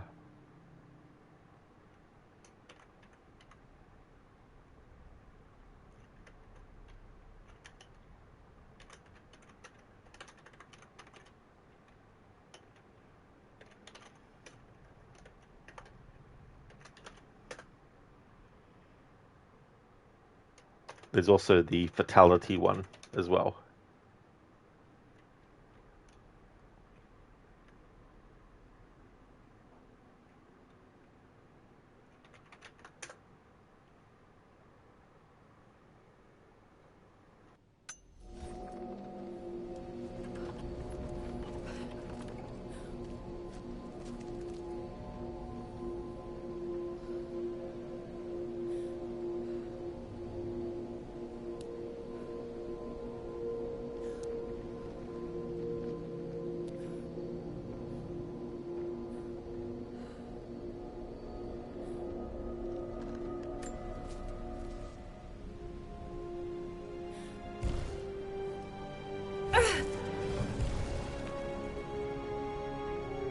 This codex details the archery techniques of the foes of the Byzantine Empire. Ancient abilities. Quickly shoot up to 2 successive arrows without the delay of redrawing from the quiver. Rapid fire arrows by quickly pressing and releasing R2 after an arrow is first shot.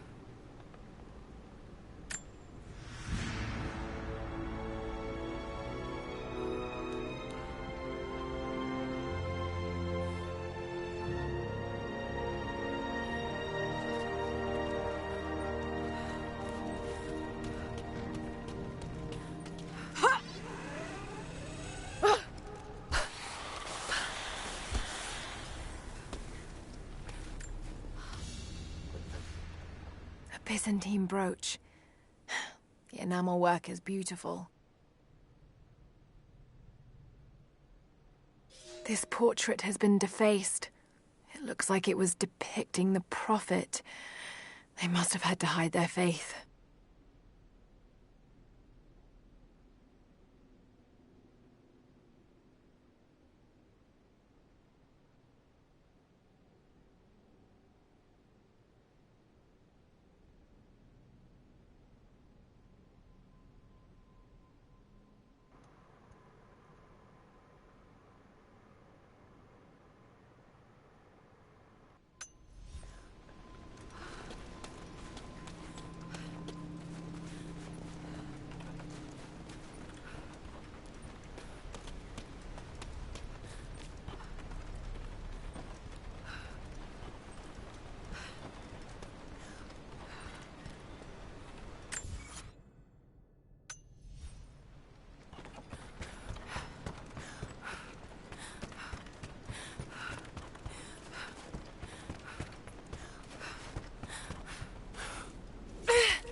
Madman continues on.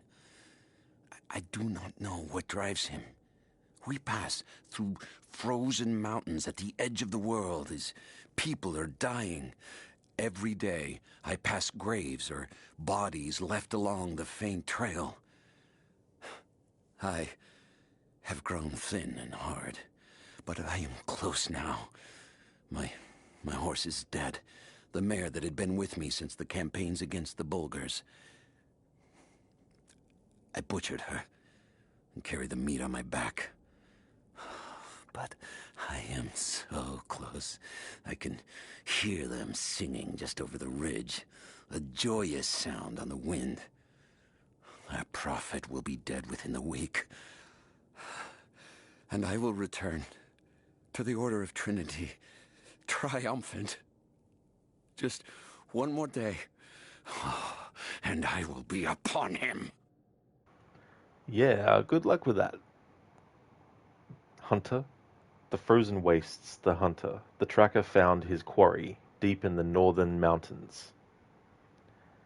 Mita, one thing you forgot to mention about GTA 5 was the post-game scene with Trevor. Mother, no. Oh yeah. That is so funny. It's annoying though trying to track down the very specific vehicle you need to in order to do that mission. But yeah, it's funny the interactions with Trevor and his mother, and also when he gets back after doing the mission and she's not anywhere to be seen as well.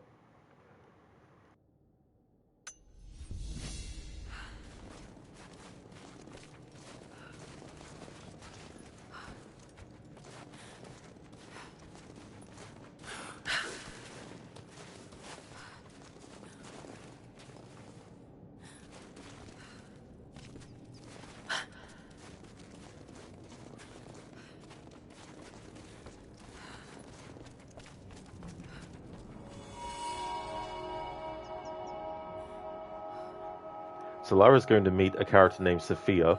We've already actually seen her, but there was no dialogue from her. So when she appears on screen, I'm going to put in chat the person who plays Sophia, who is also the same person who plays Ada Wong in the Resident Evil 2 remake.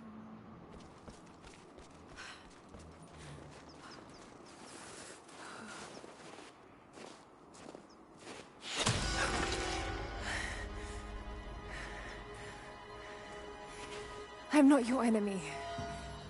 That remains to be seen. You killed those men back there. I killed them to survive. I suspect you did too. How long have they been here? Days, at most. The invaders took many of my people prisoner. You should leave this place before it's too late. I can't do that. I came here for something important. So did they. If I see you again, I'll put an arrow in your throat. You and I are on the same side. I hope I can prove that to you. What's going on down there? Who...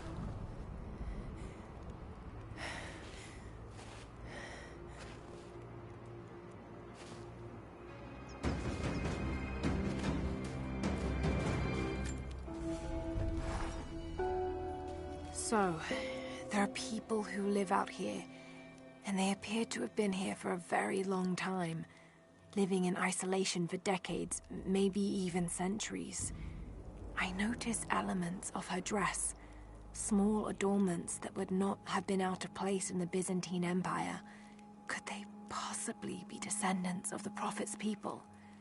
How much do they know about the lost city or the divine source? It's clear Trinity will do anything to find out. I'm afraid that whoever they are, they're in grave danger. Let's hope the old proverb about the enemy of my enemy remains true. The enemy of my enemy is my friend, but then the enemy of my enemy and their enemy may not be my friend, because what if the enemy that is the enemy and their enemy, which is their friend, doesn't like us? Then that would mean that they are our enemy, and then would that mean that since they're our enemy, does that mean that the enemy of our enemy sees us as an enemy anymore? Enemy more. Mita, you thought the voice sounded familiar, but you couldn't place it. Now you see it.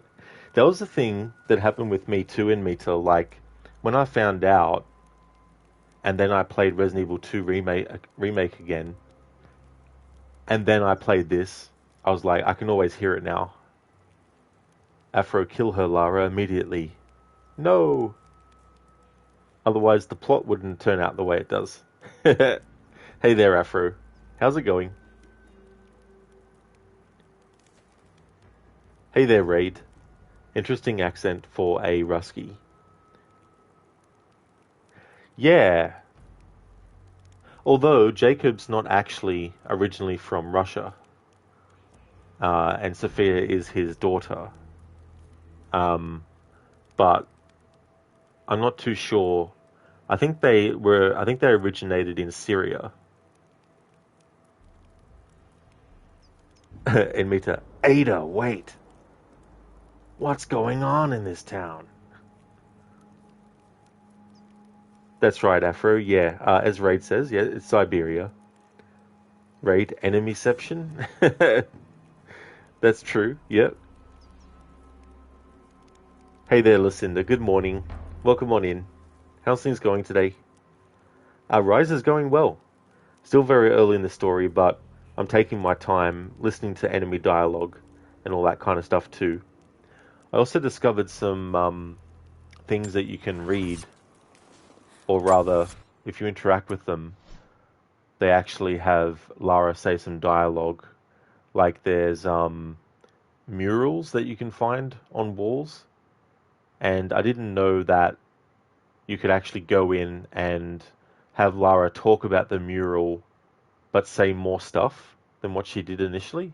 So that was cool to find out. So I've covered that. So I'm having all that kind of stuff happen.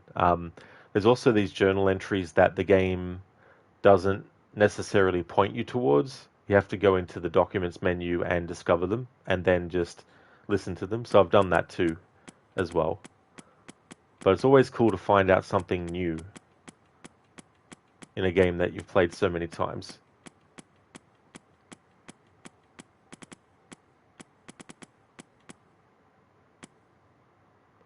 Like, for example, this section here, at the start of the game when you're in Syria, and you've got these murals that you find. And so if you go into the documents menu here and select the information on those murals, you get some dialogue from Lara. A great plague descended upon the people, ravaging young and old alike. The prophet went among the afflicted, laying his hands upon them, restoring them to the fullness of life. So it's going really good. We just got past the part 2 where we meet Sophia for the first time, a character that's voiced by the actress for Ada in Resident Evil 2 Remake. After what's Byzantine Empire got to do with Siberia? Right, the ally faction are descendants of refugees from the Byzantine Empire. Listen, that's really cool. It is. It really is. So that was good to find out, because I don't normally worry about those aspects. Like, I've gone into here before to listen to these journal entries by Lord Croft, and later listen to the psychology interviews between Lara and her psychiatrist. So I've done that before, but I never thought to look at the murals in the documents part. Like, I've looked at the murals before, of course, but I've never gone into this menu afterwards and listened to that dialogue about them. After yeah, but how? They're nowhere close to each other. Yeah, I mean, there's definitely a lot to it. But basically, they ended up in this area, ultimately. Retro Gamer Oz, thank you so much for the follow. Thank you. Hey there, Dumbledore. Good morning. How's things? Afro, that's a long way to run. That sure is. Very long way to run. That's like one edge of Asia to another. Yeah, it was definitely quite a pilgrimage that they took. Dr. Darling, Detroit, become ocean, not a lake. Very nice.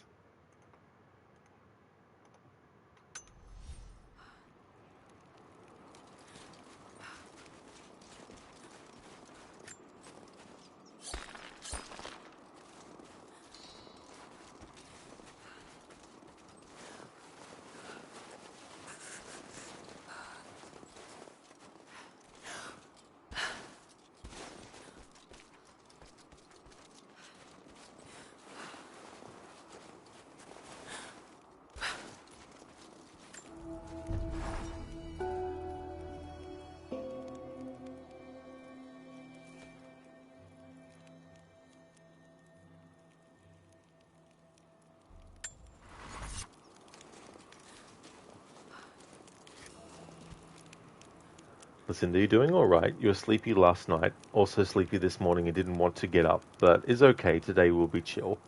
Well, that's good that it's going to be a chill day. It's good you didn't have to be somewhere and all that kind of stuff as well. So I hope you end up having a great day, and It can be annoying sometimes too when you're very sleepy. I mean, sometimes it's good because you want to get to sleep, but sometimes if you don't want to go to bed at a certain point and you're very sleepy, it's like, oh, come on. In Mita morning, nice day for fishing, ain't it? Very nice morning. Very, very cold.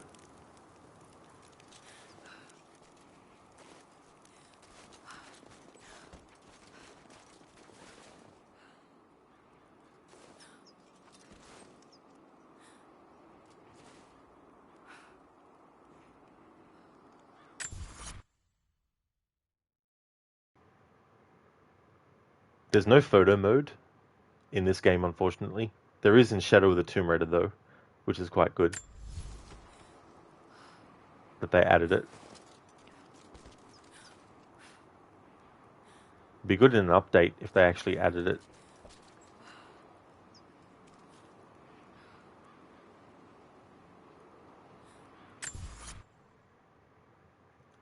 But this is the screen I'm going to leave it on while I take a break. So I'll put a pinned message up to the top of chat to let people coming into chat know that I'm on a 10-minute break.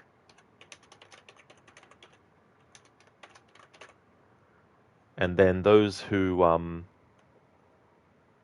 might not have the stream unmuted, keeping it on this screen will mean that I'm still on my break. So if you see me get off this screen, then you know I finished my break. So I'll have a 10-minute break and then I'll continue on. I'll probably stream for another hour and 20 minutes and then I'll end the stream.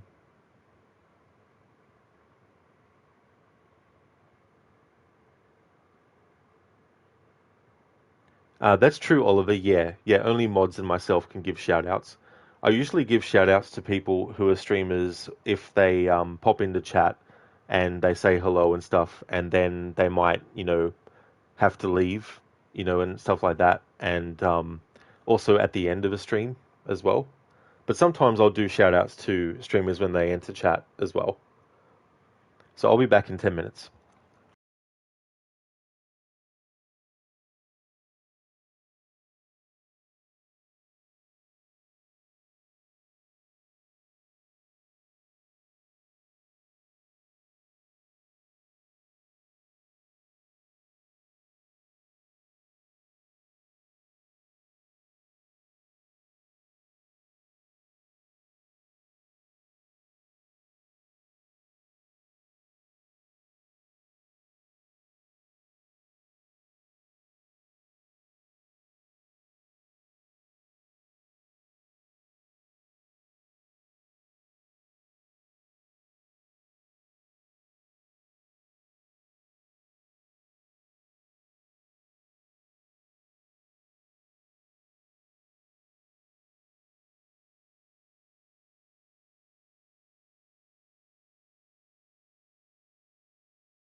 Thank you, Shaky, for the welcome back. Thank you, dude.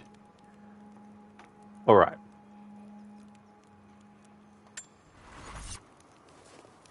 Oh, just noticed something.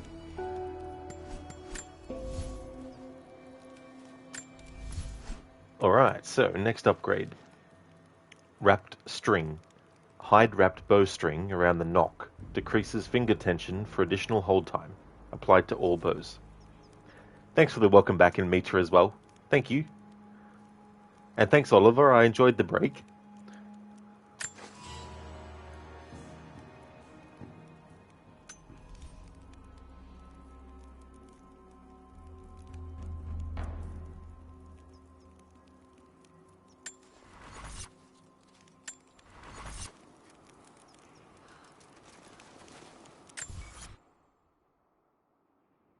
Alright, so we're up to the point in the story where we are among the enemy. Investigate the old Soviet base to find out what Trinity knows.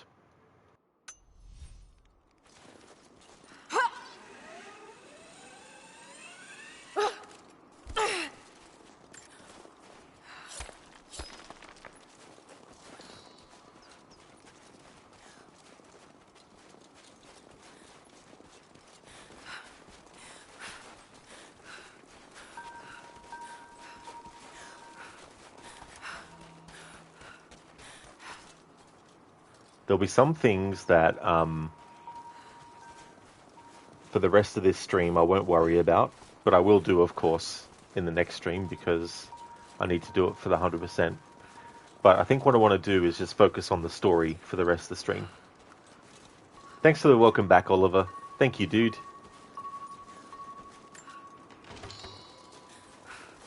Like, I might get some stuff along the way, but I won't go out of my way to go to, like, some of these areas. Like, there's an area through there to get some stuff for 100%. But I'll do that tomorrow stream.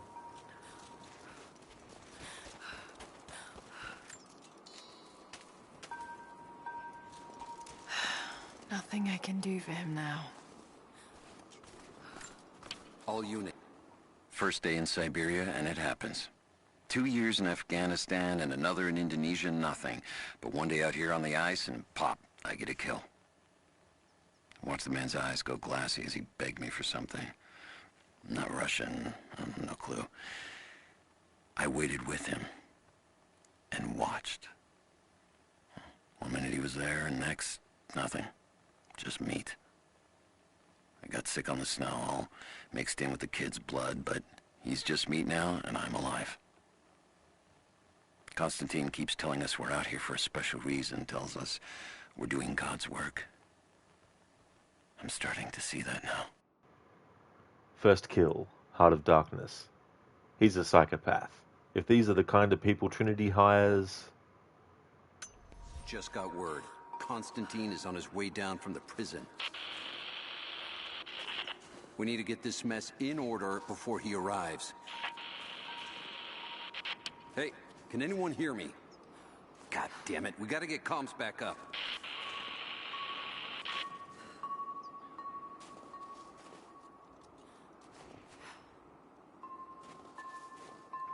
Thanks for the welcome back, Senny.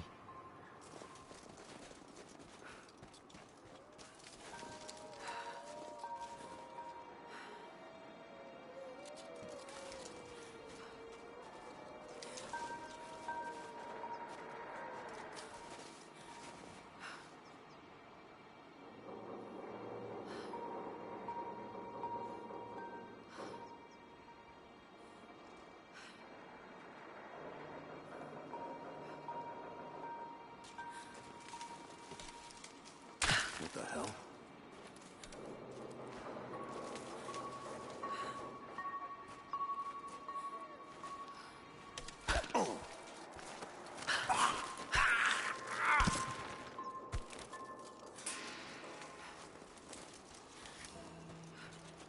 Never seen anything like that. Crazy son of a bitch. Rushing 3 armed men with an axe? I don't know how they managed to take one of them alive. Who the hell are these people? Initial recon said there was an old village up in these mountains, but they expected farmers. Thought they'd surrender without firing a shot. Farmers. Shit. These are trained guerrilla fighters. It looks like they drove the Soviets out of here. Might be a good sign. If they're protecting something hidden in the mountain, then we're in the right place. So, do you know what it is we're after? No, it's need to know for the rank and file. But it's gotta be important. They don't usually run ops this big. Been in the field for less than a year. Nothing's come close to this. We haven't had an operation this big since the island. But that was a cleanup job. Now this is something else entirely. You want some advice? Keep your head down. Don't ask too many questions.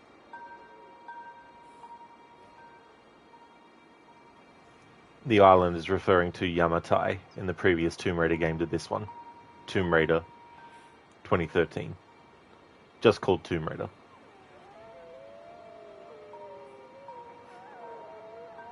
Oliver, nobody in here, nobody can save you from Lara. They definitely can't, no. That is so true. Hey there, Ogorki. How's things going? I hope you're having a good day. The Silver Dwarf, welcome on in. Hey, how's it going? Hope you're having a good weekend.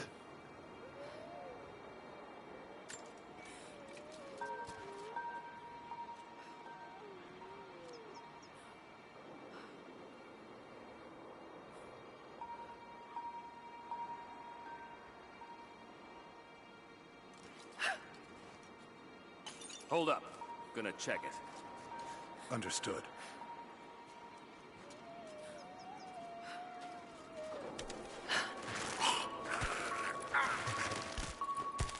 Where the hell did this come from?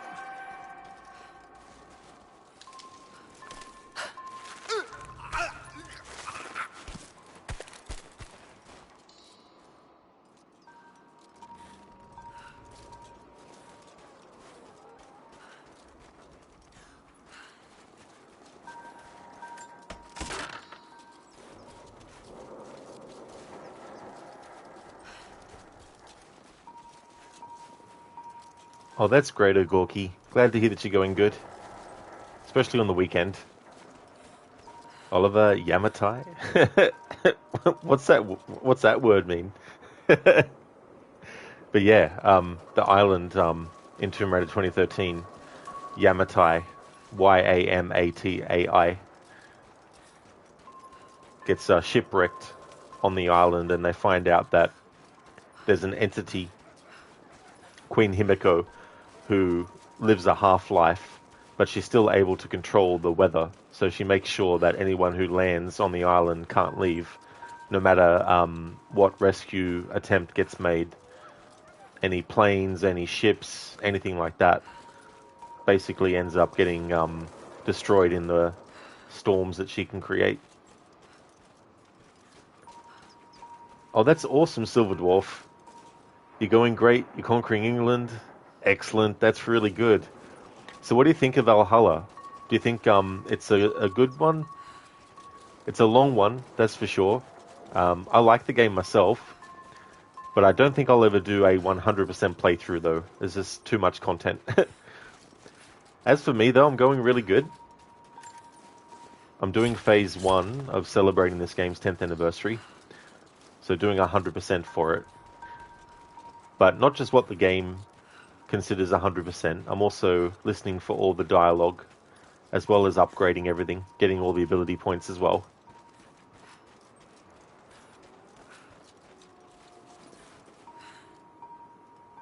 And Mita, maybe you can also try Lara's Nightmare. Tomb Raider Zombie Mode.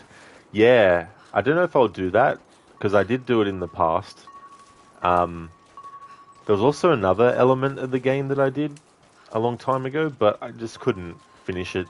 It was something to do with, like, going around and getting, like, dealing with, like, some poison things or something. Not knowing what those words are, Oliver, I'm going to stop saying them. I don't know what you might be having me say. You never finished it in a meter? I don't blame you. Like, I think it just got to a point where I was sick of it. But I'll definitely be doing the Blood Ties and the Baba Yaga DLC, though.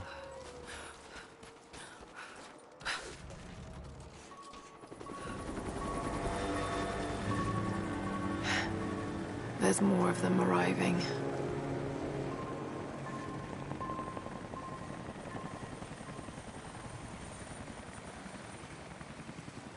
Until we get someone out here to shut that pump off, I want those crates as far away from the fire as possible. Double time. There's ammo in there, and we can't afford to lose it. Secure. Haven't heard any shots for a few minutes now. I think we're in the clear. Don't count on it. Stay alert until we get the comms reestablished with the prison. We're on our own out here. That was Constantine's chopper. What the hell is he doing down here? Not for me to say. They took one of the natives alive for questioning, but it cost us 3 men. I'm guessing Command wants to know what they find out. Constantine expects more from us. Someone's gonna pay for that mistake. Prioritize the live rounds, and keep them separate from the rations. Got a feeling we'll want those in easy reach. Yes, sir.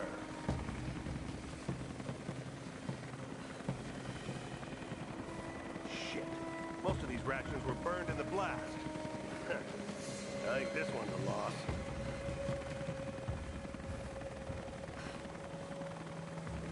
We should set traps around the perimeter. I can rig up a few surprises with this stuff.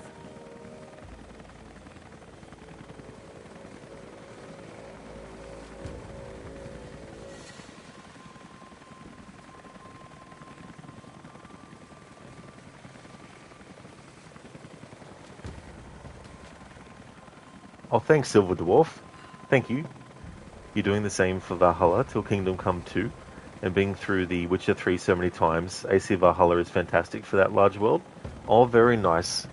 Yeah, there's definitely a lot of ground to cover in that. The environments are really, really good. And I like the ambience. Great soundtrack too, as well, for Valhalla. A lot of like parts of the game's story that, you know, have a lot of emotion to them as well. Witcher 3 is amazing as well. I've only played it once, but it was enough for me to consider it such a great game to want to do a 10th anniversary celebration of it. But I was happy I played it. It was really, really good. Oliver Stealth 100. That's true. Just stay in a bush in an area where you think that they should be able to see you or see Lara, because it's not like it's 100% cover.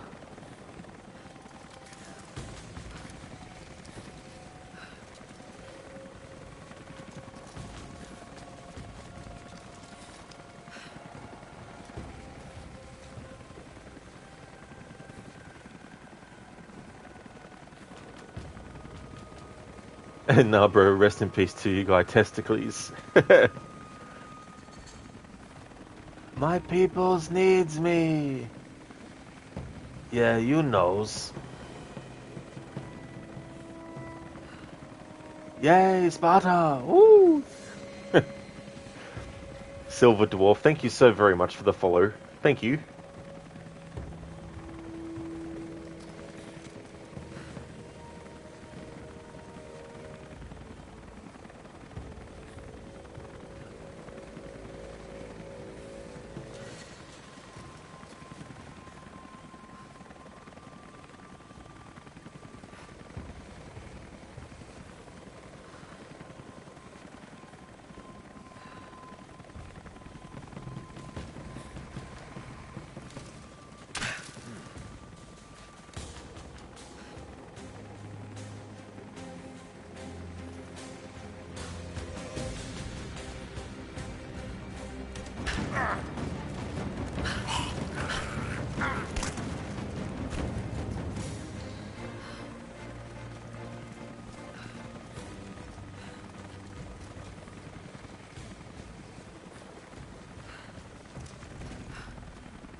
Now, bro, truly a god amongst men. I likes to be oiled. So funny what happens to him, but yet also tragic at the same time.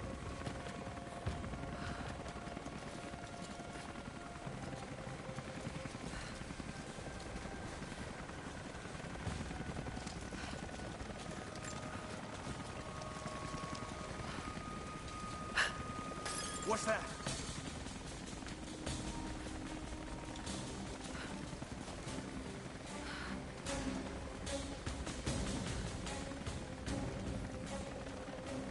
Where'd this come from?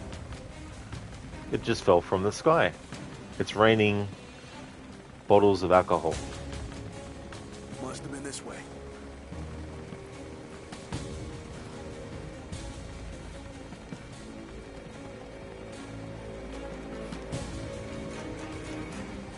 False alarm. What was that?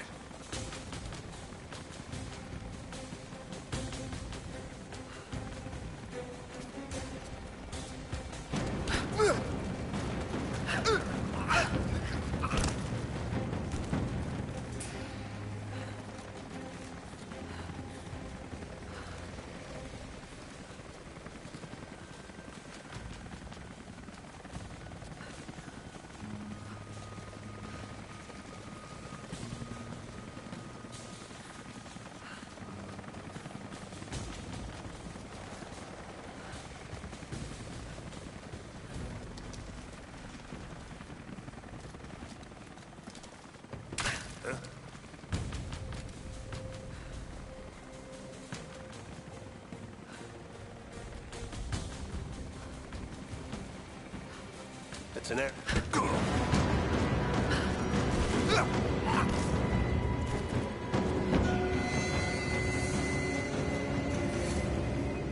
He's like, it's an arrow. And I'm like, and now you've seen the bow. Let me tell Ubisoft sent you an email, pre-order AC Shadows now and get 20% off. No thanks. Yeah, it's like, negotiate. How about 50% off?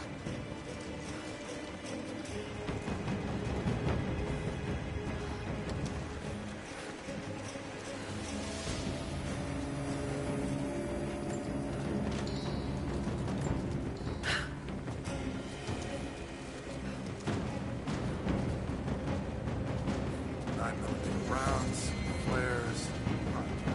Anyone seen the 50 caliber ammo? Hey, looks like we're gonna be short on ordnance until the next drop.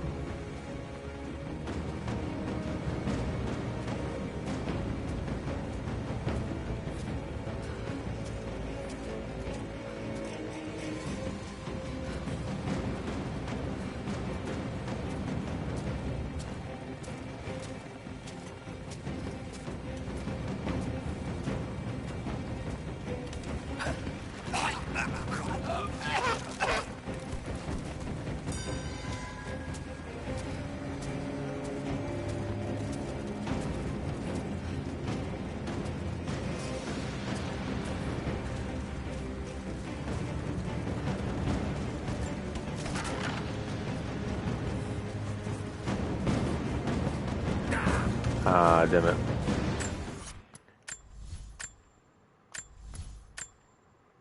Want to hear the dialogue, if there is any from that guy. Until we get someone out here to shut that pump off, I want those crates as far away from the fire as possible. Double time. There's ammo in there, and we can't afford to lose it. We secure? Haven't heard any shots for a few minutes now. I think we're in the clear. Don't count on it. Stay alert until we get the comms reestablished with the prison. We're on our own out here. That was Constantine's chopper. What the hell is he doing down here? I've heard this dialogue before, so I'll talk over it. MAT only settle for 70% off. Exactly, it's like 70% off, and then you got a deal. Constantine expects more from us. Someone's gonna pay for that mistake. Prioritize the live rounds, and keep them separate from the rations. Got a feeling we'll want those in easy reach. Yes, sir.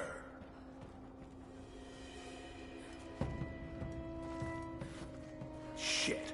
Most of these rations were burned in the blast. I think this one's a loss.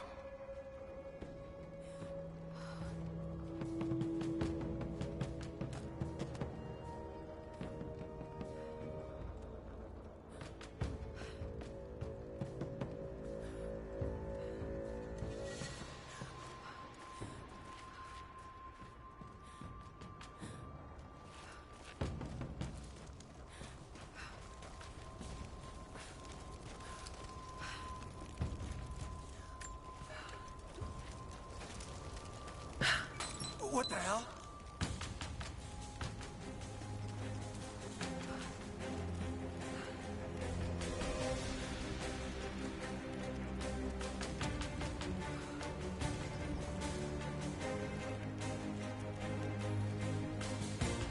Hold on.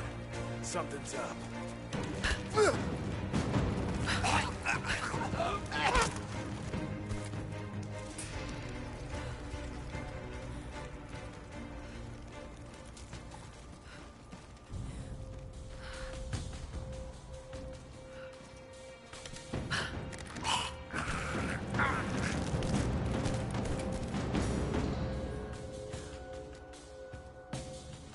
9mm rounds, flare.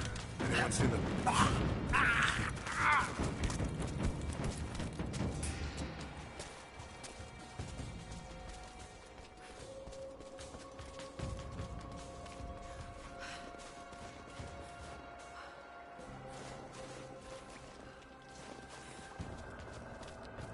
You see anything out by the fences?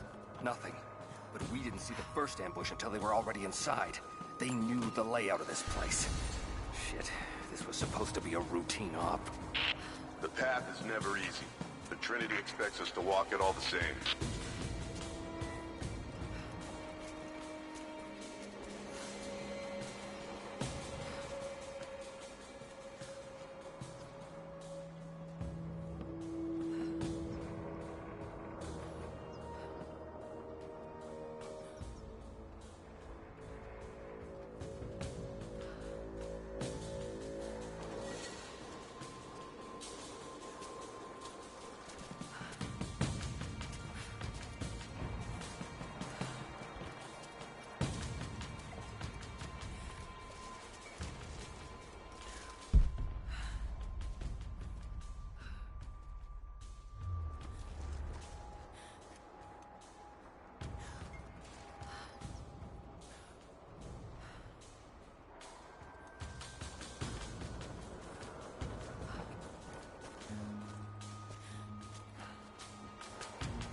I know I've taken some jobs of questionable legality, and I know you're not happy about it.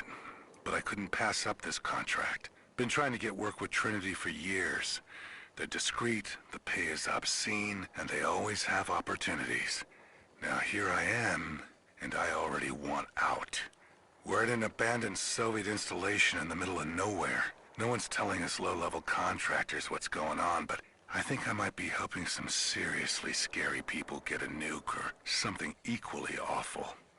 Honestly, that's the best-case scenario. Ping me back if you get this. I've carved out a secure channel on the network. For an operation like this, you'd think they'd have better security, but I guess that's why they hired me.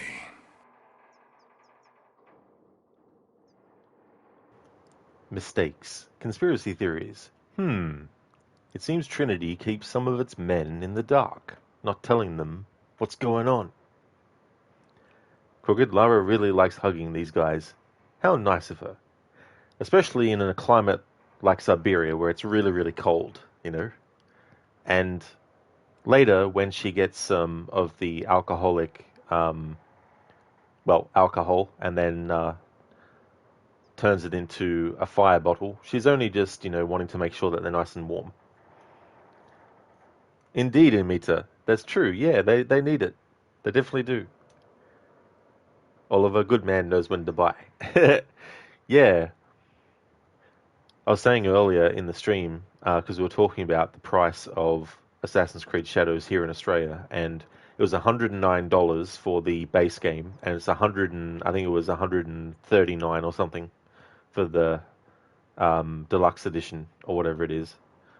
And I'm like, even if I was actually excited about the game, I wouldn't be buying it even at the 109 price. I definitely still want to wait. Crooked, that warms my heart. Malaka, I'm on fucking fire.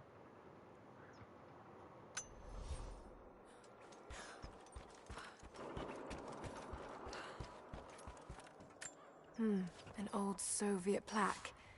Lenin lived. Lenin lives. Lenin will live forever.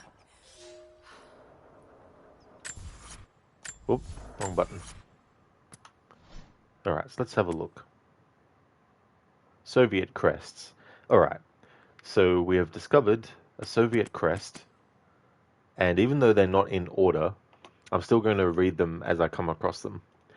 But what I need to do, so I can keep track of it, is actually keep a notepad document open so I can know what I've already looked at. So, man of the people.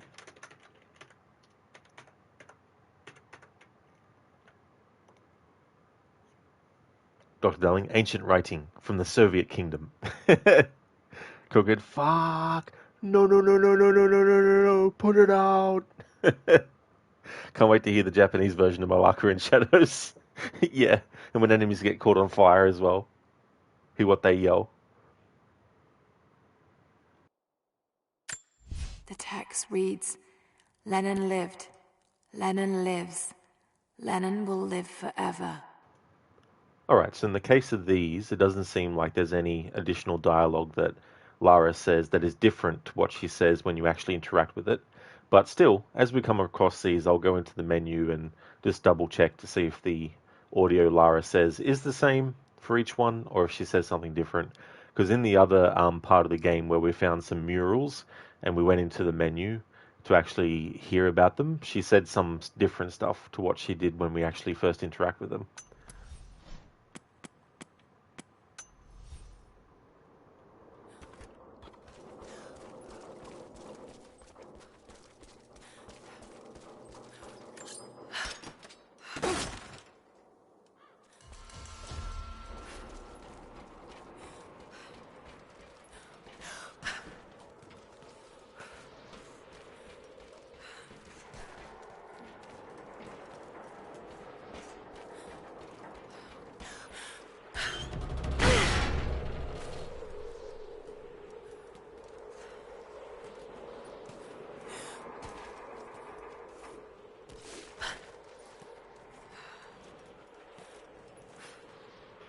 Kuso could be used for damn, or fuck, or Kusu.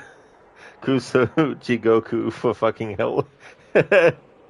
Oh man, I can't wait to hear those sorts of dialogues and stuff. I always love finding out what swear words in other languages are. Dr. Darling, probably going to be just a baka, which means idiot. Makes me think of Kenji in Ghost of Tsushima. My lord, I'm an idiot.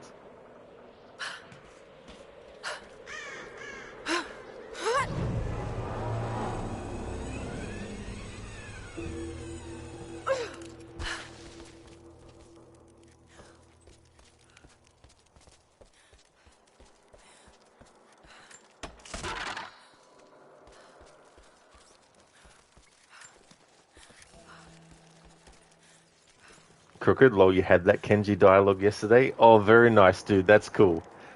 That's probably one of my favorite things that he says in the whole game. I just love the way Jin looks down at the ground without saying anything afterwards.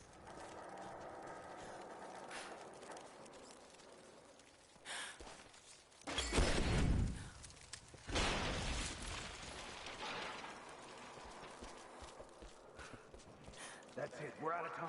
Shoot him. He'll talk or he'll bleed out.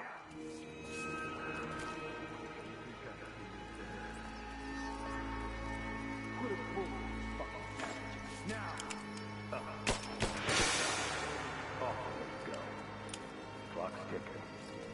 You're gonna die here, you understand?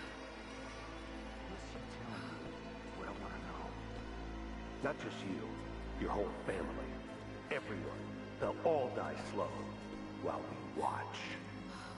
You have one fucking chance right now. Tell us everything.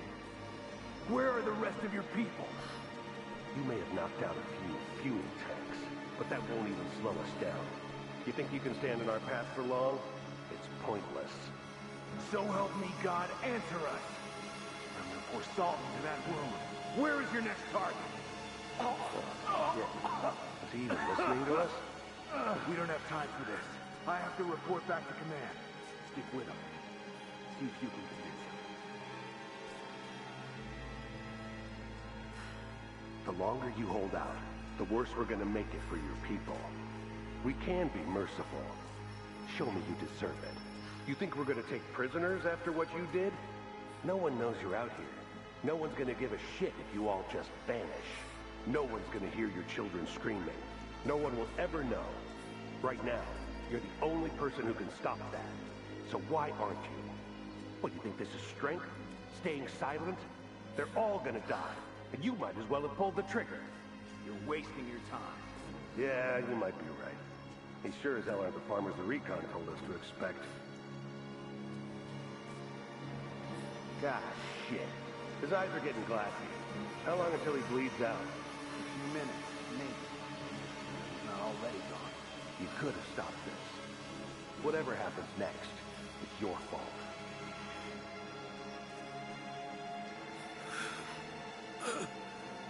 Adiós, Dios. Adiós, profetes. Adiós, athenotas. Iles anima. What's he saying? What is that? Russian? Not Russian. Sounds more like Greek, maybe.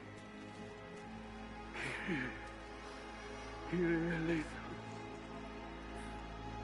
Profetes.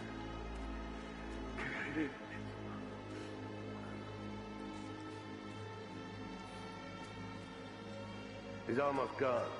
We're not gonna get anything from him. Yeah, that's what I was afraid of.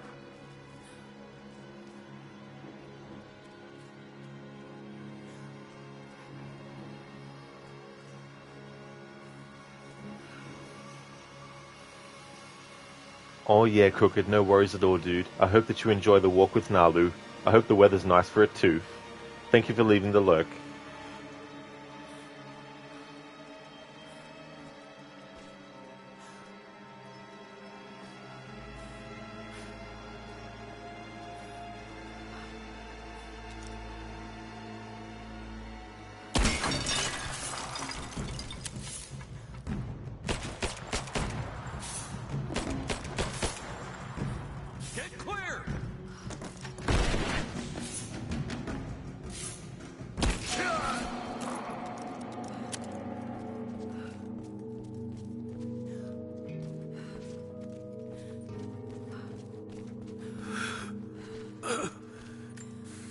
They have him imprisoned.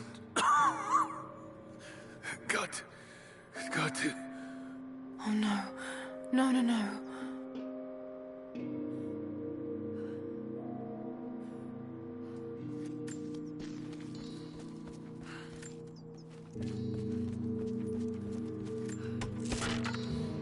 In Mita, oh yeah, you will love it. I think I started doing the DLC, but I wanted to leave the DLC for my second playthrough. But I sort of, because I just walked into the area where the quest is and just thought it was just some, side little thing. Yeah, Arctic, pew pew!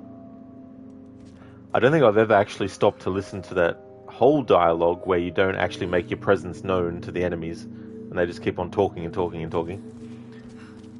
But that's the kind of stuff I'm doing for this phase. And Mita, the DLC is really good and Kenji is there. Well, that's cool to know that he's still involved in the game beyond the main story.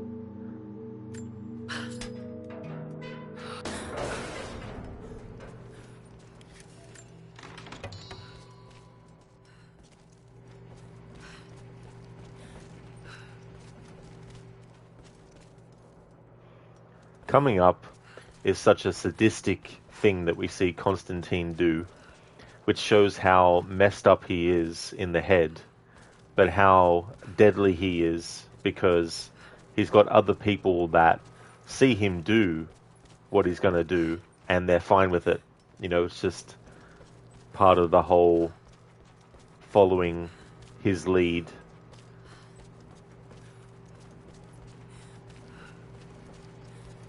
Listen, the longest dialogue spot that seemed really awkward is when Langston talks about his cat for a long time in Control. Like, come on, dude, finish up. I've got shit to do. That's true, Lucinda, yeah. Yeah, that was in the AWE DLC content, where he talks about his cat and his neighbor, and he jots down how he needs to get, like, a fruit basket or, what does he call it? A fruit, buddy, what's the word? Not collection. I can't remember now. Yeah, like over the PA. Yeah, exactly. You know, but Langston's an interesting character. It'll be interesting to see if he's in Control too, or not. How's it looking? I'm not sure I can stop the leak. If this doesn't work, we'll have to crimp the pipe until we get a new valve. Not sure we'll be able to find spare parts out here.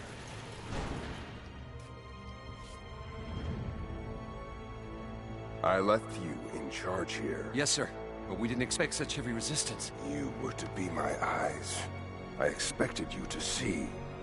You must know what is at stake with this operation. Yes, but no. No. You don't? No. How could someone like you?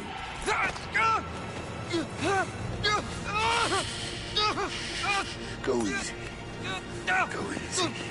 Don't fear the suffering.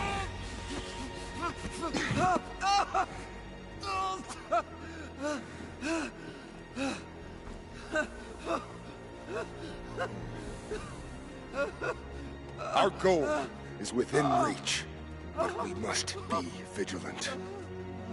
If we succeed here, a new world awaits. One of our own making. Constantine, you're needed back at the prison right away. We've got a captive who might know something about the artifact. Remain faithful. We will share in the glory of the divine source.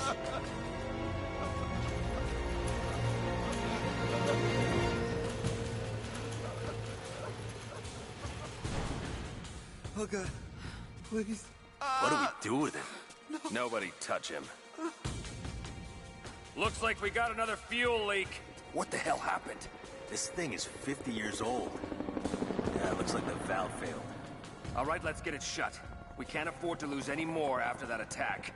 Okay, I got this. Hold that part steady. Just need some more leverage. Damn it. Coupling is stripped. You want to give me a hand? Yeah, sure.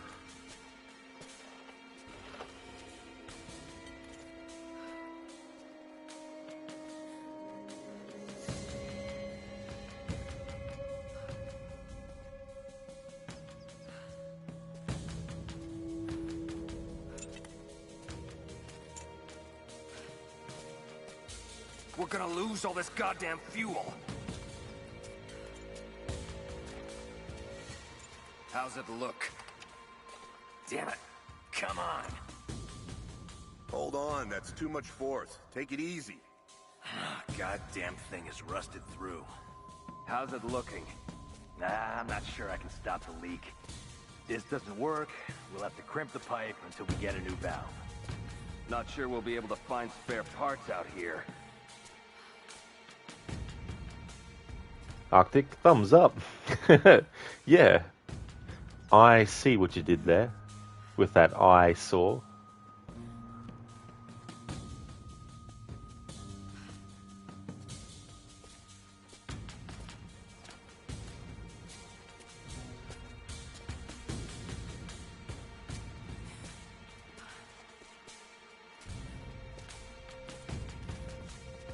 Still having trouble with the old fuel system.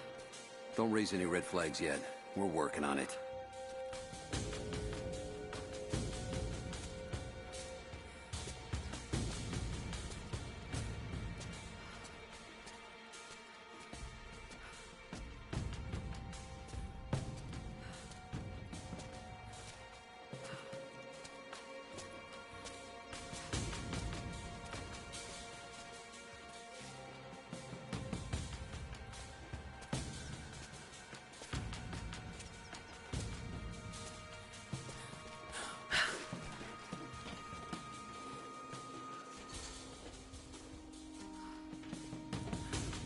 Not seeing any more fuses up here.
My eyes. I'm gonna check it out. Help Be me. right back. Stay close.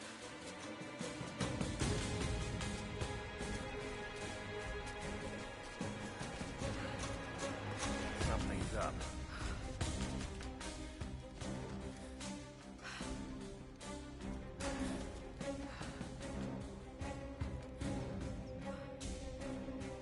Came from this way.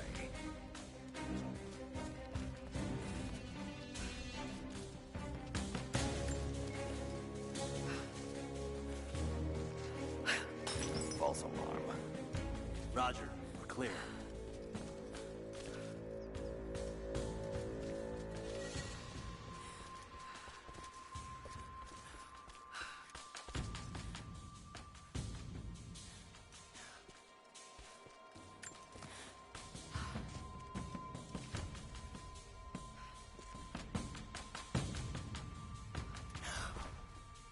We're under attack!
That's right, Dr. Darling.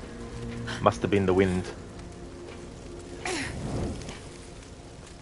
That damn wind.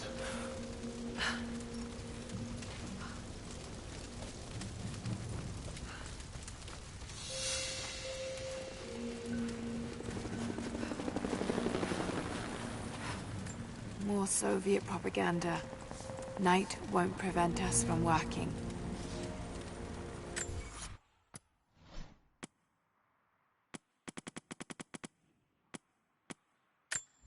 An image of a man working a farm in the dead of night. It reads, "Night won't prevent us from working." I can't imagine smiling about that. Alright, cool. So not every single Soviet crest, when you actually go into the menu and click on it, will it actually have the same dialogue that Lara says when she finds it. So that's an example of one where there's different dialogue when you actually interact with it inside of the menu. So that's cool. So I'll definitely keep on doing that with these crests as well.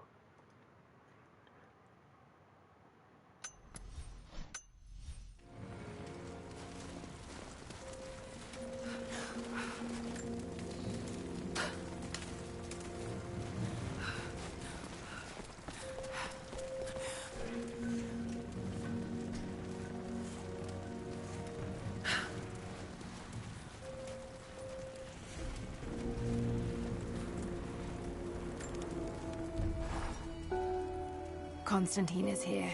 The man who tried to kill me in Syria. He's violent, dangerous. But worse, he appears entirely devoted to his misguided beliefs. I seem to have a habit of running afoul of religious zealots. But I suppose it all goes with the territory. His men on the radio mentioned a prisoner with information. Could it be one of the natives I've encountered? And if so, what does he know? Trinity will not be kind in their methods. Perhaps I can find him. Find out what he knows. Earning the trust of the locals might prove useful.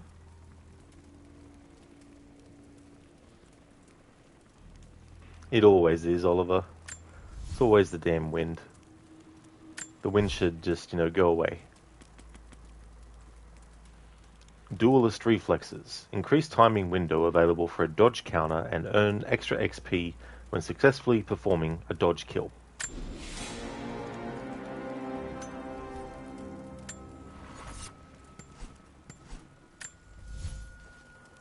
Now that we have a pistol, there's these other handguns that have actually been unlocked, and simply selecting each one will actually give us 100 XP.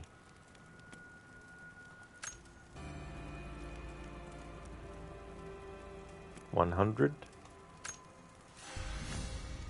$200, $300, $400. So you get 400 XP right here simply for selecting the different handguns that are available.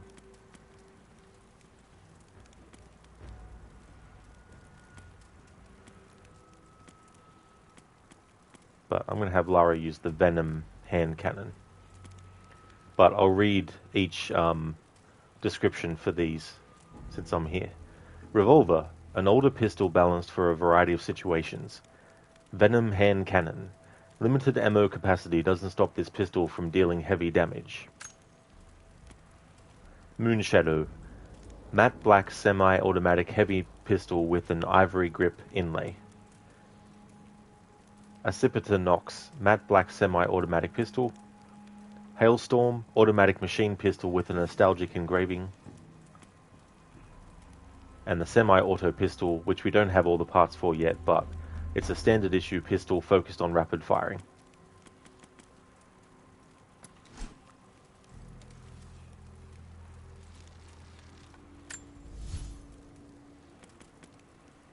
String Nox. Arrow knocks on the bowstring allow for quicker loading of arrows and a faster fire rate. Applied to all bows. We'll get that for that.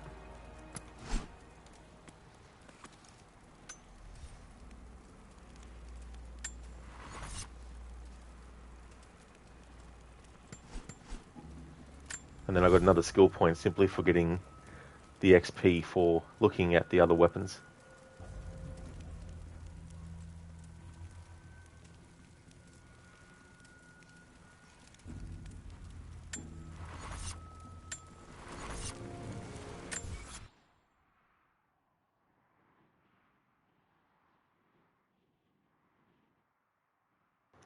Tom Breda, long have I waited for this moment. Once upon a time, I told you to braid my hair. You didn't, because you thought me an evil person. I paid you, and you turned me bald. Now, I will have my revenge. Tom, oh Tom, time to die. Tom. No. Bane. You motherfucker. You will pay. Hey there, Ave. Thanks for redeeming those impressions. Very nice. So that's why Bane went bald. Tom Brader messed up his hair. Come on, Tom Brader, why'd you do that for? Thank you for redeeming the Rest in Peace Lara as well, Ave. That's cool. So, would you like Lara to die from falling? Would you like Lara to die from an enemy encounter, like an enemy just attacking and stuff? Because I think they're the two that I've got available around where Lara is at the moment. Arctic Red Dead Lara, absolutely it will be. Temporarily though, because she's immortal, but... Arctic, okay, bye! And mate, you got to go now. Your shift is nearly over and you need to pack and go home. You'll probably join again on your way home. No worries at all, Imita. Thank you for being here, dude. Once I get to a certain point in the story, I'm going to end the stream. So that might be in the next 20 to 30 minutes. But if you're not, if I'm not streaming when you get back, I hope that you have a great one. And if I am, then I'll see you when you get back. Would like to highly recommend people check out Imita's channel. He's doing a playthrough of different games at the moment. He's got a playthrough of GTA 5. He's also doing a playthrough of Skyrim as well. And he's also going through some of the Resident Evil games. Most recently, he's done Resident Evil 7 as well as Resident Evil 2 Remake. And he's a great streamer. Also does artwork. He's done his own emote art and also his own channel artwork as well. A great stream to chill to and lurk in as well. Oh yeah, and Mita, that's all good for the shout out. No worries at all, dude. I hope that the rest of your shift goes really, really well. And quickly, too. Ave, but Tom didn't die. Lara will die from Bane, so you guess an enemy. No worries at all, Ave, we can do that. So the next time we get to an enemy, I'll let them kill Lara.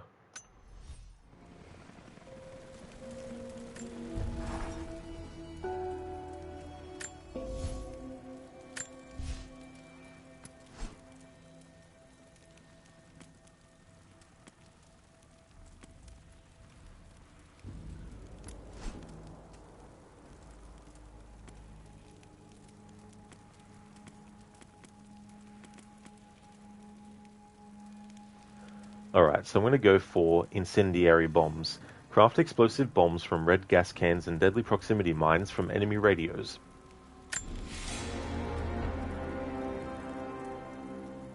Craft proximity mines from walkie-talkie radios found in the world and collected from fallen enemies. Once a radio proximity mine is thrown, it will lure any nearby enemies towards it, then explode when they get close.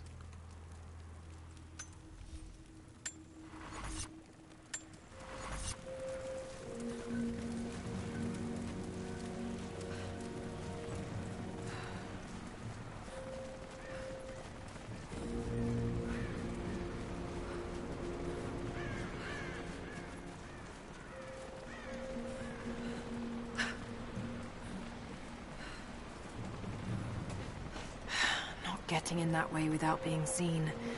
Must be another way.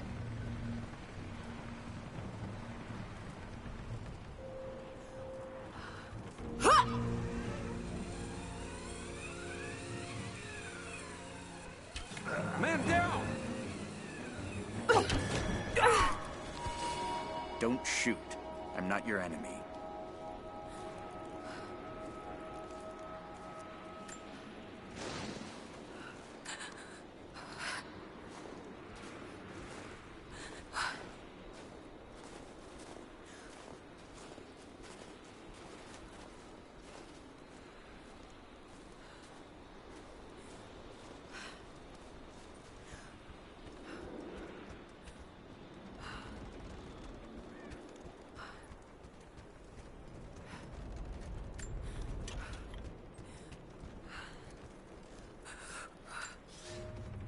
The Red Army is coming. I've been tracking them for weeks, watching as hundreds of men build the iron monstrosity across the ice. Men have died, their frozen bodies left scattered in the tundra. No rites of passing, no burial or burnings. These new invaders are cruel, godless men. Do they come seeking the precious metals of the mountain? Or, like so many before them, are they drawn here by the divine source? My people must again prepare for war. The Iron Road, Red Arrival. The Journal of a Remnant Scout, sent to observe the approach of the Soviets as they built the railroad to this place decades ago. Do they come seeking the precious metals of the mountain? Or, like so many before them, are they drawn here by the divine source? Gollum! Gollum! Gollum!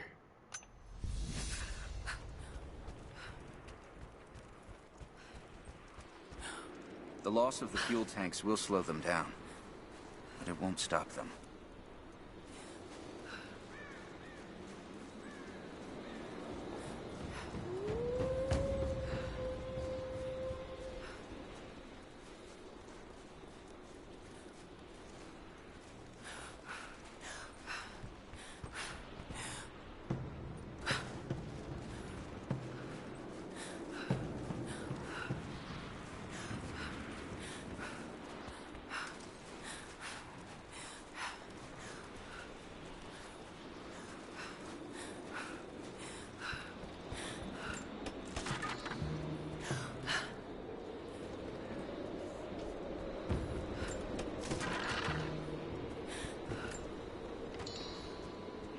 Oh, it's going well, are they? Doing 100%, but not just what the game considers 100%. I'm also going beyond that and getting all the weapons, because there's some weapons you can buy at this merchant guy, and also getting all the weapons in the game upgraded fully. Also getting all the equipment crafted, all that kind of stuff. I'm also going through and listening to as much of the dialogue as possible, especially when it comes to enemies, because if you're not detected straight away and you get near an enemy, they'll have conversations and all that kind of stuff, so being thorough in that sort of way as well. I'm also doing the DLC content as part of the playthrough too.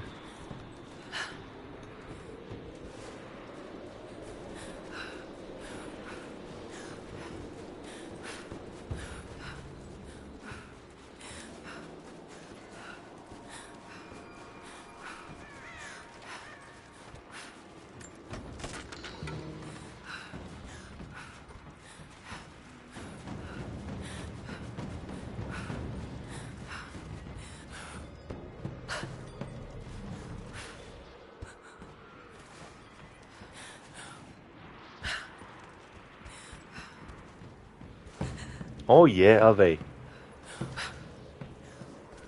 There's a DLC called Baba Yaga, so I'll be doing that. Some very trippy parts in that. There's also some Croft Manor / mansion kind of DLC as well. There's one which is like a horde mode with zombies, where Lara's having a nightmare, which is the setup for all the horror stuff in it. There's also another part of the game too. I won't be doing that nightmare mode. Like, I might show it, but I won't, commit to doing the whole content. So I might show it actually, now that I think about it. Then there's another thing, you go around and you got to deal with these chemical weapons, but I won't be doing that part.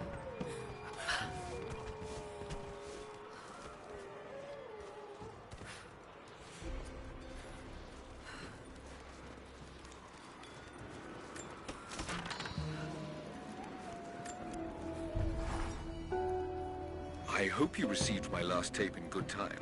I am becoming increasingly fond of recording these messages to you. Anna says that I need time away from my books and papers every so often, if only to remember why I'm doing all this. I know you hate me going away, but it will be worth it one day. It will all be worth it. Sending my love to you. Work hard in school. I know your work was important, but it didn't feel like it at the time. Still, it taught me independence, how to look after myself. Important lessons, as it turns out.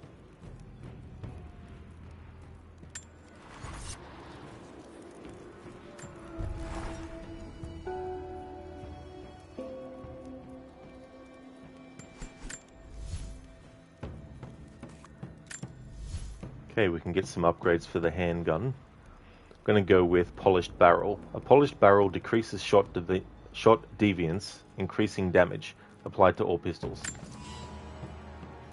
They sounds dope, to be honest. You still have yet to experience a Tomb Raider game. Yeah, the whole thing with the Baba Yaga was quite interesting. And you also have the Blood Ties DLC where you get to know more about this version of Lara, because there's differences between this Lara's backstory and the other Lara from the earlier games as well. But the game before this one didn't have any DLC.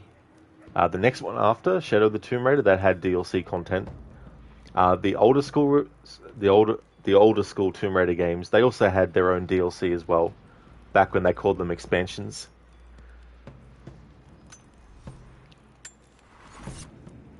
Constantine has to do it himself. He's not going to be happy. We'll step up the pressure, but he's clearly had some experience with interrogation techniques before. You think he's the leader of the Remnant? He has to know about the Divine Source. Find his weakness. Get creative. This prisoner. Maybe I can find him.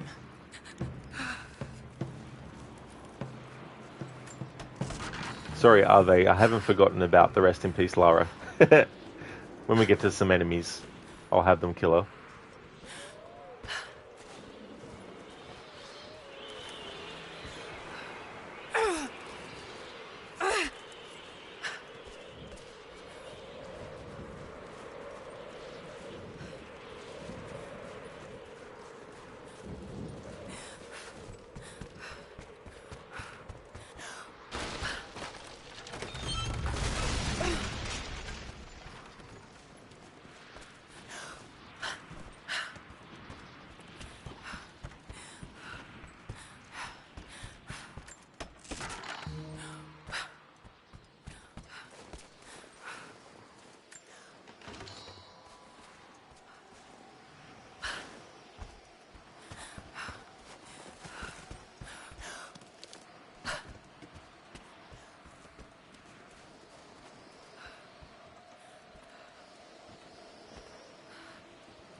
You just arrived in the valley, right? Yeah, with the cover me! Nah. Hang on. Because I'm going to reload the checkpoint anyway. I'll let them kill Lara here. More coming, I've heard. A lot of boots on the ground. Whatever they have planned, I think this could be a big one. She's almost down!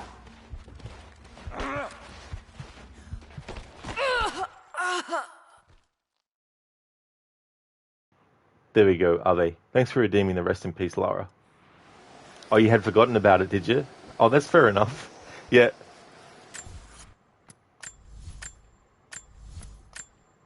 Alright, is that going to interfere with the dialogue, though? You're new with Trinity, right? First contract. It's not going to. Oh, that's good. Excellent. Hey there, Actual. Thank you so very much for the raid. Welcome on in to you and your raiders. How's things going? Doing a 100% playthrough of Rise of the Tomb Raider as part of the celebration of the game's 10th anniversary. I'm very early for it though, because it's not until November the 10th, but I've got all these other games in my backlog that also have anniversary celebrations, and I can't time them all to be accurate to however many years after and to the day and date. So we're doing phase 1 of celebrating this game's 10th anniversary, doing 100%. How's things going, Actual? Welcome on in. And how was EA Sports FC 25? So is that like a variety of different sports games, or is that like football, soccer, or are they? Your focus went to Hitman. Oh, that's fair enough. Yeah, that's no worries at all. But yeah, thank you for redeeming that. Rest in peace, Lara. Arctic, when you want to kill them to kill you, it takes forever. I hate when that happens in games. When you're not trying to get killed, it takes, very quick. And when you, just stand there, enemies kill me, they're like, what? Huh? What? Although it took long enough, it really did. Because that was redeemed. 18 minutes ago. Holy shit. I didn't realize that was how much time had elapsed. Lucinda, okay, you clocked in at work, but we'll be mostly here. No trouble at all, Lucinda. Thank you so much for lurking, especially when you're, working as well. That's muchly appreciated. But you're replaying it and trying to get suit-only Silent Assassin and suit-only Silent Assassin challenges completed on your favorite maps. Well, best of luck with that, Abe. I hope that things are going well with the game, overall, with the progression. I definitely want to play those games in the future. Actual stream was good, thanks. It's football, but you're so tired now. That's totally fair as well, Actual. But I'm glad that you had a good stream. That's great.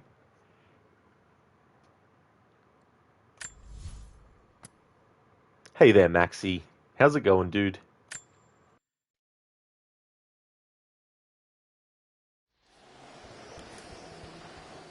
Hey, I thought you said Pickett was gonna be on this job.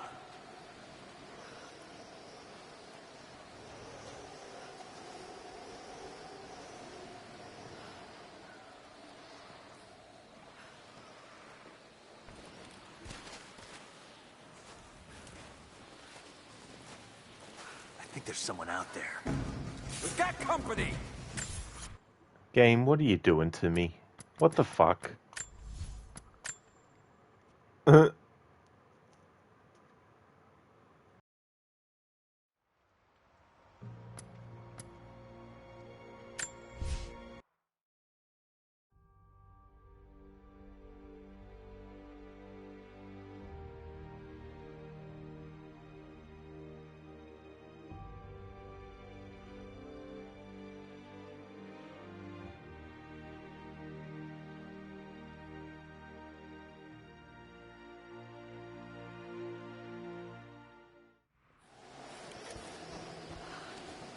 They get the radio tower repaired? Not yet. Hold! I spotted something. Oh my god, game. What the fuck? And why is the dialogue different?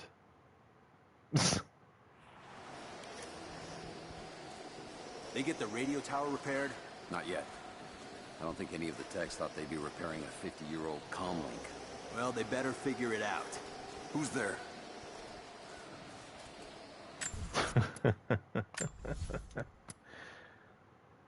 When you want to do something specific and the game is saying fuck you.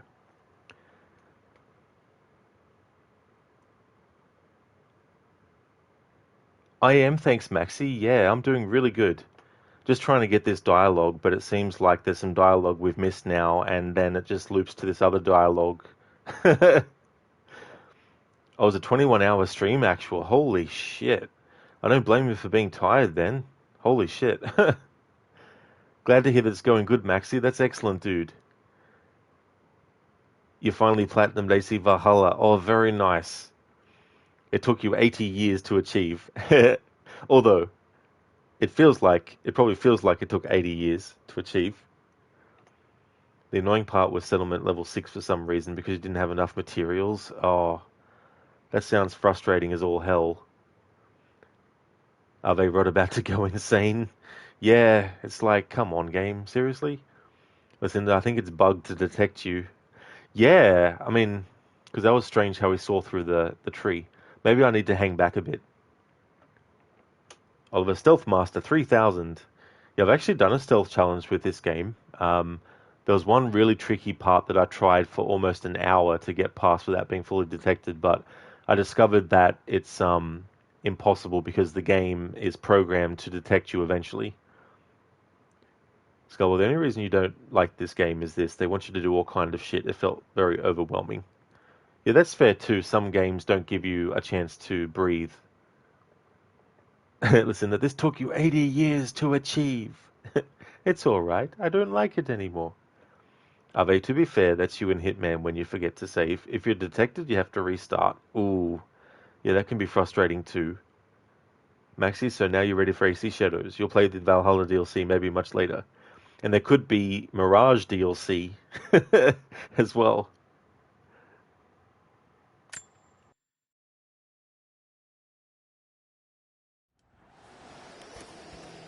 An old Soviet work camp. Trinity's taken it over completely. You just arrived in the valley, right? Yeah, with the last supply drop. More coming, I've heard. A lot of boots on the ground. Whatever they have planned, I think this could be a big one. What's the word on the local guys they picked up outside the valley? Said they were hired by 2 people. One of them a young British woman. But they left them in the mountains before the avalanche. Huh. Sounds like Constantine's Fannin. Whoever brings her in is gonna be rich.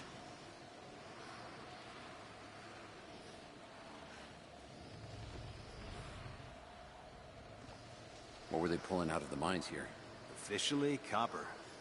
But it was almost certainly uranium. Getting a pretty solid tick from the Geiger counters.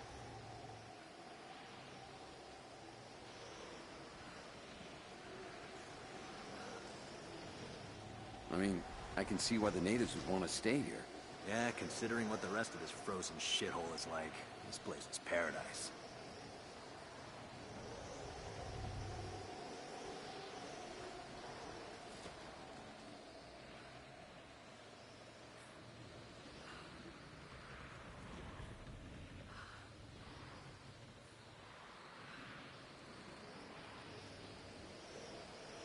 Hey, at least it's not miserable outside today. Enjoy it while it lasts.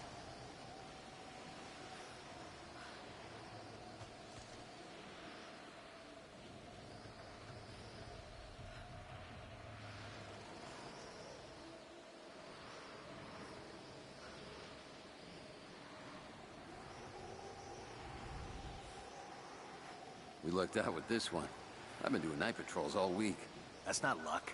I swapped a few of those gold coins we found on the natives for a better assignment. You owe me.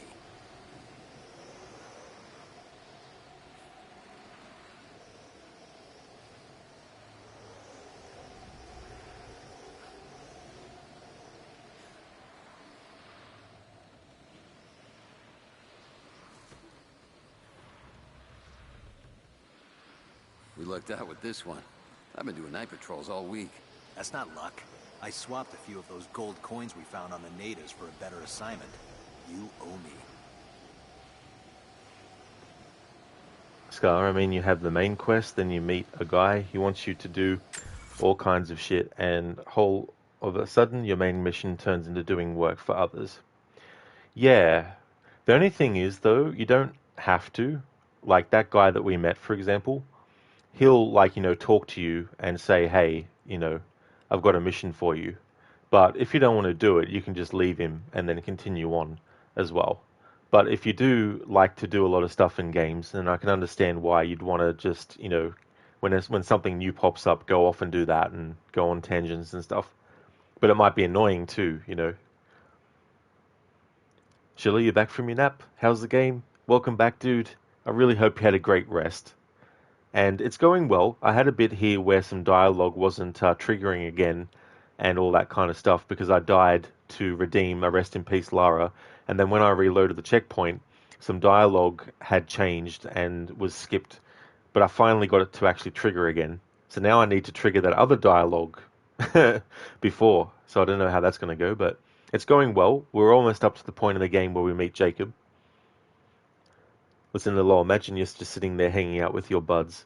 You have a conversation, and then 30 seconds later, you have the exact same conversation. That'd be hilarious. That would be hilarious.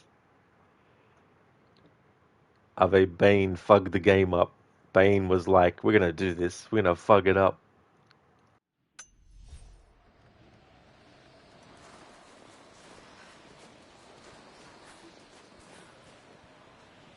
Heads up. I saw something.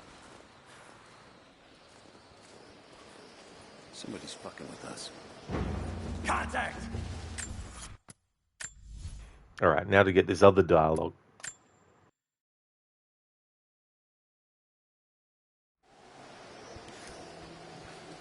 What were they pulling out of the mines here? Officially, copper. But it was almost certainly uranium. Getting a pretty solid tick from the Geiger counters. Hey, that's not the dialogue I was thinking. I thought so, but word is he was on... Advancing!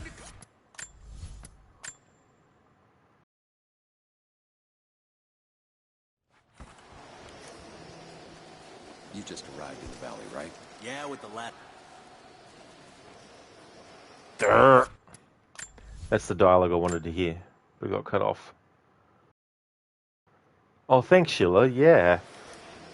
Yeah, doing 100% and the extra stuff outside of the 100% that the game considers 100%, listening to all the dialogue and stuff, is definitely adding more time, but...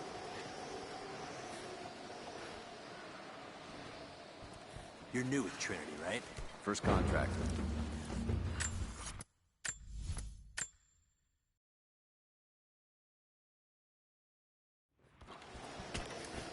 They get the radio tower repaired? Not yet. I don't think any of the techs thought they'd be repairing a 50-year-old comlink. Well, they better figure it out. What's the word on the local guys they picked up outside the valley? Said they were hired by 2 people. One of them a young British woman. But they left them in the mountains before the avalanche. Huh. Sounds like Constantine's. Alright, so we've heard that dialogue. And there's also another bit as well, I think. Hey, I thought you said Pickett was gonna be on it.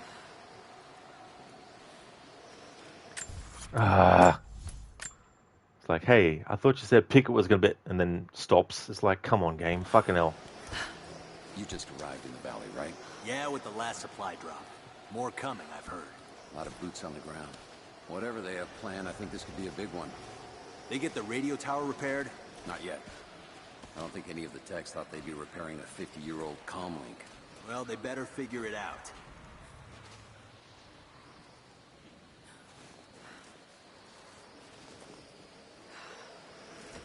Keep your eyes peeled for any sign of the natives. There's no telling when they'll try another attack. Like to see them try.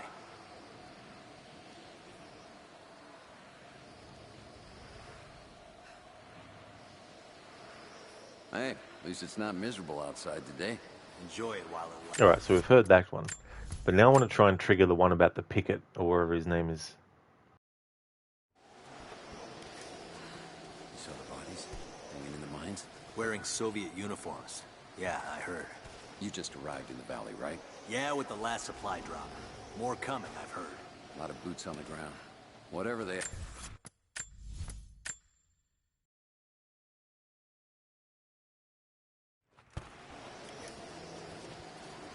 You just arrived in the valley, right? Yeah, with the last supply...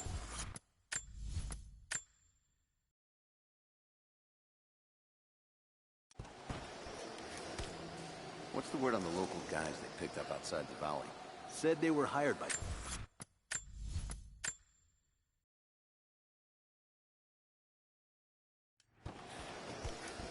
Hey, I thought you said Pickett was gonna be on this job. I thought so, but word is he was on the job with Constantine in Syria. Ah, shit. Sorry. What's the word on the local guys they picked up outside the valley? Alright, so I finally got that little bit of dialogue. It's so funny how fractured the entire dialogue is in that part with those characters. Like, seriously, there are different points at which to enter the conversation.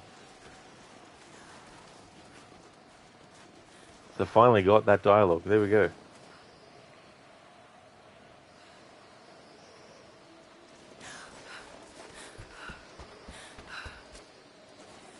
Keep your eyes peeled for any sign of the natives. No telling when they'll try another attack. Like to see them try.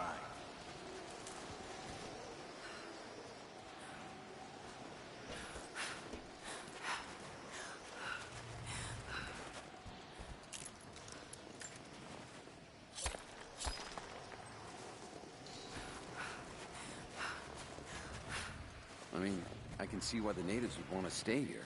Yeah, considering what the rest of this frozen shithole is like, this place is paradise.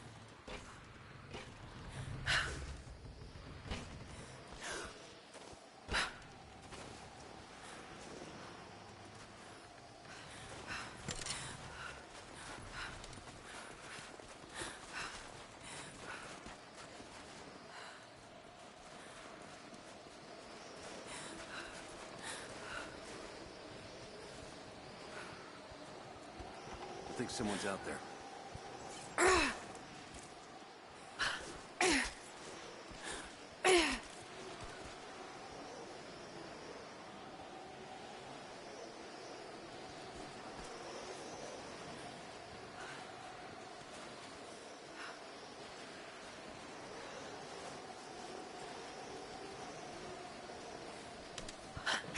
Incoming!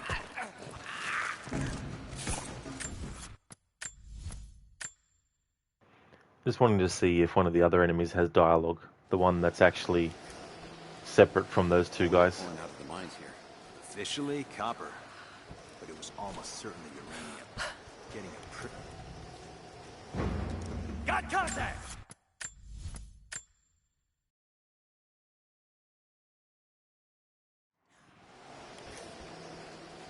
Hey, I thought you said Pickett was going to be on this job.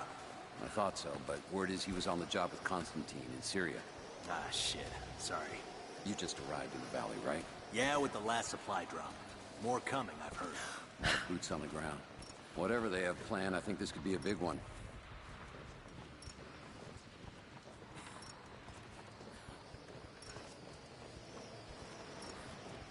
You saw the bodies? Hey. Heads up. I saw something.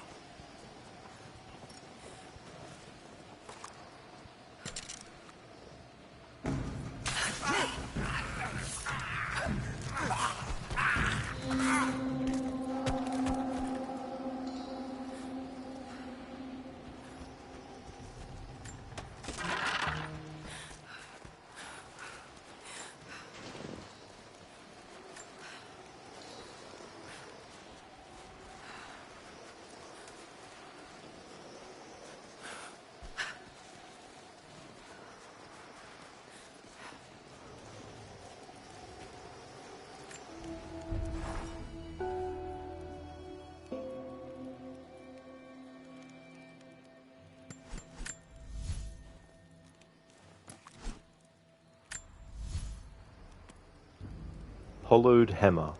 A lighter hammer allows for less jamming, resulting in a higher rate of fire. So here we have the shack where you can buy items using the ancient coins from the Old Kingdom. As part of this playthrough, I'm going to be getting all the items you can buy, because there's some tools like the rope ascender, which I love, but then there's also some weapons and an outfit.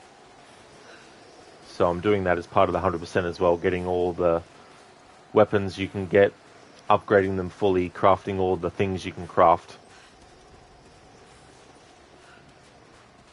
Yeah, Lucinda, yeah, I made that kind of joke at the start of the stream when we came across the ancient coins the first time.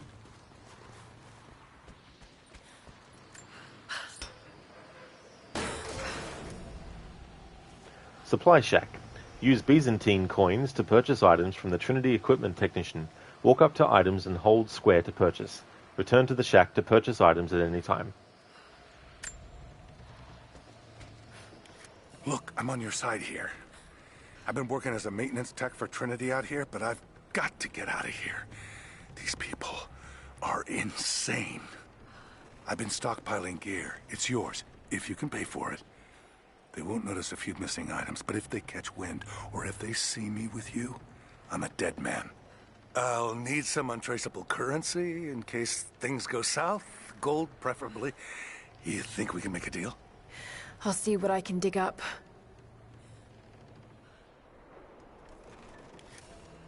So you have a crafting tool, upgrade tool that unlocks an additional tier of all weapon upgrades. You have the commando outfit, a black tank top, camo pants, and tactical gear outfit. You can get the rifle laser sight, red dot laser sight that increases accuracy, automatically applied to all rifles. The rifle grenade launcher, under-barrel grenade launcher that fires explosive rounds. The rope ascender allows rapid traversal up ropes, hold square to activate when on rope lines. In the previous game, you get this as part of the story. You get to a point in the game where you need this, and Lara will get it. Whereas in this game, you have to actually buy it using the coins that you find. In the next game, Shadow of the Tomb Raider, you have to do a side mission, which then unlocks a character that you can buy the rope ascender from. So if you don't do the side mission in Shadow of the Tomb Raider, you won't get access to the merchant that actually sells the rope ascender in that one. Pistol suppressor. Universal pistol suppressor that quiets shots and keeps enemies from becoming alerted when fired. Tactical shotgun. Riot Police large capacity shotgun geared towards taking out large groups. And military rifle. Special Forces high rate of fire, military grade tactical rifle. So these are what you can unlock using the coins. So as part of this playthrough, it's not counted as 100%, but I'm going to add it on top. Listen, when you were playing Resident Evil 4 Original, you came across one of those ancient tablets and you said, ancient writing from the Old Kingdom. I love it. That's cool. Speaking of which, I have a command for that as well. Although, I don't have the Bayek emote active. Oliver, catch wind. It's always the same damn... It's always the damn wind. Can't get away from it. It's just like everywhere.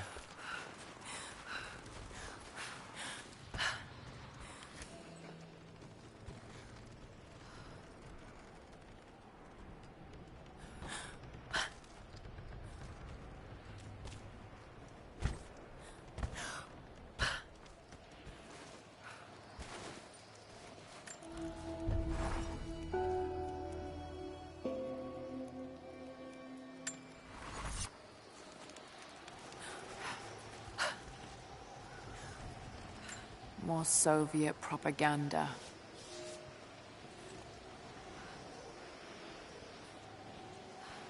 Okay, so let's actually see what this one was.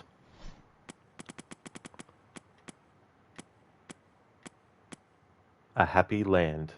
Hard to imagine anyone being happy out here.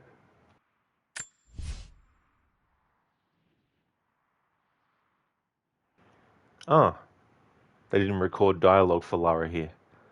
The text here is simple. Long live our happy Soviet land. Whoever placed this here had a cruel sense of irony.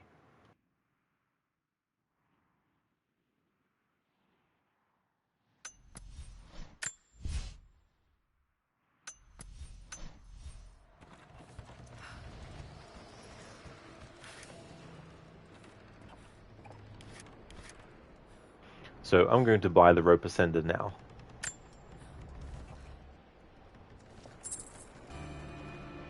Had my eye on that one for a while. Cool, got some XP for that too.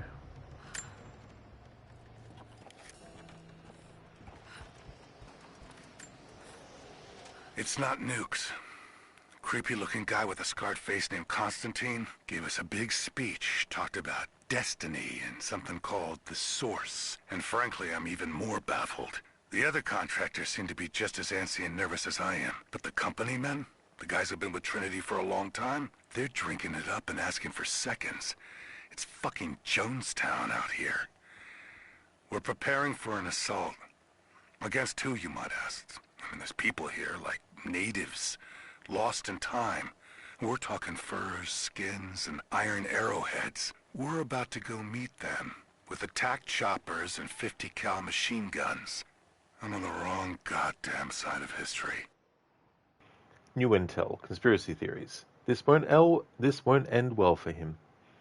Oliver, you read it as a Pope Ascender? Only those who have a Pope Ascender can become Pope.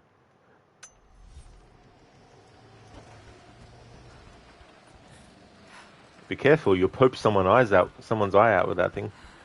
Thank you, Ave, for leaving the lurk. Thank you.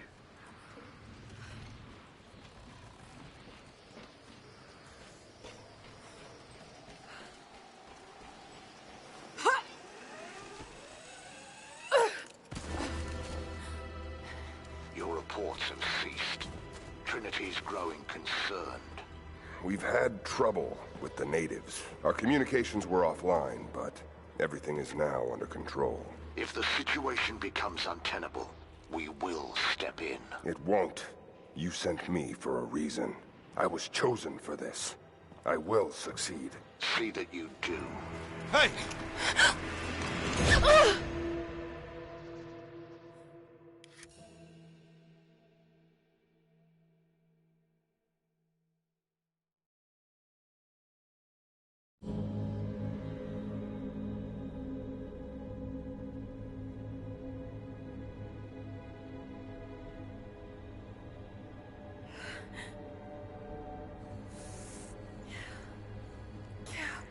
Lara, Are you okay?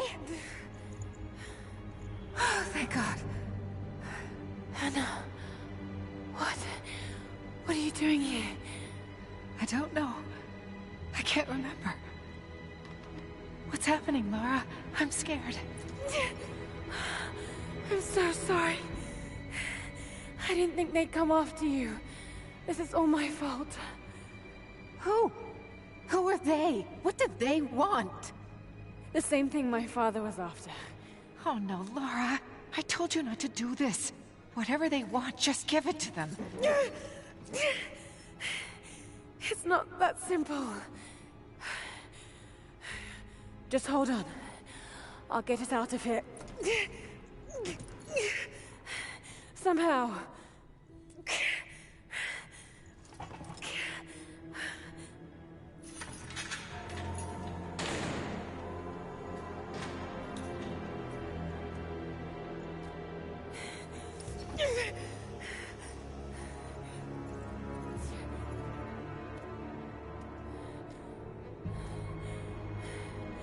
Don't touch her! Please. No.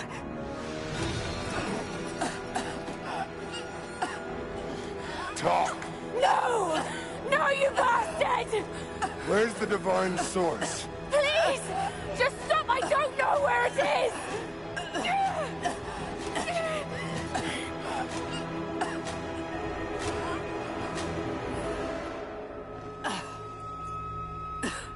That's enough. She doesn't know.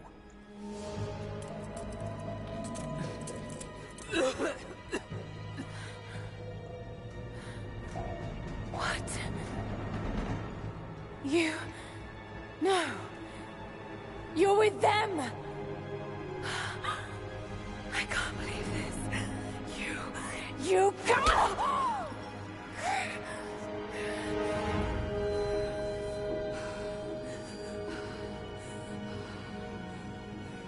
You couldn't let it go, could you?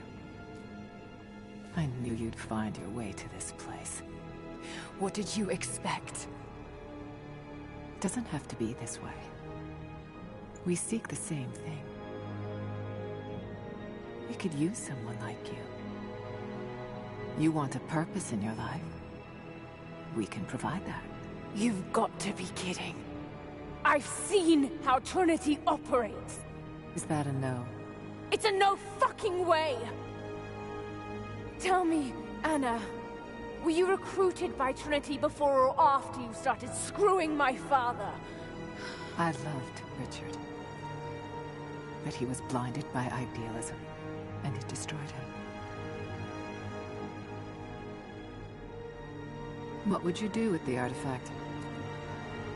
Show it to the world. Redeem your father's good name. You're still so naive.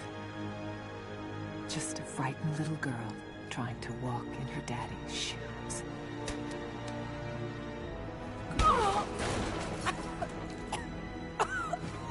We're done here. No. Not yet. You and I, we can still be on the same side of history. Think about it, Lara.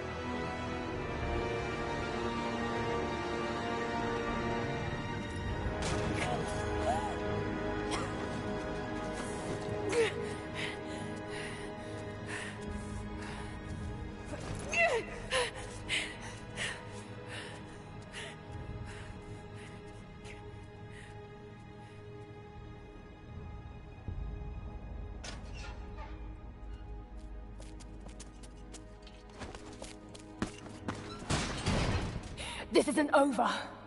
Bastard!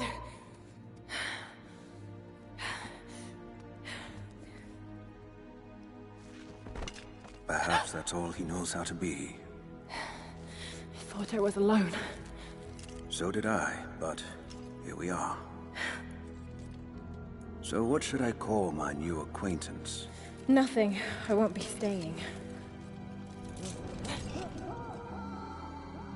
Constantine has little patience. Nor do I. So I see. Nice trick. Can you get us out of here? There's no us. I don't even know who you are or why you're here. Sorry. I'm not feeling particularly trusting right now. You won't get far without me.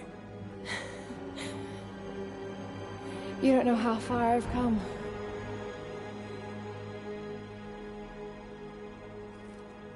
What do you know about them? A sect. Ancient and secretive. They believe themselves to be doing the work of God. From what I've seen, they're pretty far from holy.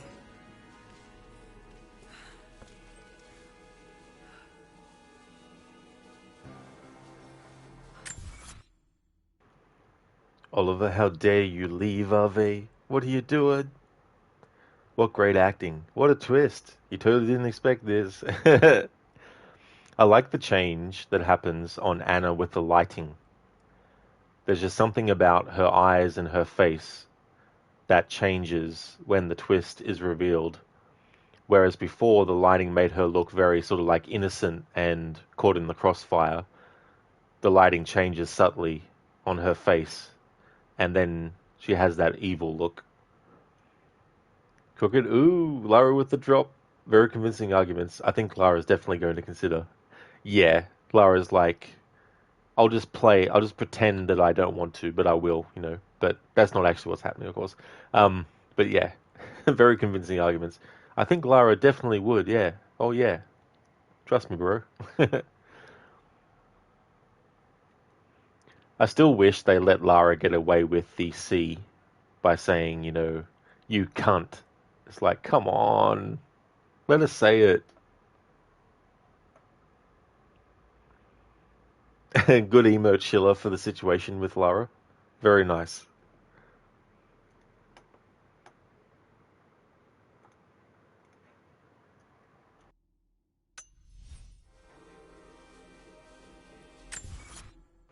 Actually, hang on while I think of it.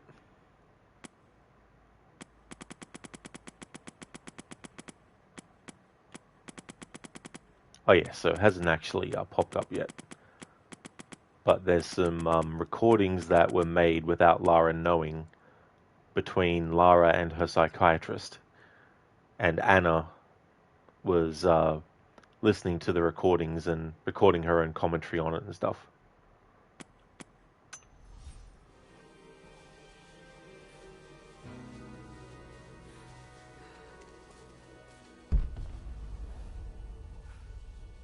They're after the same thing as you. Something we can't give them. Can't or won't? Is there a difference? Yes, one implies a choice. Smart.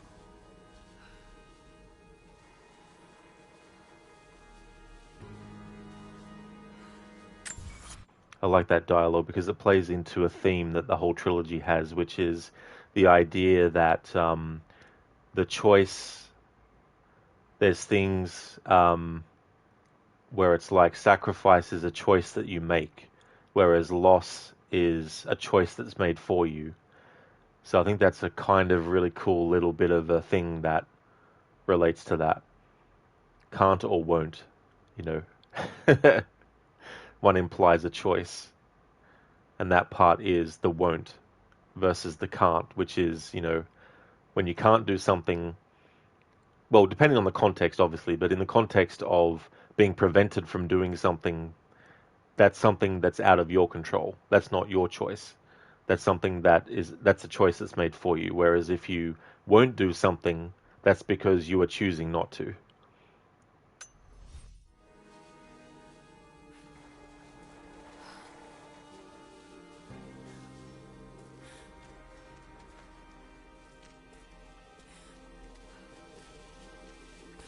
How did you end up in there?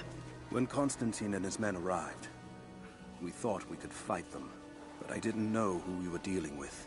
We? My people. We live in the valley, just over the mountain pass.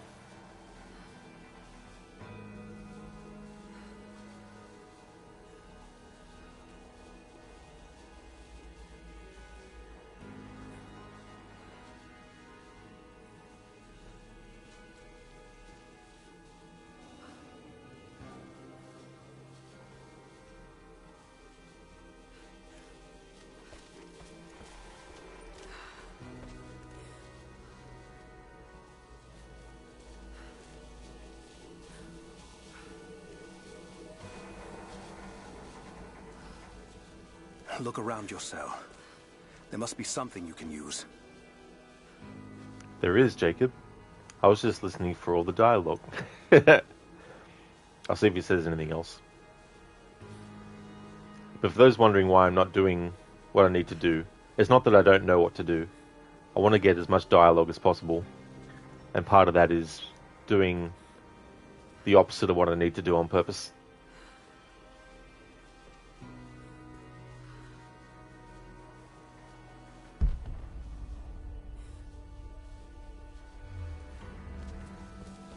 There's a breeze coming through here. Might be able to break through.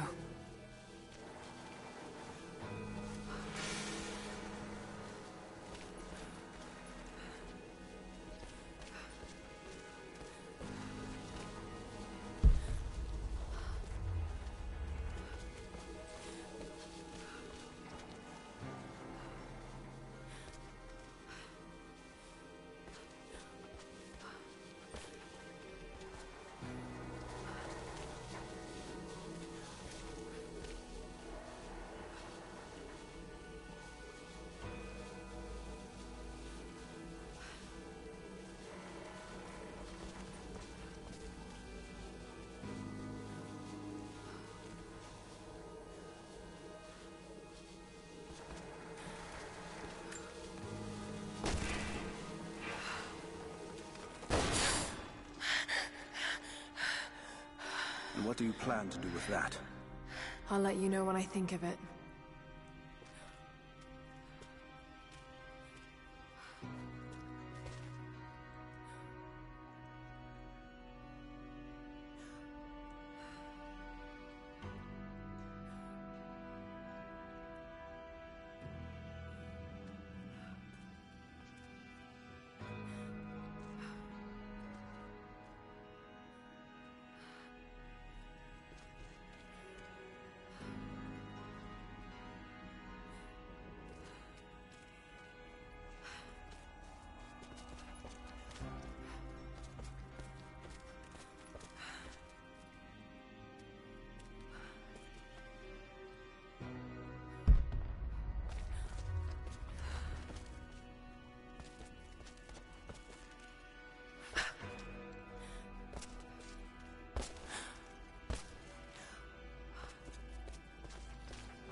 Hey Lone Star, thanks for the welcome back.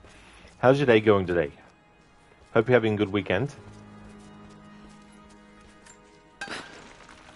Careful.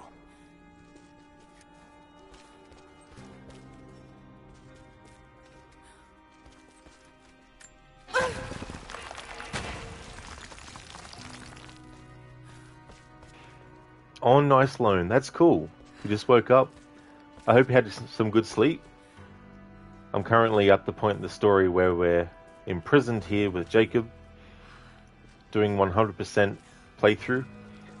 There's things that the game doesn't count towards that, but I'm doing those too, which is upgrading all the weapons and all that kind of stuff. Plus listening to all the dialogue and things like that. Thanks for the welcome back, Ogorki.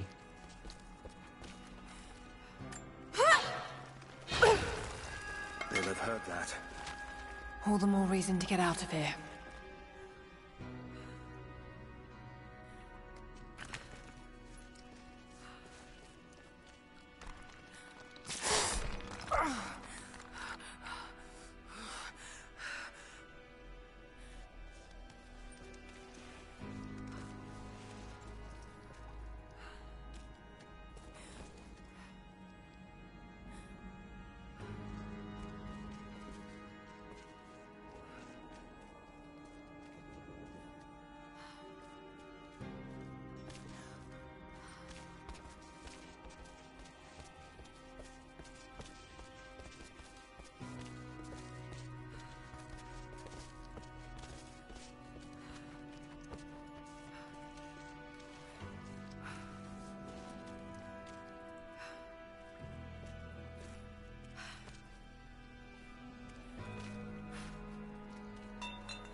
Is there a way out? No, but I found something that might be useful. recurve bow, and rope. We don't want to attract attention.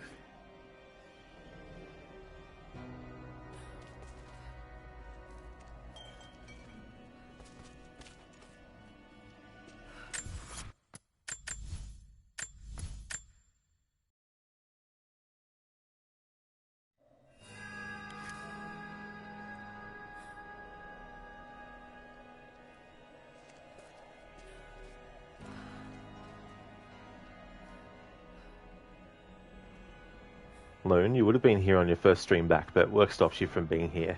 Oh, that's totally understandable, Lone, for sure. Yeah. Yeah, I actually had to cut it short because some things popped up that I couldn't deal with remotely, so I had to come back home. But there'll be other opportunities to visit my family again, where I went, and not sure when that will be, but we'll just wait and see. But I had a good time, though, for the time that I was away for a few days.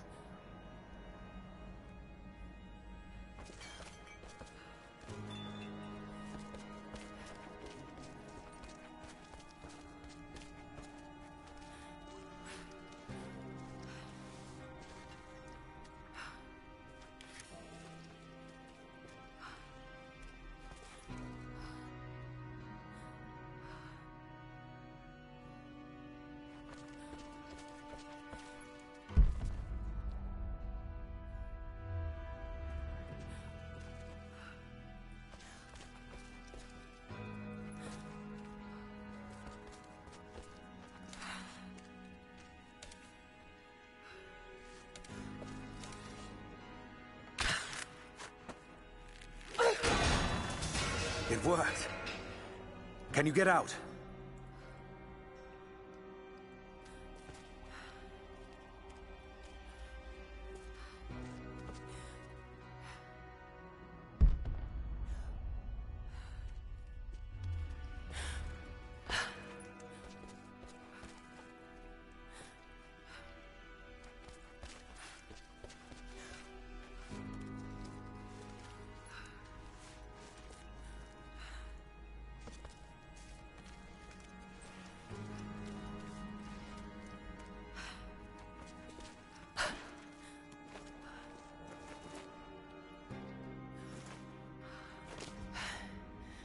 Wait.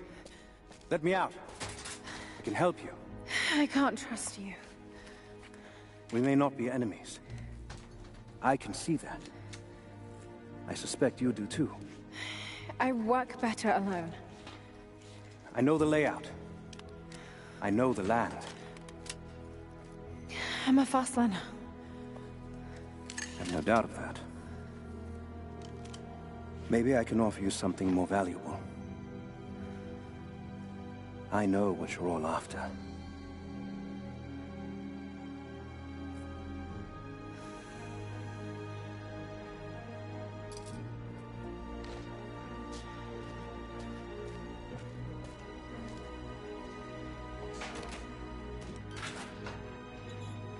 Thank you. I'm Jacob. Lara. Take this. In case we get separated.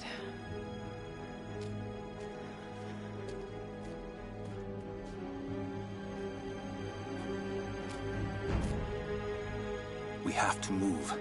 The guards will be coming through on rounds any moment. Do you know the way out? Yes. I've had some time to study this place.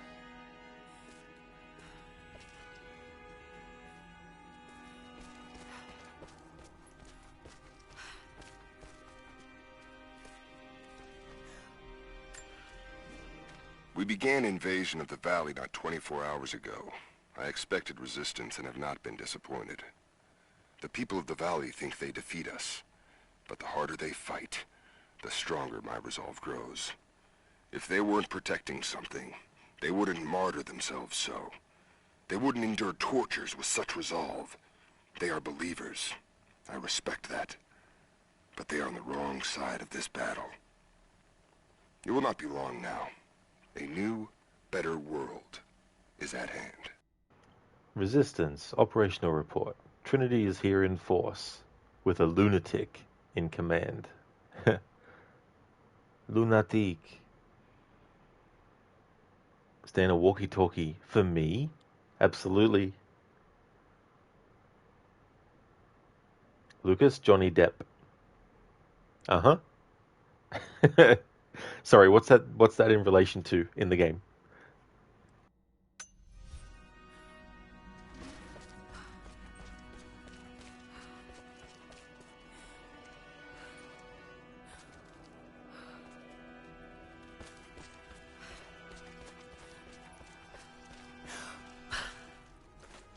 Oh, nice. You can actually climb back in. I've never tried this before. I thought Lara might not want to do the jump through that if you've already gone out of there. Lucas, he looks like Johnny Depp. Oh, Jacob. Ah, I got you now. Yeah, I've always thought that, well, this isn't in relation to thinking that he looks like Johnny Depp, but I mean to say, I always thought that if they were to have made a movie based on this game, that Pierce Brosnan would have been good for the character of Jacob.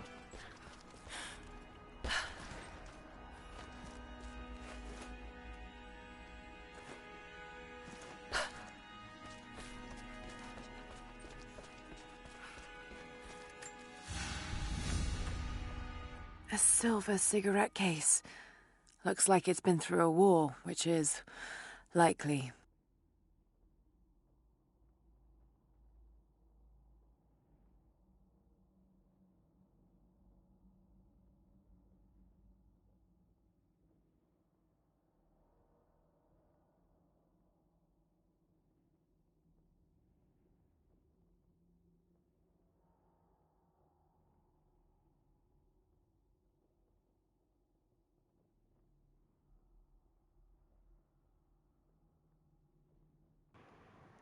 Lucas, Pierce Brosnan was a perfect James Bond.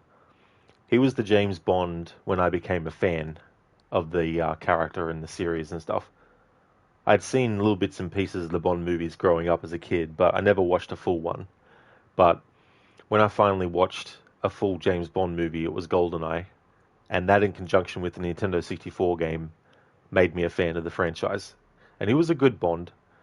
I still think GoldenEye is probably the best movie that he did.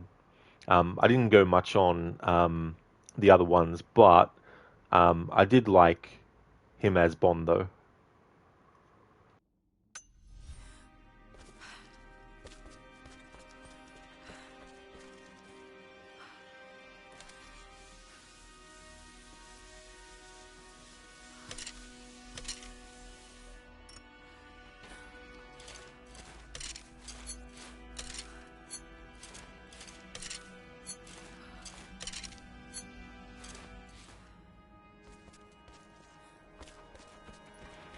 What's Lara's head actually doing when I do that animation?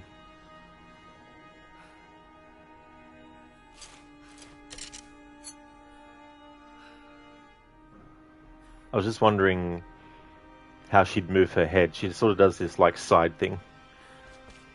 I'm looking for opportunities to see if I can have Lara look like she's doing a head bob. Oh, nice, Sloan. Your first Bond was Roger Moore. Cool. Yeah, the first movie of his that I saw as James Bond was Live and Let Die, which was actually the first Bond movie he did. It's got a great song too in that one.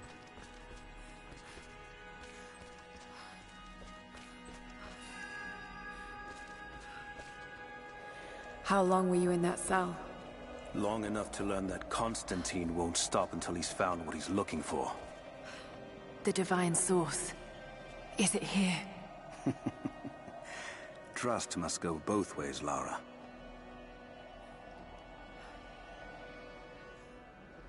Oliver Johnny Depp.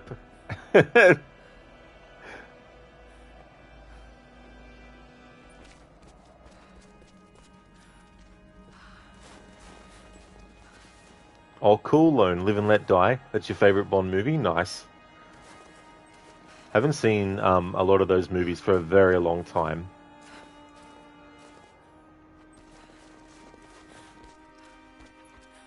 What is this? A history lesson. This place has its own scars. It was a work camp.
Oh, Lucas, that one is the 2013 game. So the one that takes place before this one. Himiko won't let anyone leave the island. She's able to control the weather, so she creates hurricanes, storms, whatever she needs to create in order to prevent people from escaping. Oliver, I thought your favorite movie was Johnny Depp. You've been infected with the Johnny Depp glitch. Next minute, your username will become Johnny Depp 96. Lone, you've seen them all except the last few Daniel Craig ones. The only one that I haven't seen is the last one that they did. I already know what happens in the movie though, so I'm not really in a rush to actually watch it. But of his movies, I think Casino Royale is definitely the one I would say is my favorite. I liked Skyfall, but overall I think Casino Royale is his best one. Lucas, that's a good one. Yeah, I like that game a lot. That's the one that I've played the most.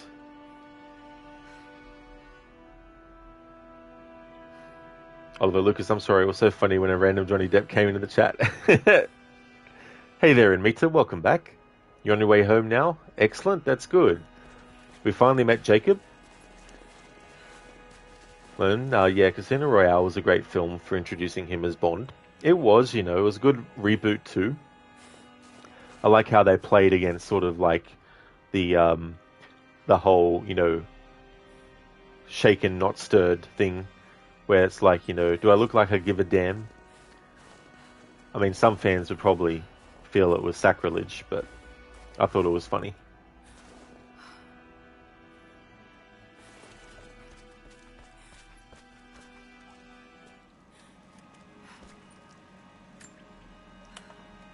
The Soviets sent prisoners here to work in the mines. Even that wasn't enough.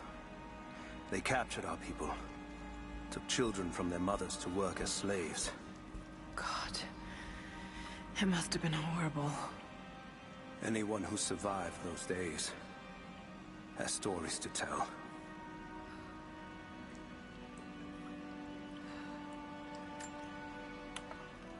That doesn't look like mining. It looks like an excavation. It's, possible. They dug anywhere they caught a hint of wealth.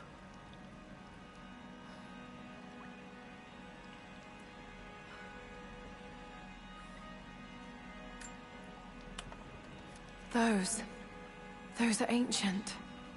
What did they find? You'll have to ask them. We have to go. We aren't safe here.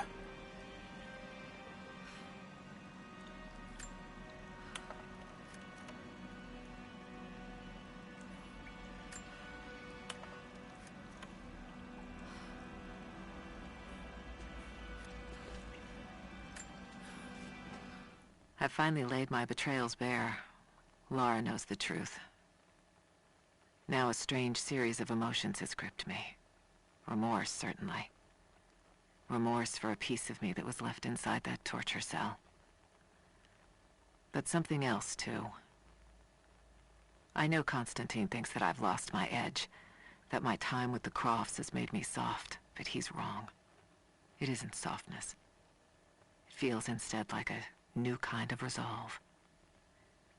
I knew Lord Croft to be an intelligent man. I know his daughter holds secrets in her head. As an ally, she'd be invaluable. As an enemy, she'll be a difficult problem. I must make sure that Constantine's arrogance doesn't get the better of him as we take her on. Betrayal! Research notes. A fragment of Anna's personal journal. She's been manipulating my family for years, all this time, and I trusted her. Take it easy, I'm just needling you. Indeed, Inmita.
best chance of escape is to make our way to the old train yard. And what then? My village is in a valley on the other side of the mountain. We'll be safe there.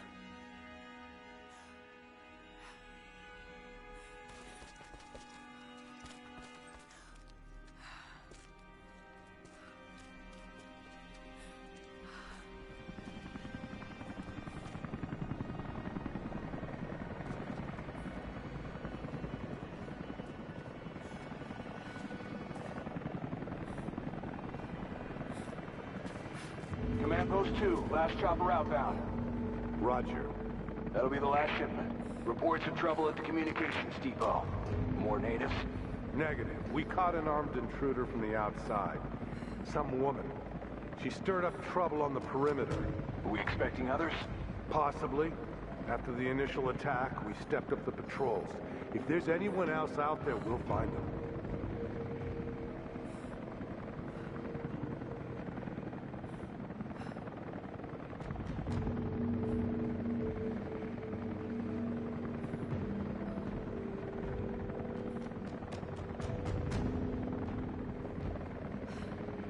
And Mita, get to the chopper!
Stay here. I'll take care of this.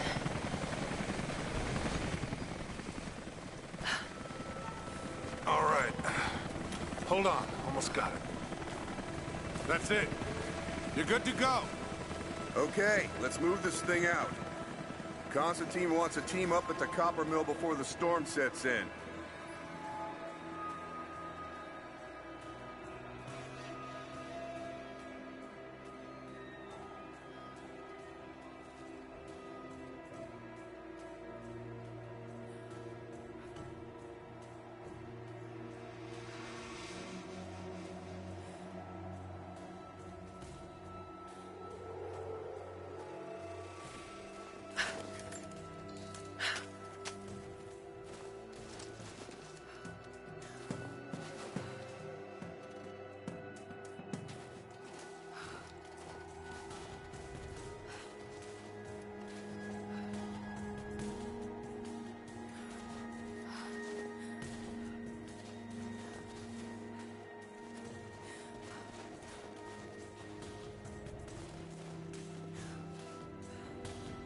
The storm's coming in.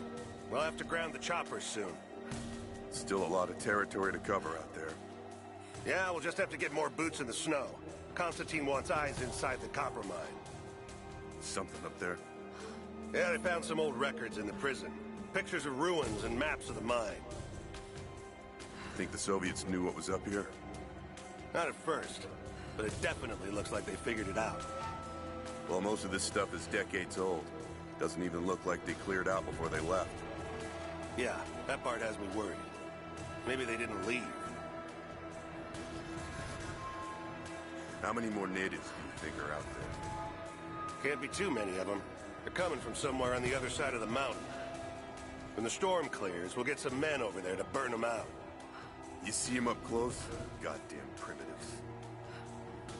Yeah, it's like they're frozen in time. Hey, did the team learn anything from the ones they caught in the attack? Nothing. Not for lack of trying.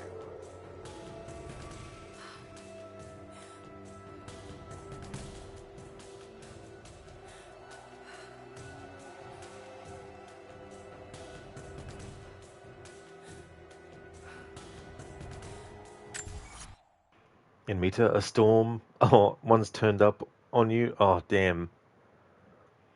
Arctic, you gotta go get some work done. Have an awesome rest of your stream. Thank you very much, dude. I definitely will. I hope that you have a great one. Would like to highly recommend people check out Arctic's channel if you haven't before. Oh, nice. You're doing some Red Dead Redemption 2. That's excellent. So Arctic is doing a playthrough of the awesome Red Dead Redemption 2. Not many people know this, and once I tell you, don't tell too many people, but he's actually Batman. But he's a great streamer, has a lot of fun.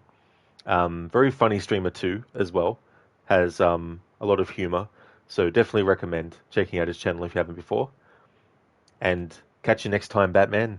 I hope that your work in Gotham goes really well. And that's all good for the shout out, dude. Absolutely no worries at all. I hope you have a good one. Thanks for watching and being here and chatting. In Meta, no, you're referring to what Geralt says in Witcher 3. Oh, I got you in Meta. Sorry, I thought you meant there was an actual storm where you are. Oliver Man-Bat. Instead of na na na na na na, it's like Han Han Han Han Han Han Han Han Man-Bat.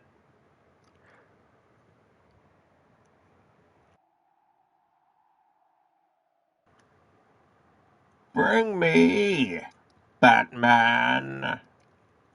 Thank you, Schiller, for redeeming the Bane impression. But if we give you Batman Bane, you'll just break his back again. I'd watch out, Arctic. Watch out for Bane. In Meta, no, it's very sunny and warm. Well, that is good. Hopefully it won't get, like, too hot and stuff, but that's good that it's sunny and warm. Oliver, thank you for the stream. So it's going to be tricky to get some of the dialogue because I want to get as much as I can, which will also mean having to not get detected as well.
Arctic Man-Bat, like a rat or a cat, you shat, upside down with wings and other things. Okay, bye everyone. No worries, Arctic. I'll see you next time in Twitch chat. Oh, not yet, Oliver. Yeah, I want to get to the part where you fall into the water when there's a big sort of like chase sequence. And then Lara is unconscious, and then she wakes up, and Jacob has rescued her. I want to wait till all that part's done before ending.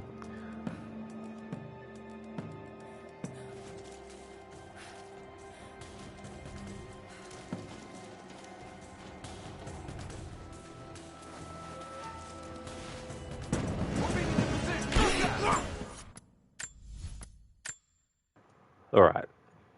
So, where does it put me when I reload the checkpoint? Nice. All right. Hold on. Almost got it. That's it. You're good to go. Okay, let's move this thing out. Constantine wants a team up at the copper mill before the storm sets in. Because this time I want to go a different route to see if I can get some different dialogue. Because there was no more from the two enemies that moved from their position to another spot after the guy who's walking back and forth in the distance had finished talking to them. So I want to now go the other way, where these other characters are. And meats are quite warm for a winter day, you would say, but not hot or anything? Oh, that's fair too, as well. Yeah, I don't mind when it's warm. When it's really hot, though, different extremes is where I draw the line. Although this could take a while. That is true, having to do this. Same as well, Amita? Nice.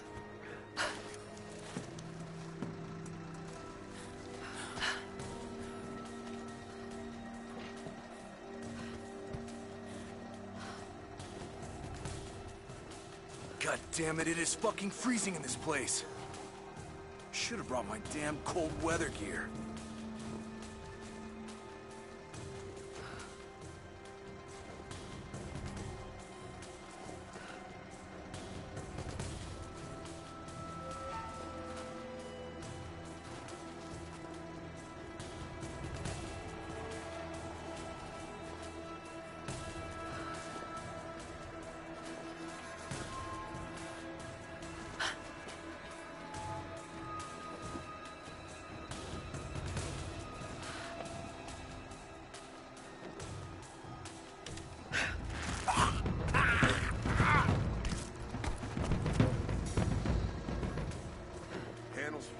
Almost got it. Surprised any of this shit still works. Looks like this was deliberately sabotaged. Maybe the natives. All the more reason to shoot them on sight.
The storm's coming in.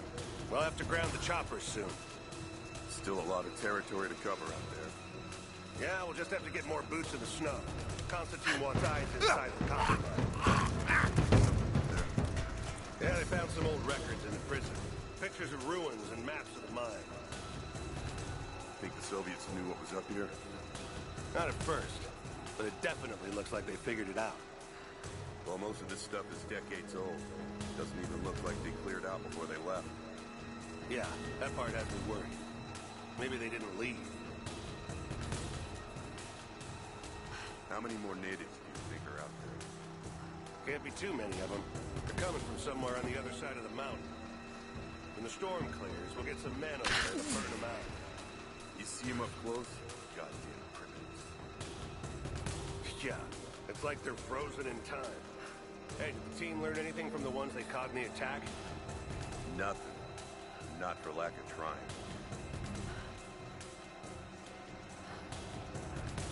Listen, it's finally going to get above the freezing temperature today for the first time in probably a month. You mean, only 1 degree above freezing, but still, maybe it will melt some of this snow.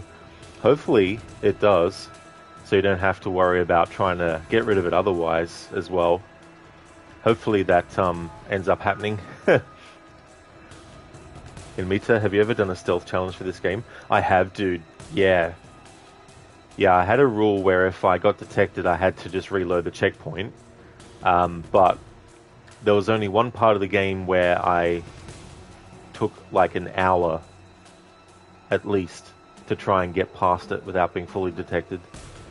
But it just got to a point where it was clear that there was no way to actually do it, because the way that the characters were positioned, their line of sight, the fact that they were able to see the other enemy and all that kind of stuff, meant that there was no way for me to actually take them all out without being detected at all.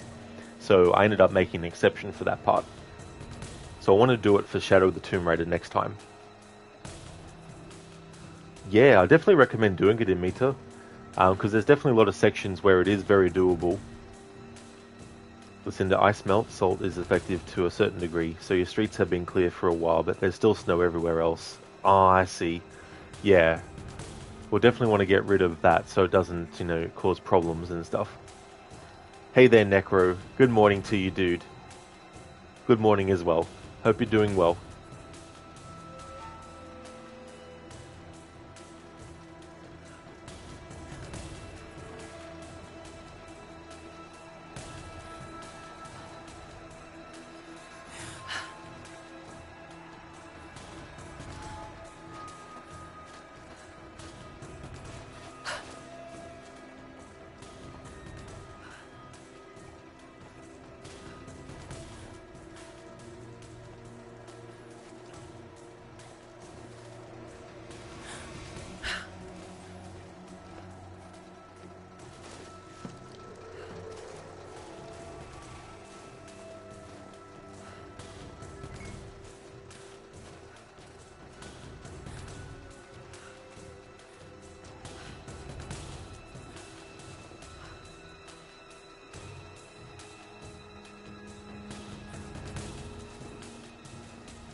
Stan, which challenge was to start the game from scratch?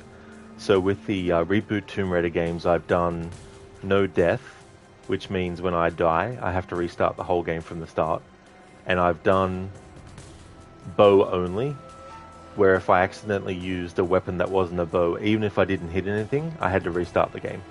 But that was an extreme version of that challenge. But yeah, they're the two different challenge types I've done with the reboot trilogy, where I had to actually restart the whole game if I fucked up.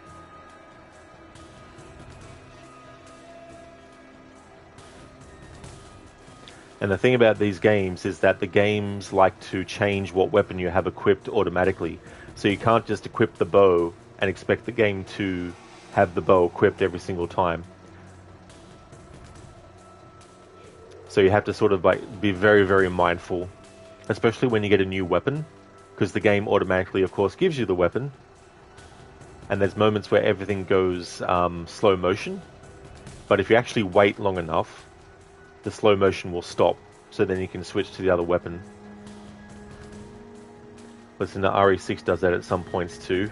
It can be very, very friggin' annoying. Like Assassin's Creed can do it. Like you can have a weapon selected, then you get on a horse, then you get off the horse, and your weapon's not selected anymore.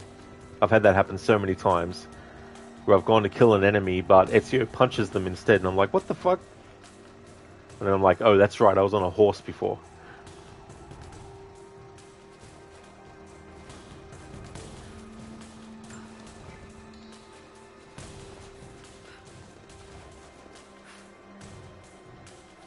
Patrol 3 checking in. All quiet here. This is Patrol 3. Anyone read me? Fucking radio. Huh. Radio. What's going on with that radio?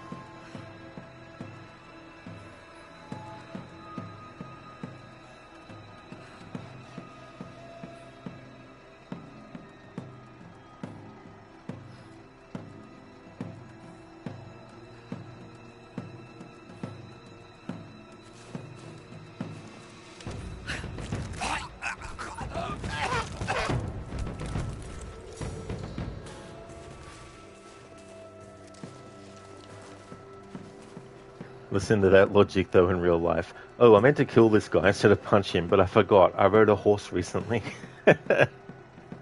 Yeah.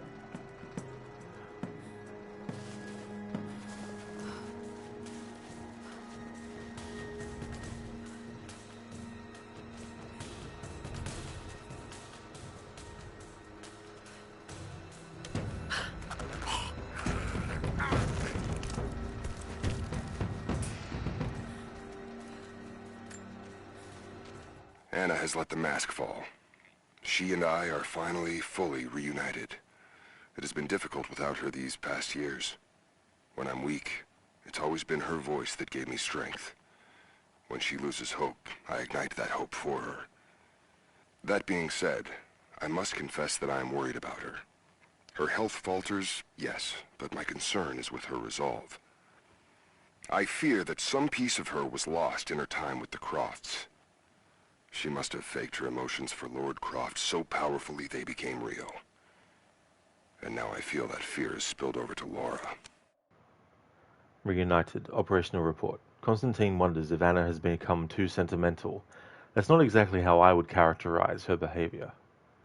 What's interesting with this whole scenario with Constantine and his sister Anna is that the source that they're looking for essentially gives you immortality. And so Anna, in being sick, wants the source to make sure that she can survive. Her brother wants to make sure that she survives. So that's why he wants the source. When he was a child, his sister Anna actually cut his hands open and made him think that he was chosen by God, given this stigmata. So basically Anna has been manipulating her brother since he was a child and grooming him to become this religious zealot and all this kind of stuff. And so I have a theory that Anna is actually pretending to be sick to Constantine as a way to keep motivating him to keep going. Because the funny thing is, and I mean, if you have something, like you know how you get sometimes a ticklish throat? Now imagine not being able to do anything about that ticklish throat for months and months and months. So I don't know what sickness Anna is supposed to have, but it's a pretty convenient sickness where she only coughs in front of Constantine. But yeah, my theory is that she's just pretending to be sick as a way to keep motivating Constantine to push to get the source to save her from dying. I could be wrong, but this is something I thought. Just video game things, Lucinda. Exactly. That's all it is. Just video game things. Good thing a lot of video game things don't happen in real life. But there's some things that would be good, like being able to save and then reload. Stand time to born from your mother to from scratch and start again. Imagine if life was like that. And Mita perfection, GG's. Thank you, Mita. Yeah, some of these enemies can be tricky to sneak up on too, because like unless you use instinct mode and see whether or not an enemy that you're about to kill will actually be seen by the other enemy, you know. Stan, tuberculosis? I mean, it could be. I know, like, in Red Dead Redemption 2, for example, Arthur doesn't, like, cough all the time. It's not like a constant thing every day. So it could be that. I mean, there probably is sicknesses that people can hide very well, you know, or when someone's not looking, be able to do something like, you know, I don't know, cough into their sleeve or something quietly. You know what I mean? Like,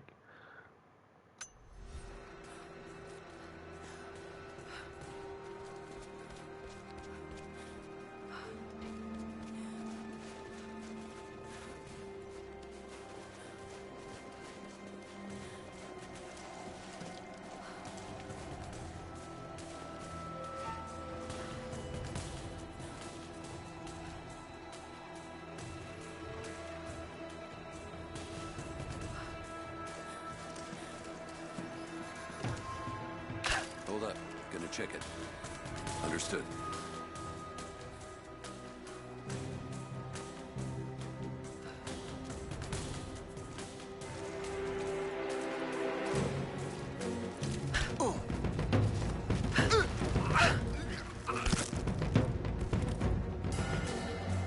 I think this guy is glitched. He's pulled his weapon out, and he kept on trying to move away, but got stuck.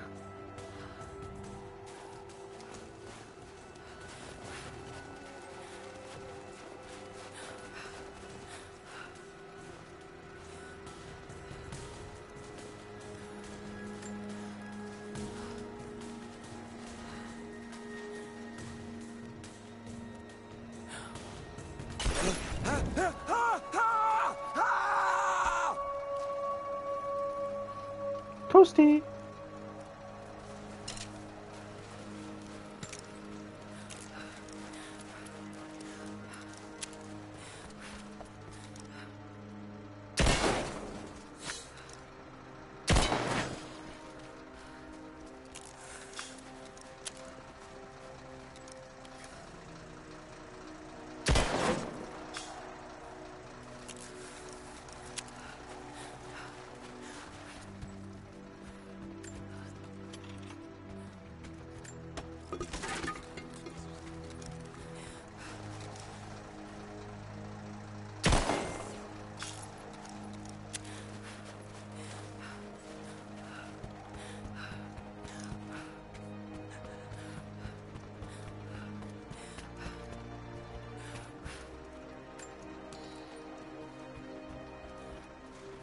Stan, Lara, salvage over there. Come on.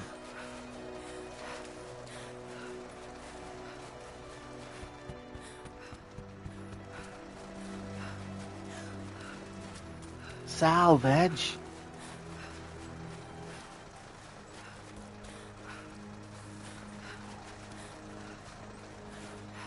Cassandra, I will not die by the hands of man.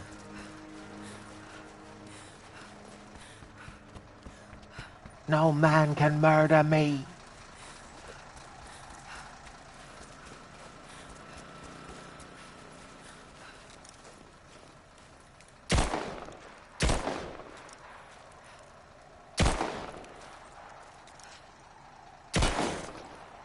About time. That's a pretty sturdy laptop. Andreas, wrong game. Wrong game, mate. Jensen.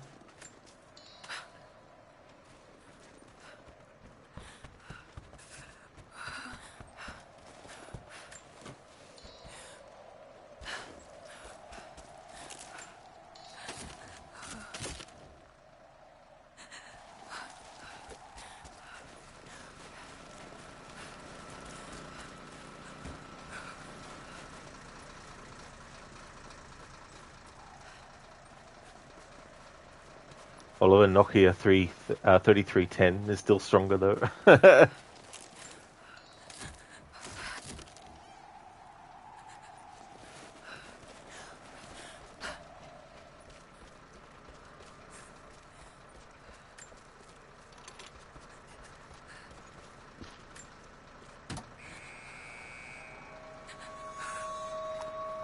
Jacob, I found a way to open the inner gate. Head to the courtyard. I'm already inside.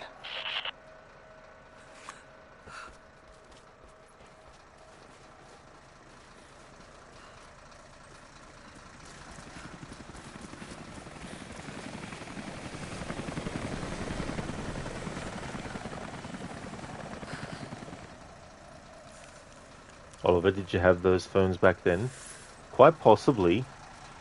I was pretty late even getting like a mobile phone.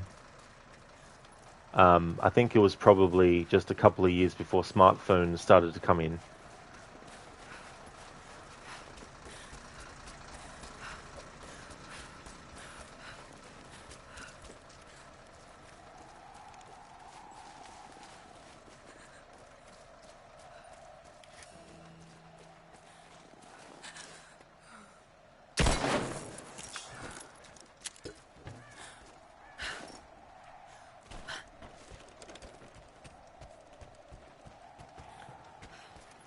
Hey there, Spectrum. Things are going well, thank you. How's things going with you? Stan, you had a 3310. It had the loudest alarm ever. Oh, did it? Well, that's good that it was allowed, so it could actually wake you.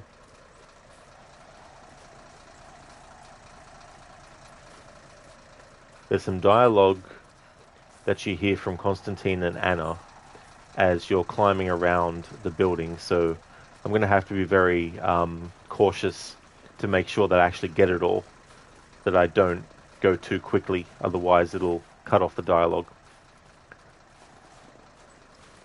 Stan, it had a really strong vibration, so it could wake up the city.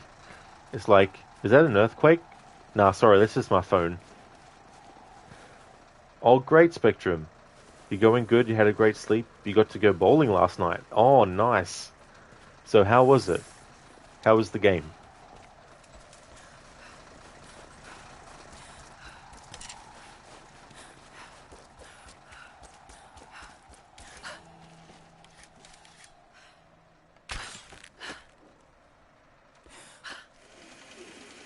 I have patrols headed to all the major dig sites. Here, here, and here. What about the Anna? I need to get in there. A few sharpshooters and scouts. Do it. We have a lot of ground to cover, and Trinity wants the artifact found as soon as possible. We aren't getting anything on satellite. Too much interference. Constant cloud cover. It's as if this place doesn't exist. It wasn't supposed to. If this is truly where the Prophet hid the divine source, he couldn't have picked a better place.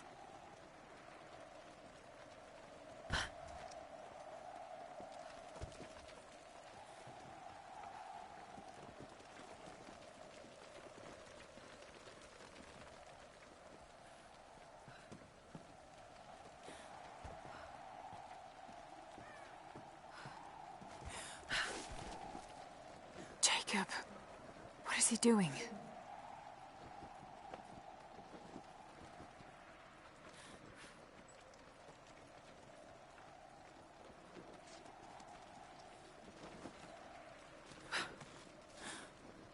This is the place.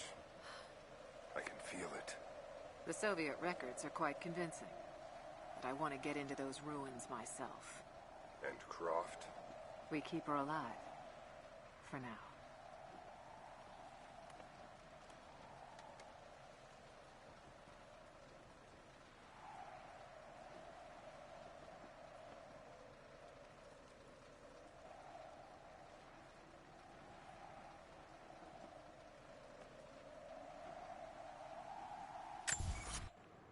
Listen, do you love bowling? You're terrible at it, but it's fun. Well, that's good that you still have fun, you know. There's games where it's like, not that great at it, but if the fun factor's there and you're enjoying yourself. Spectrum, you didn't play much, but it was fun. It was church group, so it was good seeing everyone since church was snowed out last Sunday. Also, they had food catered from Olive Garden, an Italian restaurant. You're terrible at bowling too. You have a wicked spin that causes your ball to veer off at the last minute.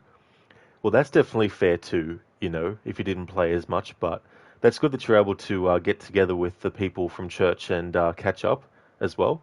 I hope you enjoyed the food. I love Italian food.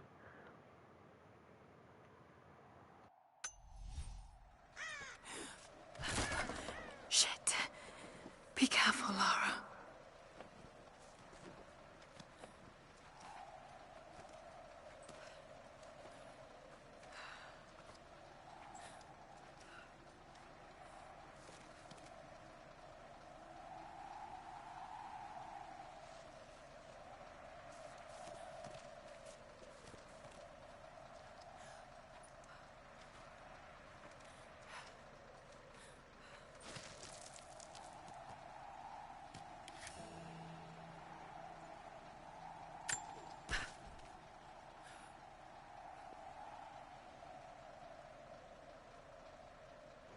Especially when the food was really good and you actually got to take a fair bit home as there was so much left over. Oh, very nice. I love leftovers. It's good to be able to have some the next day and sort of like spread it out a bit too if you can.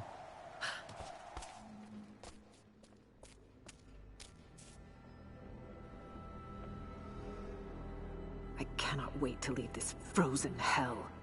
Then I have good news. Reconnaissance from the scouts. The natives have a settlement on the other side of the mountain.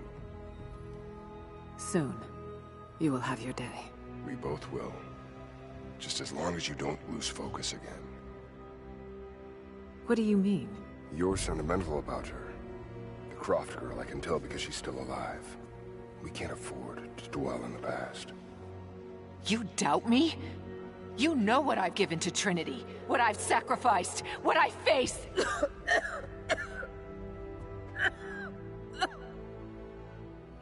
I'm fine. Life has not been kind to either of us, but I swore I'd always protect you. Now who's being sentimental? I promise you. All of this will be worth it in the end. With the divine source, you will live. But more importantly, you will live in a world cleansed of sin.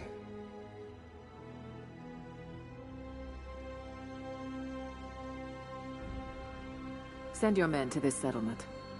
Find out what they know. It's too dangerous.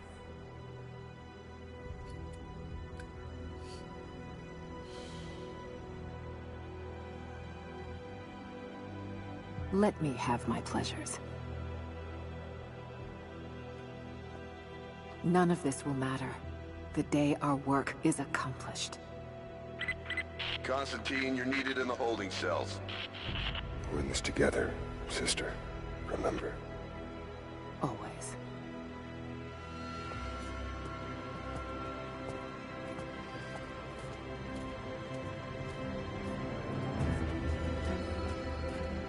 What are you doing?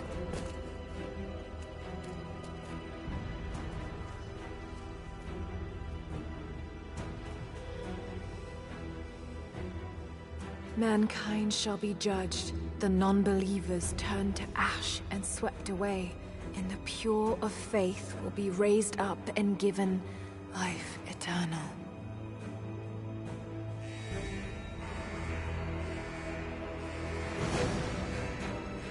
Get out! I'll find you! Got to find them! Keep looking! They have to be here somewhere. Prison door is clear. Eyes open. She has to still be here. On it! All right. Got to find a way out of here. Sweep and clear every room. We have to find her! This one's secure. Nothing here.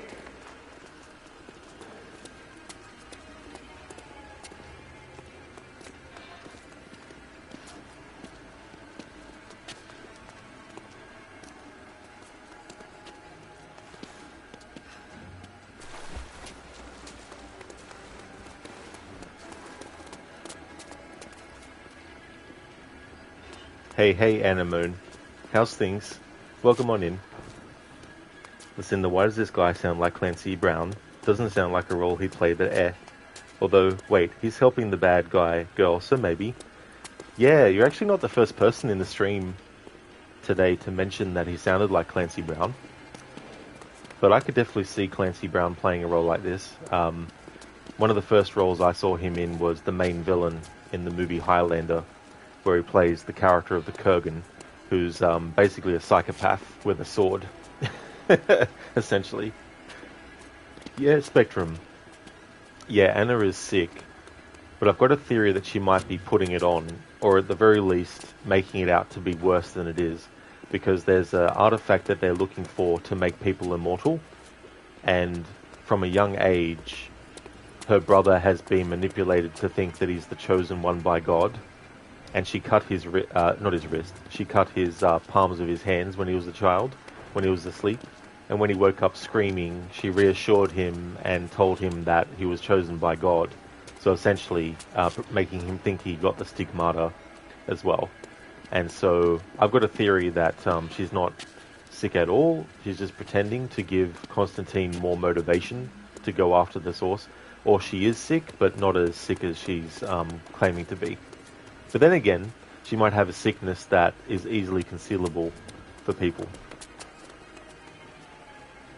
AC, thank you so very much for the raid, dude. Thank you. Really appreciate that a lot. Welcome to you and your raiders as well. How was your stream? Hope you had a great one with GTA 5. Were you doing the main story or just doing online stuff? Hey there, One Sick Demon. Welcome on in. Thanks for joining the raid too. How's it going? It's going okay, Anemone? Oh, that's good. I'm glad to hear that. That's really good. Listen, he usually plays antagonistic characters. Very, very true.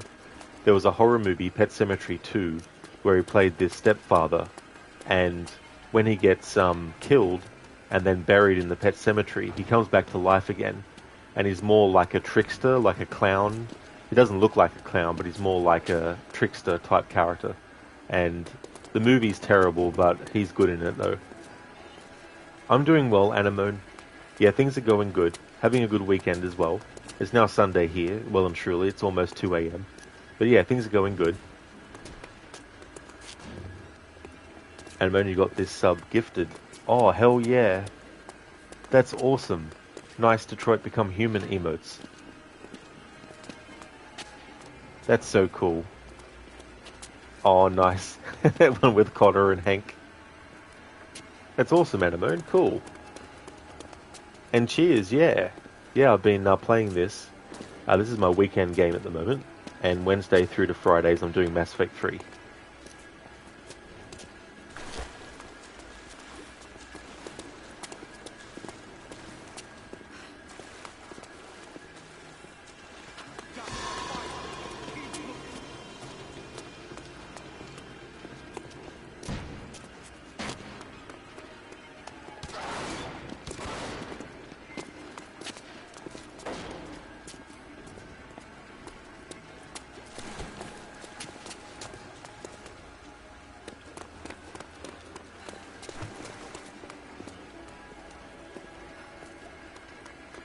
AC stream was good.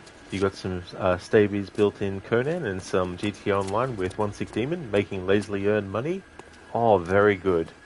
I'm glad to hear that you had a great stream and that you got all that done as well.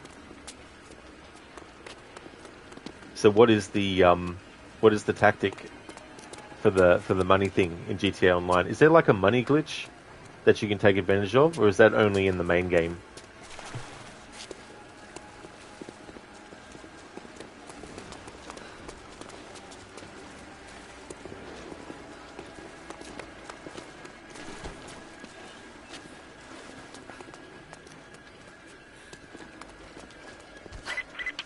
Lara, the train yard is on the north end of the Gulag. I'll wait for you there. On my way. I need assistance. The control room door is locked from inside. We're gonna have to break it down. Damn. Got to get out of here. Tear this place apart.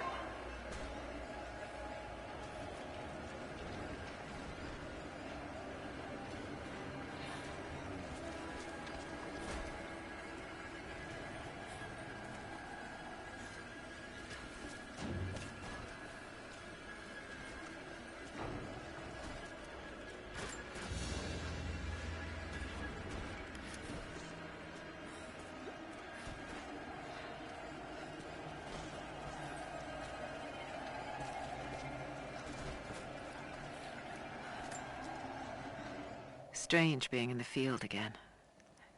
I was undercover for so long, locked in a life of comfort at Croft Manor.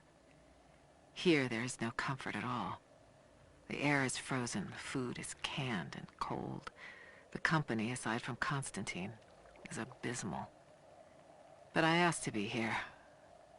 I need to be here. I do not have the luxury of time or patience. Constantine and I begin this journey together. I will be there when he fulfills his destiny. So for now, I'll breathe deep.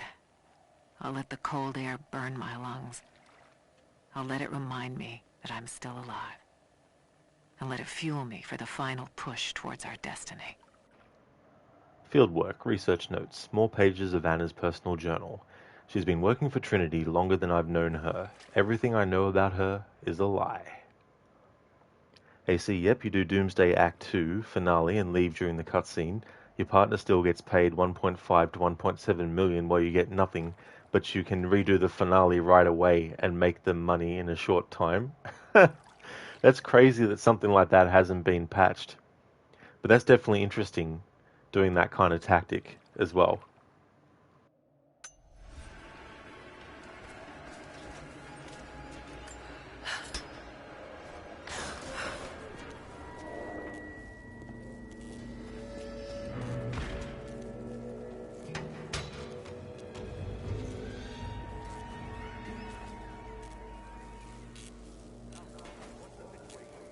No sign of her yet. Heading to the control room now.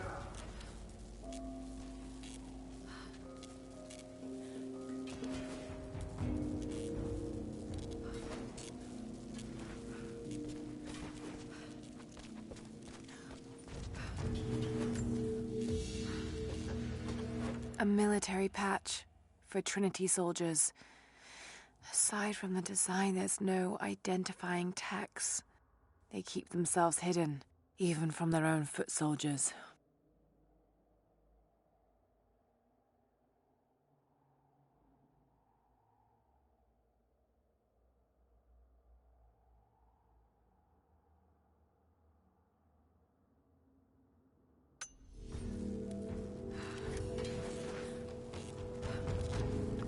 Okay, so I know what to do, but I want to get the dialogue from Lara by using instinct mode.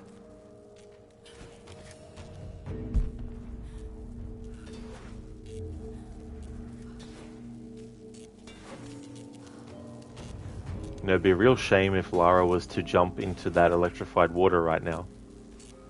I've got to get that wire out of the water.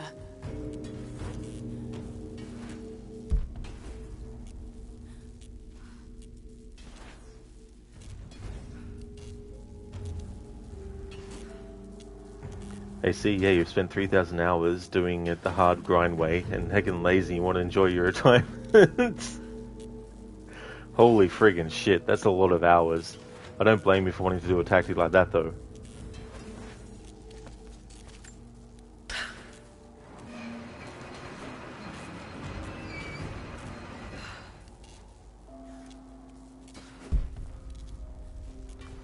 No dialogue from Lara about doing that wrong? Guess not.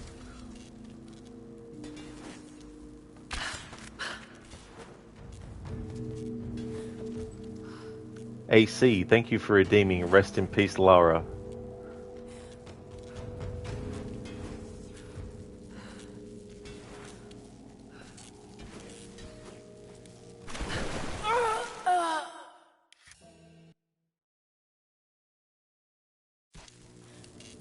There we go, AC. Thanks for redeeming that. Alas, it was a 17-hour run, so you have to put more warm on your back and maybe nap. I don't blame you one bit as well, AC. Thank you so much for the raid. I really hope that things go well for you. Hope you enjoy your nap too, as well.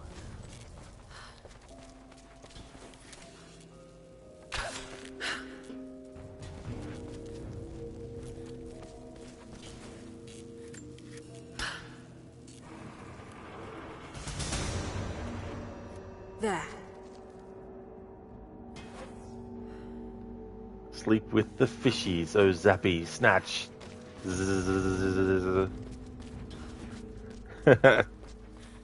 Nice emotes there, AC. That's cool. She's here. Get position. Bust this thing open. Come on.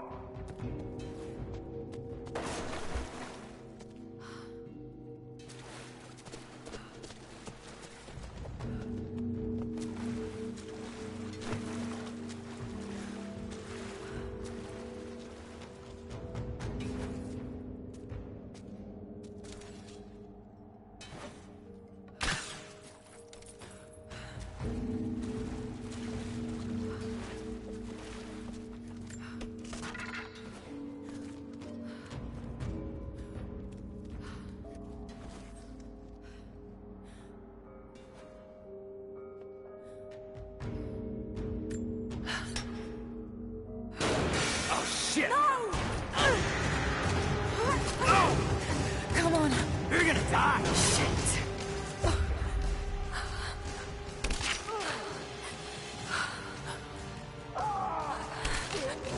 He's gone!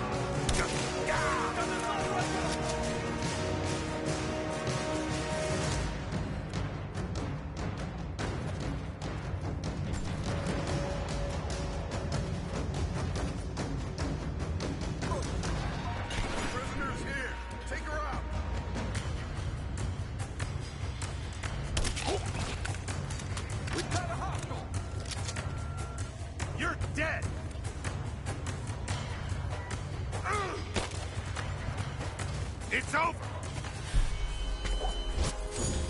Ah!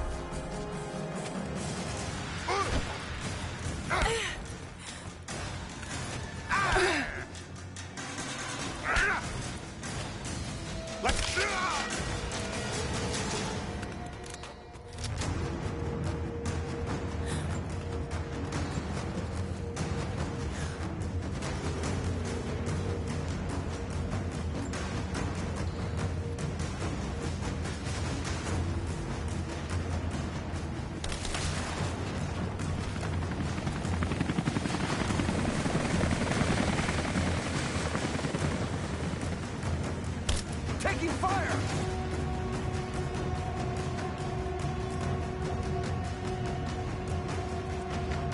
Under fire!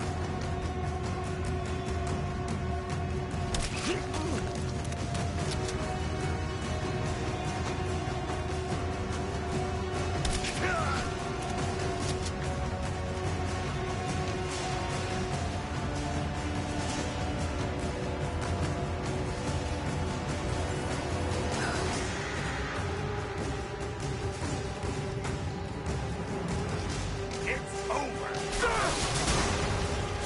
Give me covering fire! Focusing fire!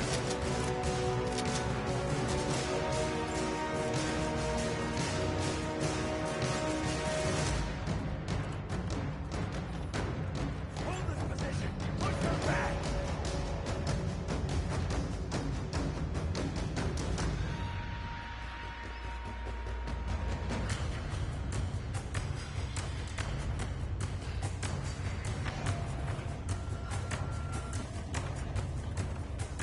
Yeah, Crooked, that was so funny. For a moment I thought it glitched and didn't count it as a headshot. I was like, what the hell? But I was glad that it actually still counted it.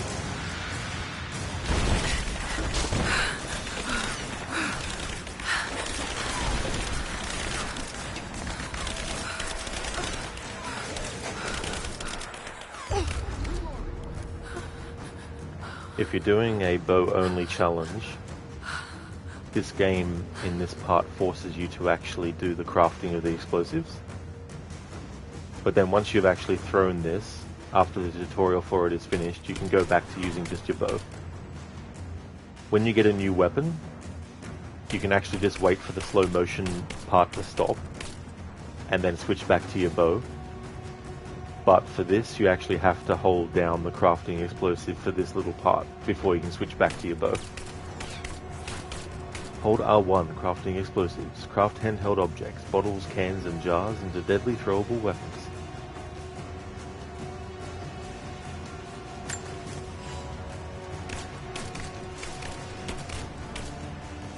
Shrapnel grenades. Metal cans can be crafted into shrapnel grenades that incapacitate enemies on impact.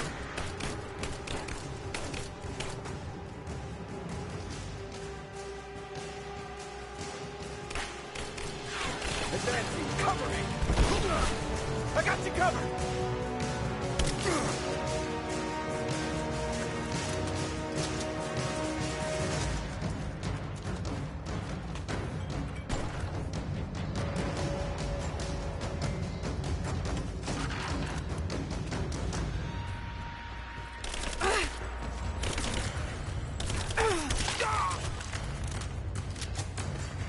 Still standing, someone just kill her! Got your back!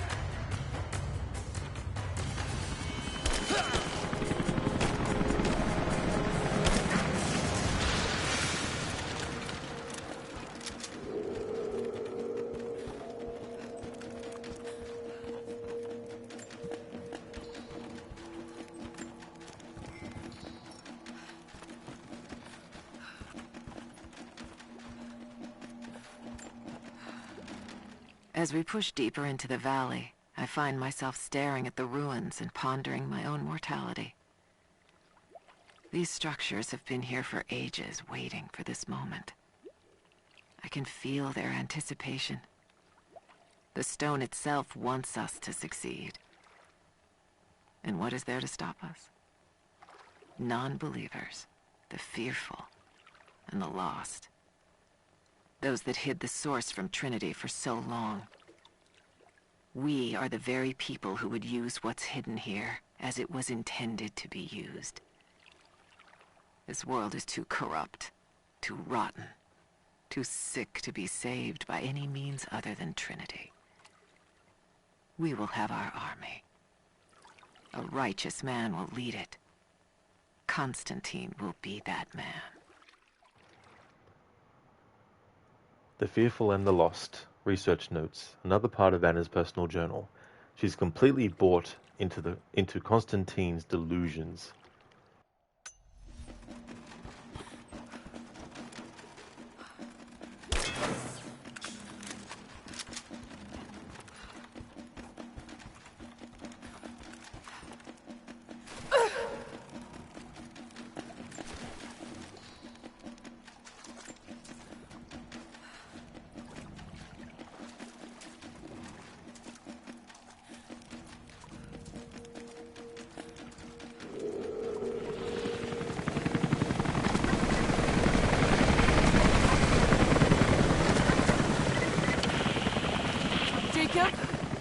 Is that you, Jacob? Lara, be careful. They're everywhere. You'll run into some trouble. There he is! Take him out! Damn it! Shit!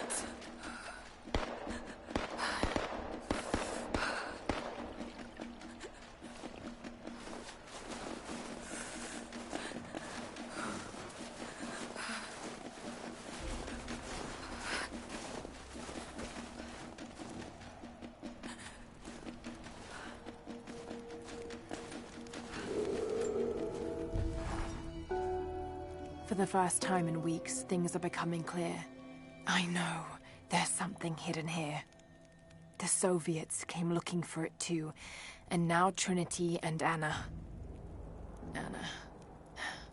God, I still don't quite believe it. All this time, did she watch Dad as well? I've got to keep moving. Find Jacob and join his people. If I can prove myself to them, maybe he will tell me more about this place. Now that we have the rifle, I'm going to switch to the next one. Assault rifle. A balanced, dependable rifle for any scenario. Golden Fang. Gilded bolt action rifle that strikes with deadly force.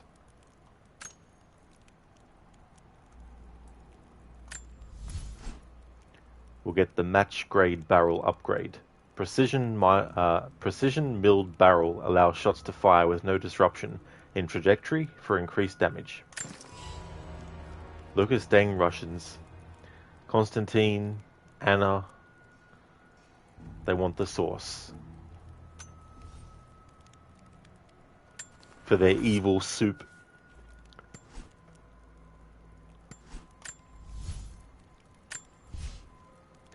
Okay, so we now have the second tier of skills in each category to be able to access.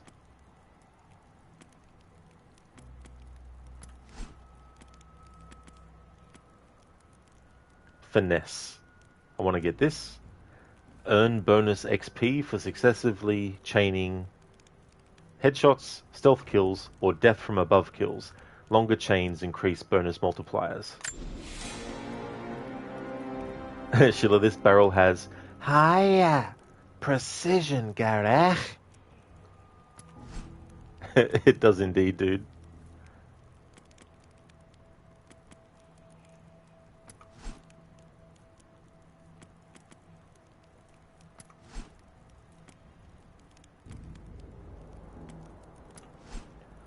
Alright, I might go with Deadeye. A headshot indicator will appear when successfully aimed over an enemy's head. Nice one, Crooked. Neck any Sageriad.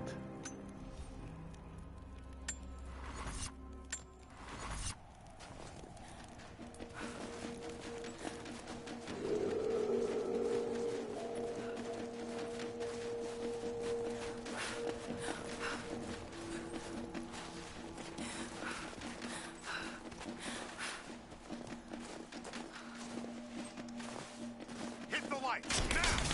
Keep her down! Got your back!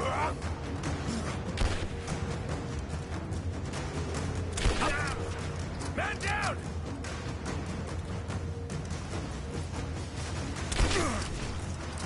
Just you and me!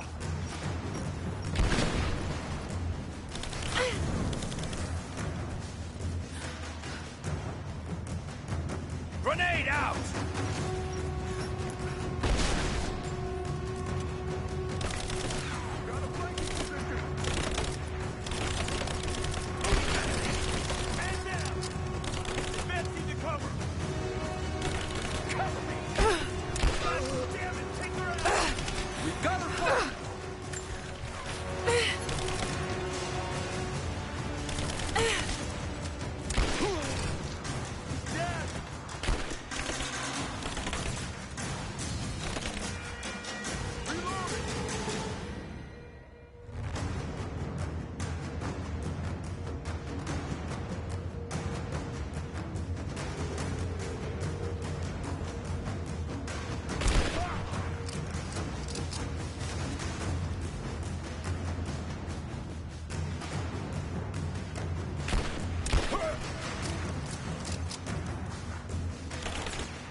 Cover me! Got your back!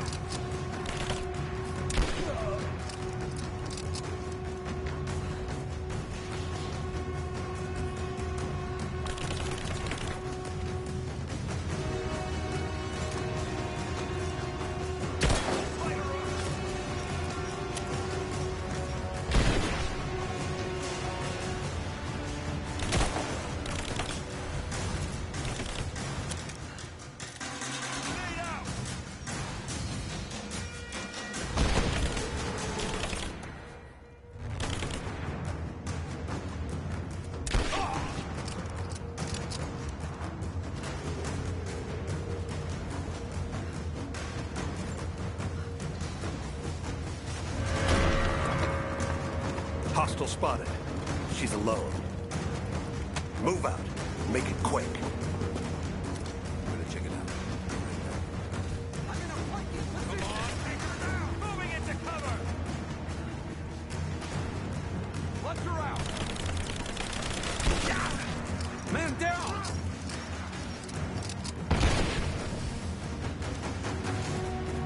Keep her down! I got you covered! Taking casualties!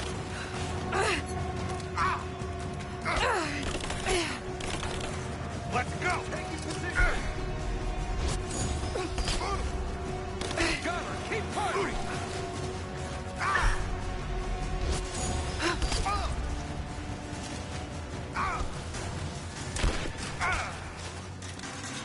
I am going to kill you! She's reloading! Back He's hit! Got her flanked!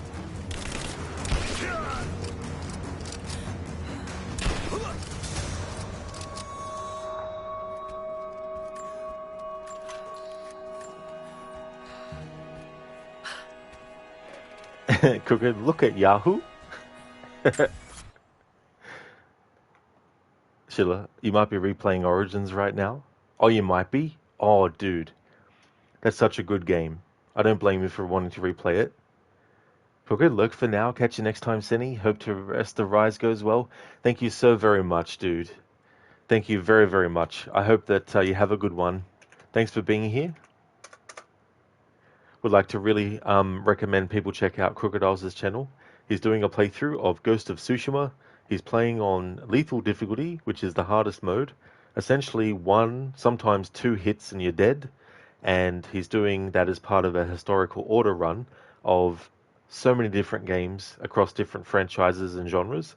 He's doing timeline order, so all these games he's got lined up, he's doing them in which year they take place in. So he's up to Ghost of Tsushima, and he's also doing a lot of other games as part of that marathon, like Red Dead Redemption 1 and 2, as well as Call of Cthulhu, as well as the Plague Tale games. Definitely recommend checking out his channel if you haven't before. And thanks for leaving the lurk too, dude. Hey, Placenta, welcome.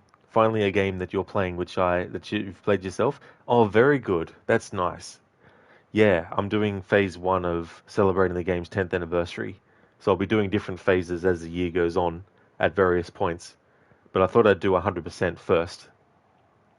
That's all good, Senny, for the shout out. Absolutely no worries at all. And thank you. I definitely will have a good one as well. At Schiller, good luck with Bayek of SeaWorld. Will SeaWorld never know peace?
What happened here?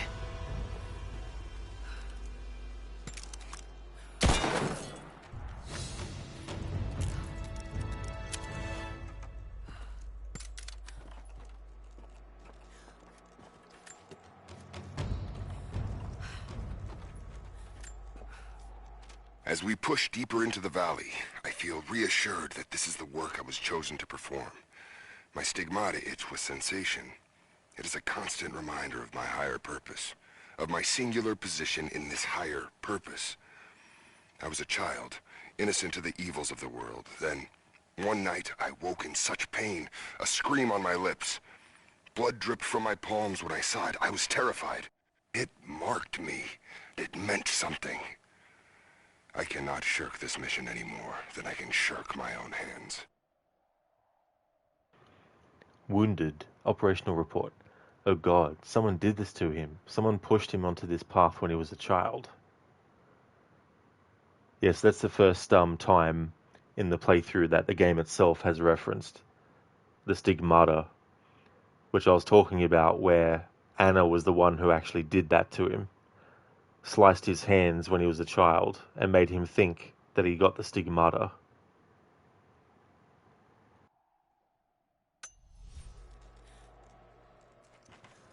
Which you find out about in a later document or something.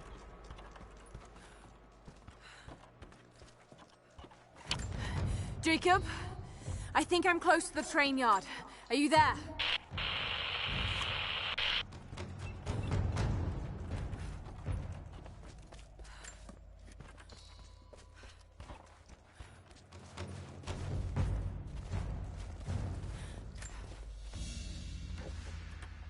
Badge of rank in a military order.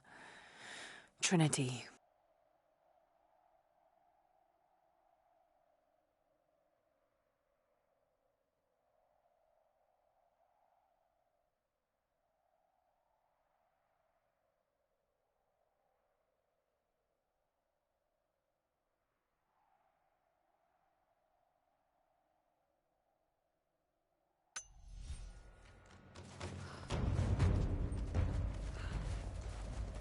Another Soviet plaque. Enemies must answer for their crimes. Bit grim.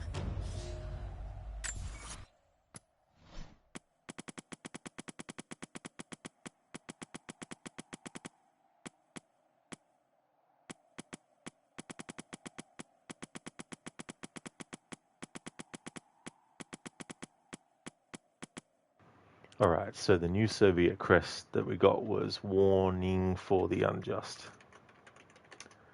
Let's see if there's any extra dialogue that Lara will talk about when we interact with this in the menu here. A grim sentiment. The plaque is a little more belligerent than the others. It reads, Enemies must answer for their crimes against the motherland. The symbolism isn't exactly subtle. This was something, by the way, I only found out about in this playthrough, because normally when I play this game, I don't select collectible stuff once I've collected it. So these murals and these Soviet crests, when you actually interact with them, if you go then into the Documents menu and select whichever crest you actually interacted with, you'll actually get some extra dialogue from Lara here, which you don't get when she interacts with them. There are some where the dialogue is exactly the same as when you interact with it, but if you actually go into the menu, you can find ones that you don't hear from Lara otherwise. And so normally when I've played this game in the past, if I'm going to go into this menu, I've only gone to it to A, double check to see if there's anything that I missed, or B, select the sessions here about Lara's recordings for her therapy sessions, or the Journal of Lord Croft. But yeah, never once did I think to go down into the menu here and select from the crests or the murals. Sheila, you didn't know that. You have to keep that in mind on your next playthrough. Is it only in this game or in the other games too? That's something I need to check too as well, Sheila, to be honest. Shadow, there might also be as well. But like so far there's only been one crest that I've gone into the menu to find new dialogue from Lara about, and there hasn't been anything. So far there's only been one instance of that.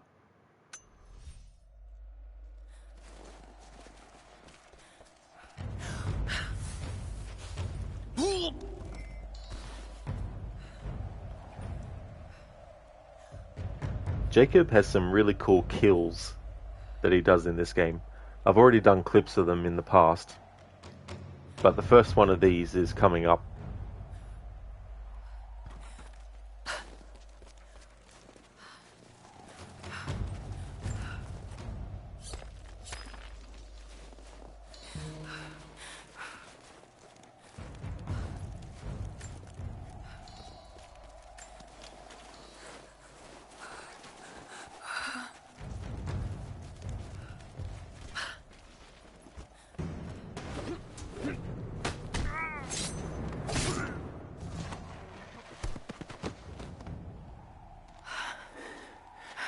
What took you so long? I thought I lost you back there. Not a chance. Thanks for getting me out of that place. Let's move! We can get up through there! Watch out! Ah! Ah!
Take it easy. Drink this. It'll help. You could have left me in that river. Would you have left me? I'd have thought about it. What makes you think I didn't?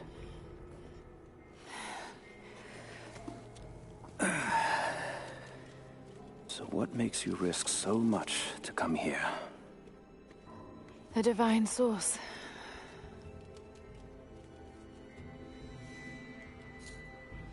I know what you're looking for.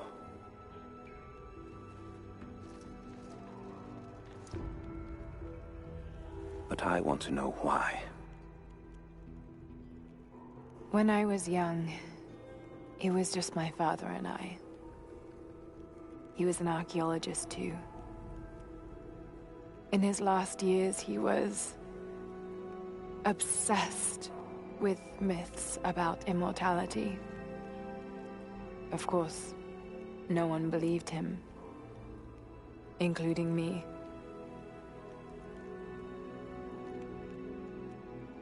Our last conversation was a fight. He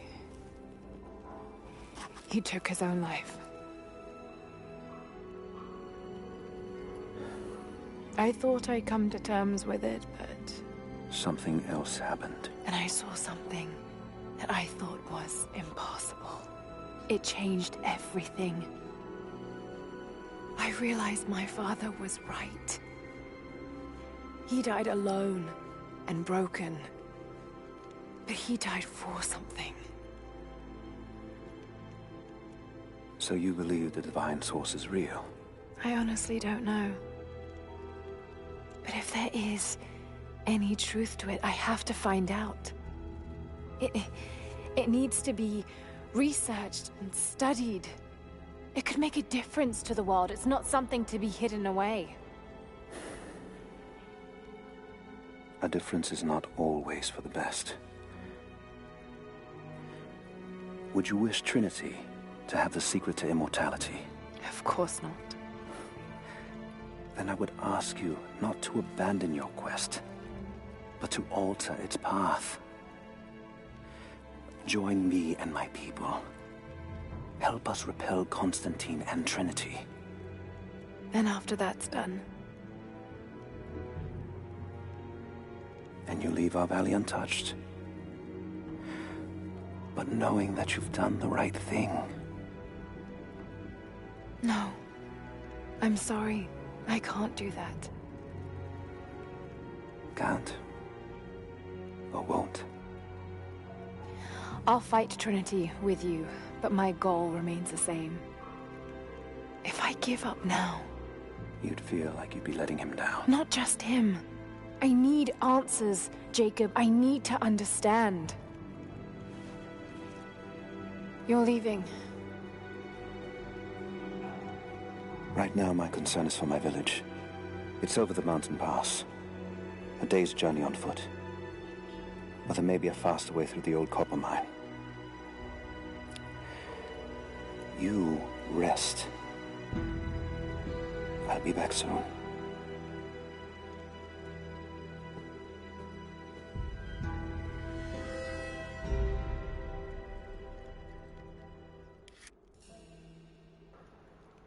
A new adventure awaits. You earn Baba Yaga, the Temple of the Witch, for Rise of the Tomb Raider. Objectives are indicated with pink markers on your map. A mission is waiting for you in the Soviet installation. The mysteries of the Wicked Veil beckon. So this content, I haven't decided when in the playthrough I'm going to do it, but I'll think about that. However, I am doing it as part of the playthrough. Jacob, are you there? Damn it. Where is he?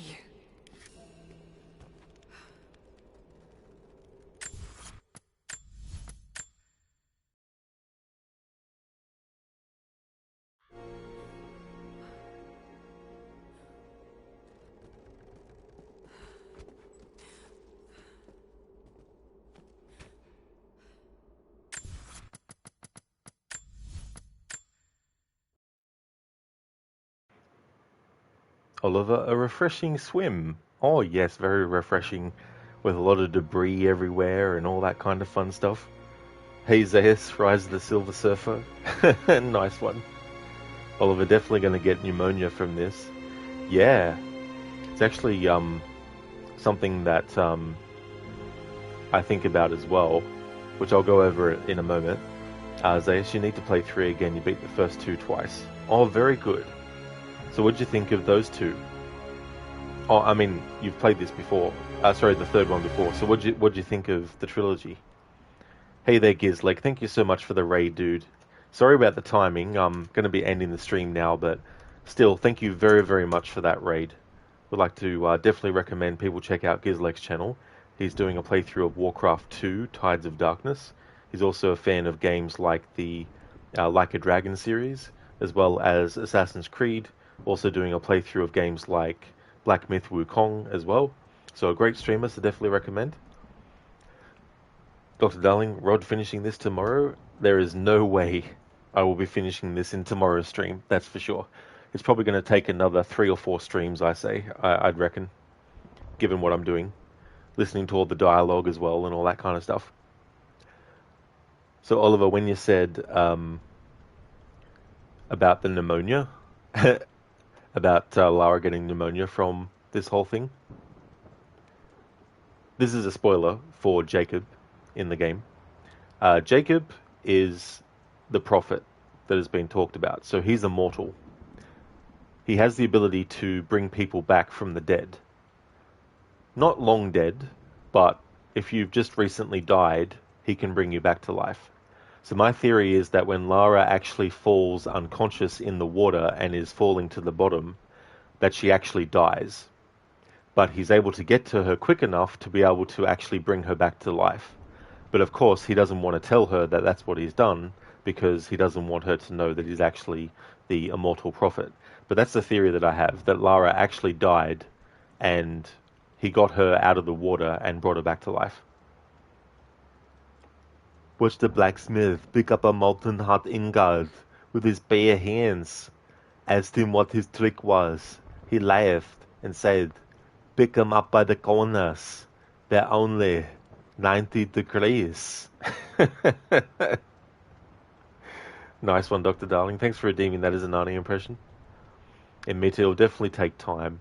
Absolutely, dude, for sure. If I was just doing the main story, I would definitely finish this in 2 streams. I mean, I can finish it in 1 stream just doing the main story, but in this playthrough, doing 100% and extra stuff on top, definitely take a long time. Zayas, you thought they were more complex Uncharted games, though you think Uncharted maybe stands up more. You want to replay 3 because Eidos Montreal. Oh, yeah. Yeah, they had a hand in Shadow of the Tomb Raider. Amber Goldfarb, who plays heaps of characters in the Assassin's Creed series, like Aveline and Christina Vespucci, she actually is in that game as well. She plays a character named Kuryanka, I think is how you pronounce it. She's one of the characters that you get side missions from. Dr. Darling, I am the prophet. This is my right, mine. This is my destiny. You never were. Thank you for redeeming that as a Bane impression, Dr. Darling. Thank you. Oliver, what? He is the chosen one. That is true. Yeah. If you've been dead for a long time, he can't bring you back to life. But if you just died, and I don't know how long after you've died you have to be brought back to life and stuff, but it's feasible that if she did die, that he was able to get to her quick enough to be able to make sure that she didn't die. And Mitra, it makes sense when you think about it. That's so true, you know, because it's not like she's been knocked unconscious on the, on the surface. She's actually knocked unconscious and falling in the water, you know, so she can't just wake up and start swimming, you know. Zayas, you installed AC Rogue, but you started Persona 5 first. Oh, did you? Well, that's fair enough. At least then you've got Rogue already installed. So we're going to go and raid out to someone that I very rarely get to raid out. And we're going to go and raid out to Necro. So he's actually the husband of Lucinda, who's a friend. And he's doing a playthrough of Resident Evil 4 Remake. So I'm going to go and raid out to Necro. Before I do, though, there's some other streamers I'd like to recommend and give shout outs to.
Would like to highly recommend people check out the following streamers: AC, who's been doing GTA 5 online, Actual, who's been doing a playthrough of Sports FC 25, Inmeta is doing a playthrough of GTA 5, he's also doing Skyrim, Gizlek is doing a playthrough of Warcraft 2 Tides of Darkness, Crocodiles is doing his playthrough of Ghost of Tsushima, he's playing on the hardest difficulty, Lucinda is doing a playthrough of Resident Evil 4 Remake as part of her Resident Evil Marathon. Mr. Gote is a streamer of games like Banishes, Ghosts of New Eden. Lidus is playing a lot of retro stuff. He's a big fan of the old school Mortal Kombat games. Scar is doing a playthrough of Metro 2033 Redux. Shillerlock is doing a playthrough of Mafia Definitive Edition. Shaky is doing a playthrough of Far Cry 6. The Silver Dwarf is doing a playthrough of Assassin's Creed Valhalla. And Zamaxi is doing a playthrough of Wuthering Waves. So definitely recommend checking out all those streamers if you haven't before. That's all good, Schiller, for the stream. No problem at all, dude. Zaya, Square Enix membership no longer functional. That's true. Yeah. Who owns this now? Embracer? That's right, yeah. Yeah, Embracer owns Tomb Raider, as well as Deus Ex and a few other things as well. That's all good in Meta for the shout-out and for the stream as well, dude. No worries at all. And Schiller, same to you. No worries at all for the shout-out. And Lucinda, all good for the shout-out too. No problemo. And there's a streamer I forgot to actually put a shout-out for, and that is Arctic. He's doing a playthrough of Red Dead Redemption 2. He's a funny streamer, very humorous, so definitely recommend Arctic as well. Plus, P.S. he's also Batman, but don't tell anyone. Here's a general raid message that people can feel free to copy and paste, and I'll put one in chat for subscribers as well.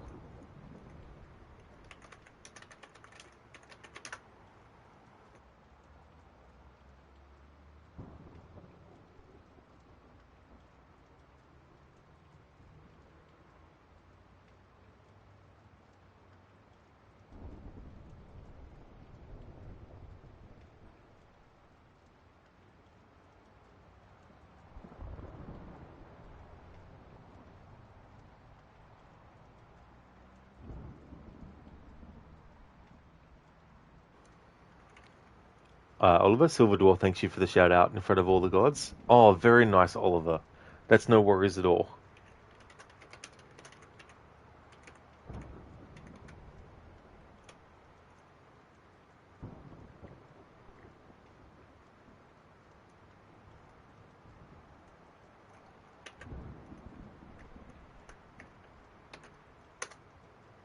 Alrighty then. We're going to go and raid Necro, see how he's doing with Resident Evil 4 Remake. Thank you so much everyone for watching the stream. I really do appreciate it a lot. This is currently my weekend game, and so the next stream that you'll see from me of this will be when it's Sunday. And if you see me streaming this again, then you know it's become Sunday. The other game I've got on the schedule is Wednesdays to Friday, which is Mass Effect 3. So Saturday and Sunday, Rise of the Tomb Raider. Wednesday through to Friday, Mass Effect 3. Hype indeed, Lucinda. It's really cool to be able to raid Necro. Because, yeah, it's not very often that I'm streaming when he's streaming as well. You take care as well, Amita. Thank you so very much, dude. Definitely catch you tomorrow. Thanks again, everyone, for watching. I hope that everyone has a great rest of your Saturday. Until next time, have a good one.